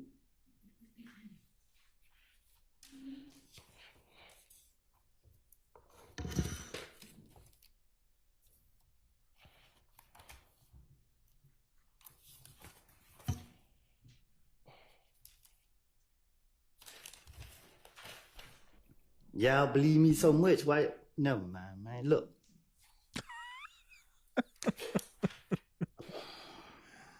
This man. After Donovan Thomas was killed, did Deshawn's mom's house get shot up? You said did her mom's house get shot up? Yes, sir. Yeah. Okay. And do you recall telling Detective Thorpe about the fact that her mother's house got shot up after Donovan Thomas was killed? I don't remember if I said it to him, but I know her mom's house did get shot up, so I don't know what I told him. So if you told him that her house did get shot up, that would have been the truth and not a lie, correct? Look, y'all had 50 police investigators questioning me different times. I don't remember, because I know y'all trying to trick me to get me back in jail. I don't know if it was Detective Thorpe, Gaten, Dennis, or whoever other police is here. What I don't lie and told them. But every time that they came and told me, I sat in front of them and gave them whatever I wanted to tell them. And if it was the truth, it would not take no 10 years later for them to try to go do anything about it or to go back and use it. I'm telling you today, I told you before y'all put me in this courtroom that I lied. I don't want to be here. I'm not scared of nobody. I'm not in here trying to work in nobody's favor. Y'all is not fit to put it on my conscience that I don't sat up here and lied on these boys for stuff that I don't did. Not what I did, but for stuff that I'm not fit to sit up here and lie on them. And no, I don't care. Stop asking me questions. I'm not going to allow them. Okay. All right, Mr. Copeland, listen to the question that Ms. Hilton just asked you and see if you can answer that question. Just pay attention to what she's actually asking you and answer that. Yes, ma'am. So my question was, on January 11th, 2015, you told Detective Thorpe about Deshaun's mother's house being shot up, correct? I told it to a police. I don't know which one to be specific. And that was not a lie, correct? Her house was been shot up. Okay, so that wasn't a lie when you told Detective Thorpe that, correct? I don't know if it was him I told it to. Okay. I don't think we've gotten a clear answer yet. Overruled. So that wasn't a lie, though, correct? If you told any police, whether you remember being Detective Thorpe or Gaither, was that a lie? Did her house was shot up? Yes. Man, So was that a lie? what you mean? You just said So when you finessing the police, this how you finesse the police. You take a little bit of the truth and you take the bullshit and you put it together. Okay. So that's how I outsmarted Detective Thorpe and Gaither and everybody else. Take this right here, because I know they didn't know this, and put it with this over here. And during all of your interviews, did they tell you we're going to have to corroborate what you said? And if you take all of my interviews and put them together, let's see what you come up with. Okay. But did they tell you that? Did they tell you they were going to corroborate everything that you said? Overruled. Did the detectives tell you that they would have to corroborate everything that you said? I can't tell you. Y'all have so many police talking to me. I don't know. I can't say what they done told me. Did Gaither tell you on multiple occasions, I'm going to have to verify what you're telling me? I just can't take your word for true. I have to verify what you're telling me. I don't know nothing about all that. I don't recall. You don't recall that? Let me ask you this. Do you recall talking to Detective Gaither while you were after you got locked up in June of 2015, calling her on her cell phone while you were in jail? I don't know.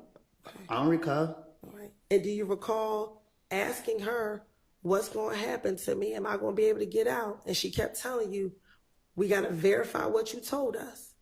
And did I get up? I'm asking you a question. Did she tell you? Listen, we have to answer my question. I'm about to. You won't let me. If I call Detective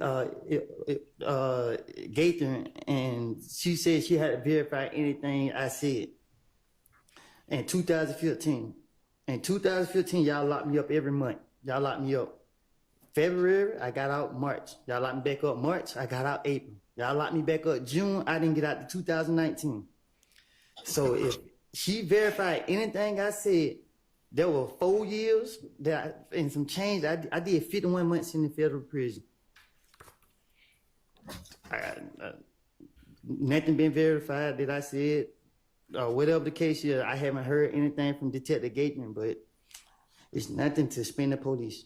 So my question to you was, did Detective Gaither tell you that she had to verify what you said? I don't recall. All right. Now, going back to the January 11, 2015 interview, do you recall Detective Thorpe asking you about whether or not you ever rented or owned an Infinity vehicle? I don't recall. Okay.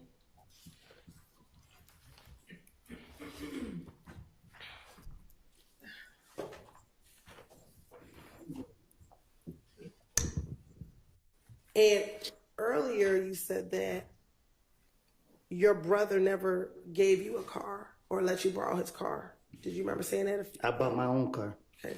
Do you recall telling Detective Thorpe that your brother let you borrow his white Dodge Charger? I tell Detective Thorpe anything. And matter of fact, is that the same white Dodge Charger that members of If Gang shot at while you were on the highway back in late January of 2015? Well, I don't know. I don't recall. Okay. And matter of fact, you told your brother to make the police report because it was his vehicle that you were driving when members of If Gang tried to shoot at you on the highway. I don't recall.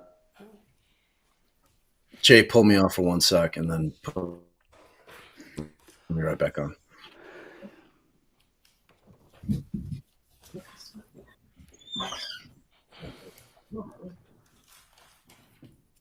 Good? Yeah, thanks. Okay. And during the course of this January 11th interview, isn't it true that you talked to Detective Thorpe multiple times about all the incidents that occurred in the weeks leading up to Donovan Thomas getting killed? I better have a different story every time. Okay. Specifically, you told him a couple times about the incident at the Cascade skating ring. Isn't that true? I don't recall. Okay. And that's Specifically what I said. I know if you take any time I talk to the Detective Thorpe, I bet you ain't none of my stories gonna be the same. Okay.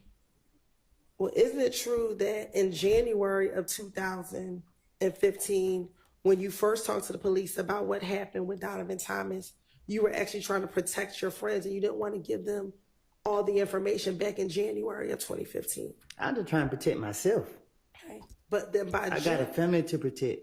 Okay. But by June of 2015, you finally disclosed everything that you knew about what happened the night of Donovan Thomas's murder and everything that happened leading up to Donovan Thomas's murder. No, see, what y'all did was y'all kept locking me up and putting me in isolation, putting me in protected custody at the Fulton County Jail, where people putting feces all on the wall, locking me in the room, keeping me in there 23 hours a day, fucking up my mental, and keep dragging me back and forth, back and forth, back and forth. Wow. Trying to make, man, listen, man, So I ask you my question again. Isn't it true that in January of 2015, you were trying to protect your friends, so you didn't give the police a lot of details about what happened the night of Donovan Thomas's murder? I can't,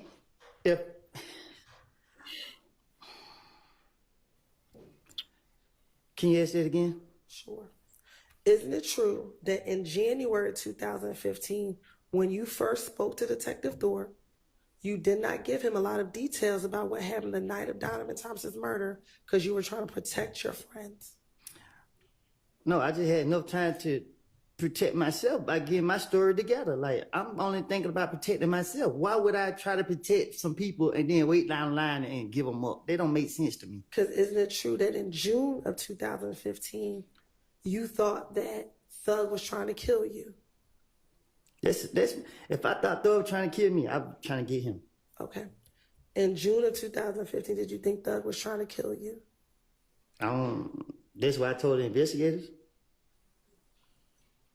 Isn't that true? I don't recall. I don't recall. Okay.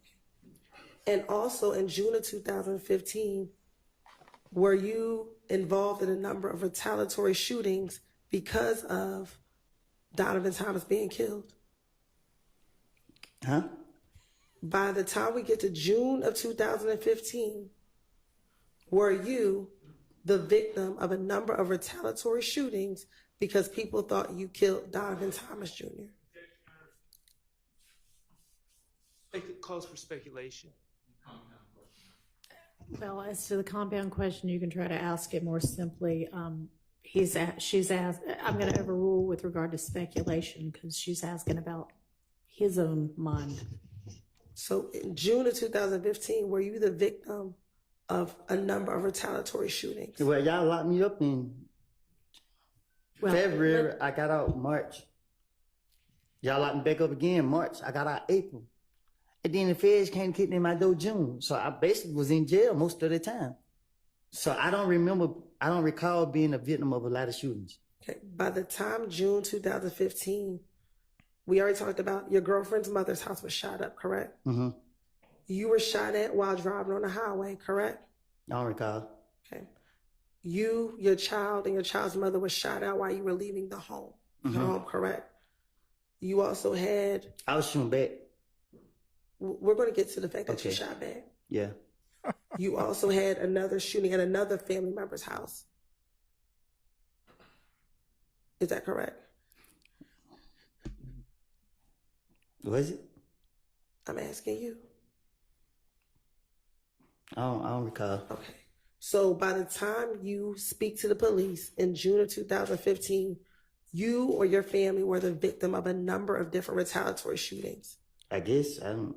And that was all as a result of people thinking that you killed Nut, correct? Right now, Miss Hilton, that is speculation. Okay. Was it your belief that it was because people thought you killed Nut? They didn't think. When you say they didn't think, what do you mean? I don't recall.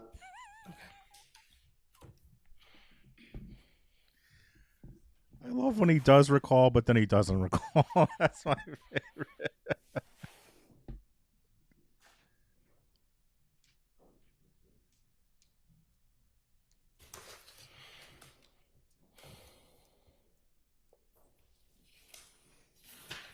Now,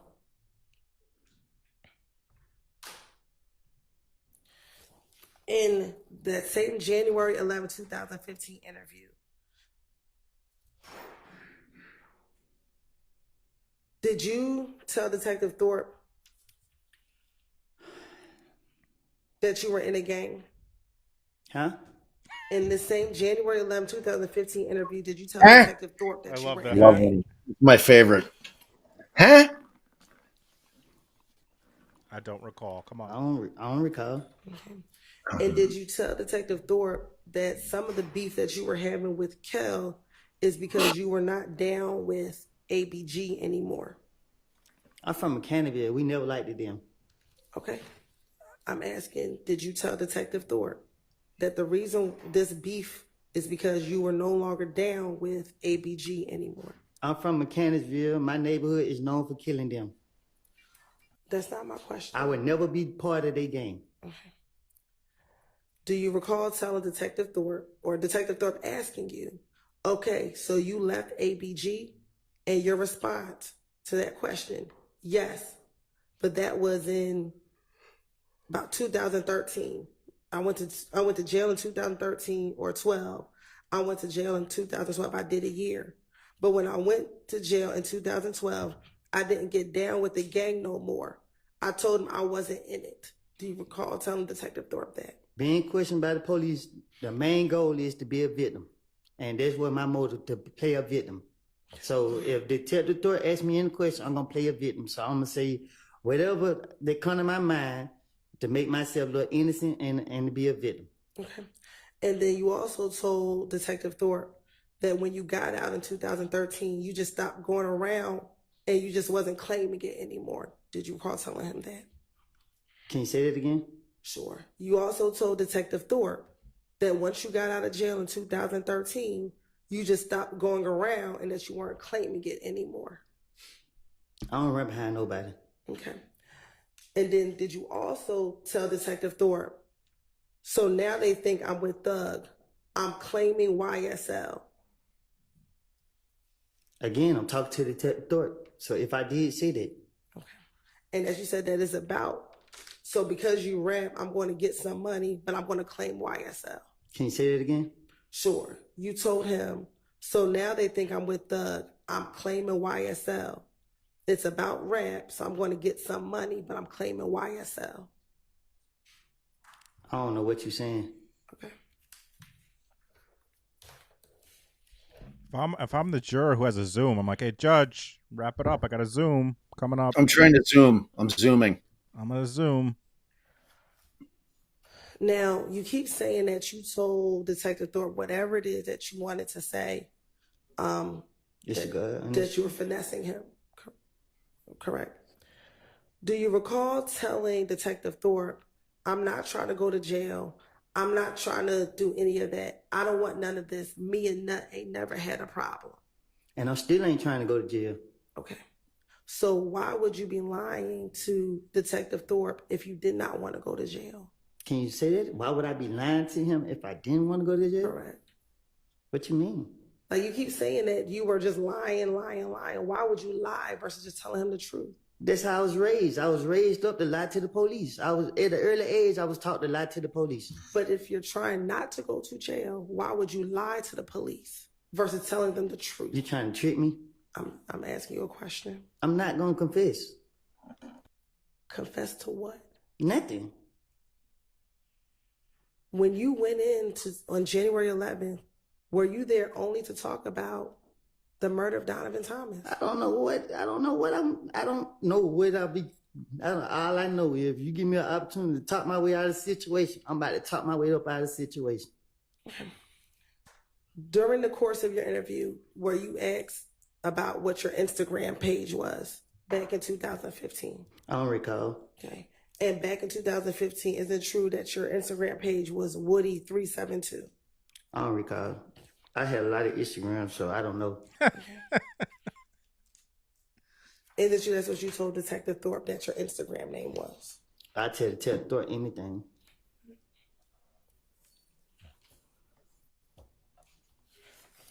Do you also recall telling Detective Thorpe that because people thought you killed Nut, that you were getting a lot of threats on your social media page?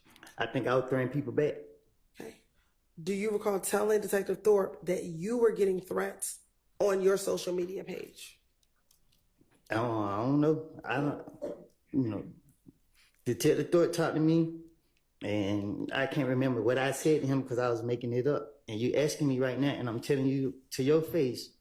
Can you look me in my eyes? I'm telling you to your face, I made it up. Okay. Is it true that you told Detective Thorpe that someone posted on your page, "I'm going to die tonight," but then she deleted the comment, but you screenshotted it? I'm still here, ain't it? Okay. Is that what you told Detective Thorpe? I don't recall what I told Detective Thorpe. And you actually showed him the screenshot on your phone. I told you, What play she a said. victim. That's the key.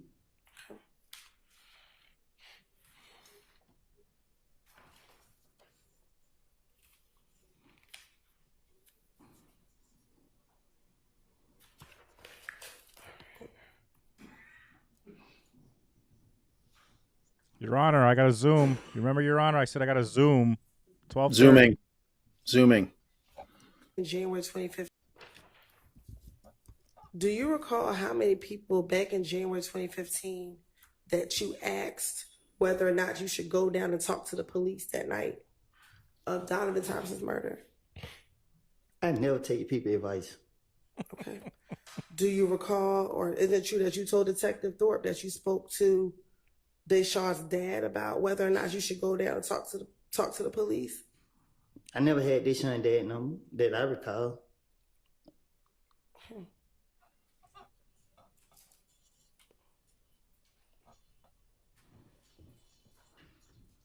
Do you recall telling Detective Thorpe, that's what me and her daddy talked about? I'm like, okay, I'm ready to go down, but I told him, and he's like, nah, because they might find out what happened, you know what I'm saying? And then you ain't got nothing to do with it. So just wait until they come and talk to you. Don't go down and talk to them. So I was raised up that if when nobody with you, they don't need to know. So I ain't on all that what you talking about. It was a lie what I told Investigator Thorpe. It's something that I came up out top. I was making it up. That's why I can't remember what I said to him. You want me to say something that I didn't say so you can put me back in jail? Okay. I don't recall what I said. I don't. Did you kill Donovan Thomas, Mr. Copeland? Did you kill Donovan Thomas, Mr. Copeland? Huh? Did you kill Donovan Thomas? You shaking your head? Is that a no? No. Okay, then. And is that what you went down there to tell Detective Thorpe back on January 11, 2015?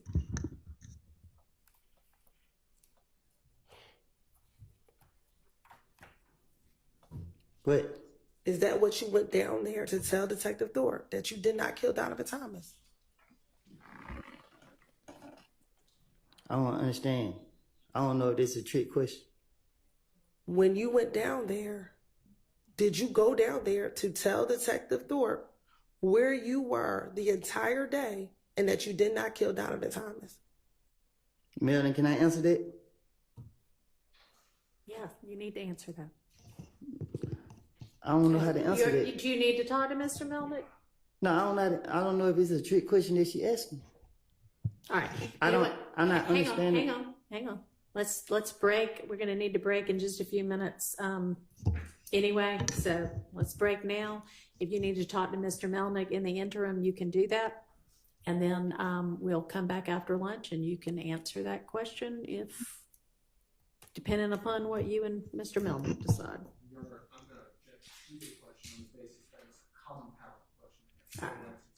All right, well, that is true. I will sustain that objection. So Ms. Hilton, during the break, formulated into something that is not a compound question. Yes, Your Honor. All right. So let's break until...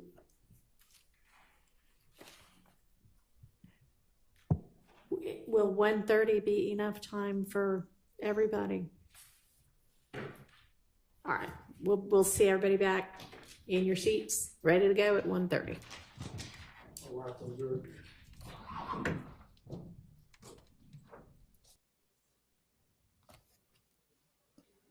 Shoot, man. Well, that was all. That lived up to what we were talking about, right? That was every bit Let's of what I was all of talking us about. be back at 1:25, just in case. And shit's y'all think of something you want like to tell me. super Okay. real though. See you then. Yeah. Like a True. lot of laughing and shit, but like he's up there, you know, laying it out on the line, and like she's asking him the questions about what the immunity's in place for. So when he keeps asking, like, is this a trick question? I still don't know that he has a firm grasp on use immunity, like what clearly. it means. You know, so I mean, he's doing the right thing, like in terms of like him, but that's a different fucking thing. Like whether or not he killed Donovan has nothing to do really with Thug. You know, I mean, they're like his what he's saying about the shit that he was putting at Thug's feet and why he was doing that it's not impacted at all by whether or not what happened with Donovan is true or not. You know what I'm saying? Like the reason that he gives is like, look, I'm throwing his ass under the bus because he's rich, because he can hire a great lawyer. Like me, I didn't have shit. Like, so I was putting on a dude that I knew that could handle it because, number one, they weren't going to find any evidence on him. And number two, if they did, he was going to hire a lawyer that would get rid of the shit. You know, I mean, like that's his mindset. Like in terms of like him, whatever he said in relation to the guy that's on trial was not going to pan out for the police. Like that was always his mindset in terms of why he was throwing it on Thug. So, and none of that changes. But when they start getting into questions about shit he may or may not have done, it gets way, way more tricky for him in terms of what he's supposed to say. Plus, I think he's got to try to work it out with his attorney, because I don't know what he did. And if somebody in the chat can let us know, I don't know what he did the 4 years on. Like, I don't know if it was related to that shooting, but I mean, I don't know if he pled out. I don't know if he went to trial. Like, I don't know those facts in terms of what he served the 4 years in a federal pen for. But let's figure it out at lunch and meet back here. Same bad time. Yeah, Same bad. so that will be for folks who are not on Eastern Standard Time. It's about 1 hour. It's about 1 hour and 10 minutes. But real quick, I gotta read this note, Bob. You're gonna like this too. This is a super kind. I got a $20 PayPal. If there's a few I want to get to, but this specifically from Spitfire Dragon. I hope you hear. I know you mentioned it before, but it just came up in my email. So $20 PayPal from Spitfire Dragon. It says, Jay, it's the Spitfire Dragon. I love your channel, and I wish I could pay you equal to the joy you've brought to my life. And this is and how you felt my family. My brother, the one with the funny observations, was severely depressed in a partial hospitalization program where he was in treatment all day and came home in the evenings. Things were so bad, I thought we might actually lose him. I started showing him streaming highlights with you, Bob, Allie, and it became a daily thing. He's getting better, and he said, I'm so glad you started showing me the clips from Jay, Bob, and Allie. They're great, and I look forward to coming home and watching. It meant the world. Jay, love you, buddy. P.S. Check. Flex Jobs, I've had good luck with them in the past. So that was... She's unbelievable. We love you, Spitfire. Thank you so Spitfire, thank you for sending that. Thank you for the PayPal. That's the stuff right there that me and Bob talk about all the time. We appreciate that. Amy, sorry. Luna's mom sent a $20 Cash App for Love Watching with You and Bob. Best chat ever. Thank you so much, Luna's mom. By the way, have you been checking yours, Bob? Just just make sure. I know we've been sharing your. Radio silent. Got nothing. All right, day. so make sure we've been sharing Bob's Venmo Don't as worry. well. Don't worry. Got nothing. Dixie, $20. Woody's life coaching seminar. Thank you, Dixie. And then Parisian Gypsy sent me a $20 Venmo. Says Aunt Bev Crash Daddy video awesomeness. So, I don't even know if that person is watching right now. They may have just sent that separately. So yeah, all right. So Izzy said Woody was jailed for being a felon in possession of a firearm. So there you go. Yeah, no, like Spitfire especially, that was that's amazing. I mean, like that impact. Because you don't go into this thinking that you're going to be able to have that kind of impact. It's like your hope, but to hear it from y'all. I mean, anytime you guys let us know that kind of stuff, it just like melts our hearts. So thank you. Thank you guys. It really, like, if we could make your day a little bit better, and I mean, obviously that's to another level. So thank you guys so much. We'll be back here in 1 hour and 10 minutes. And Bob, you got to remember to email me your outro video, so when I do outros, I can add yours on here. You got to shoot me. Okay. Hey, and tell your friends, tell your neighbors, the afternoon session, it's going to be just as good. Yeah, let them know. I'll create the stream after I end this, and send it out. We'll send it out. So thank you all so much. Thank you, mods. Happy birthday again, Leonard Amber. Oh, what? Yeah, you were getting coffee when she said it. So happy birthday, Amber. We'll see you guys in 1 hour and 10, folks. Thanks, everybody. Love you guys. See you soon. Thank you for joining us, J-Bo Nation. Please give all of yourselves an ovation. No, it won't be real long until next time. Oh, J-Bo Nation, there's no place we'd rather be. J-Bo Nation is the place to be. J-Bo Nation is the place to be. J-Bo Nation is the place to be. J-Bo Nation is the place to be.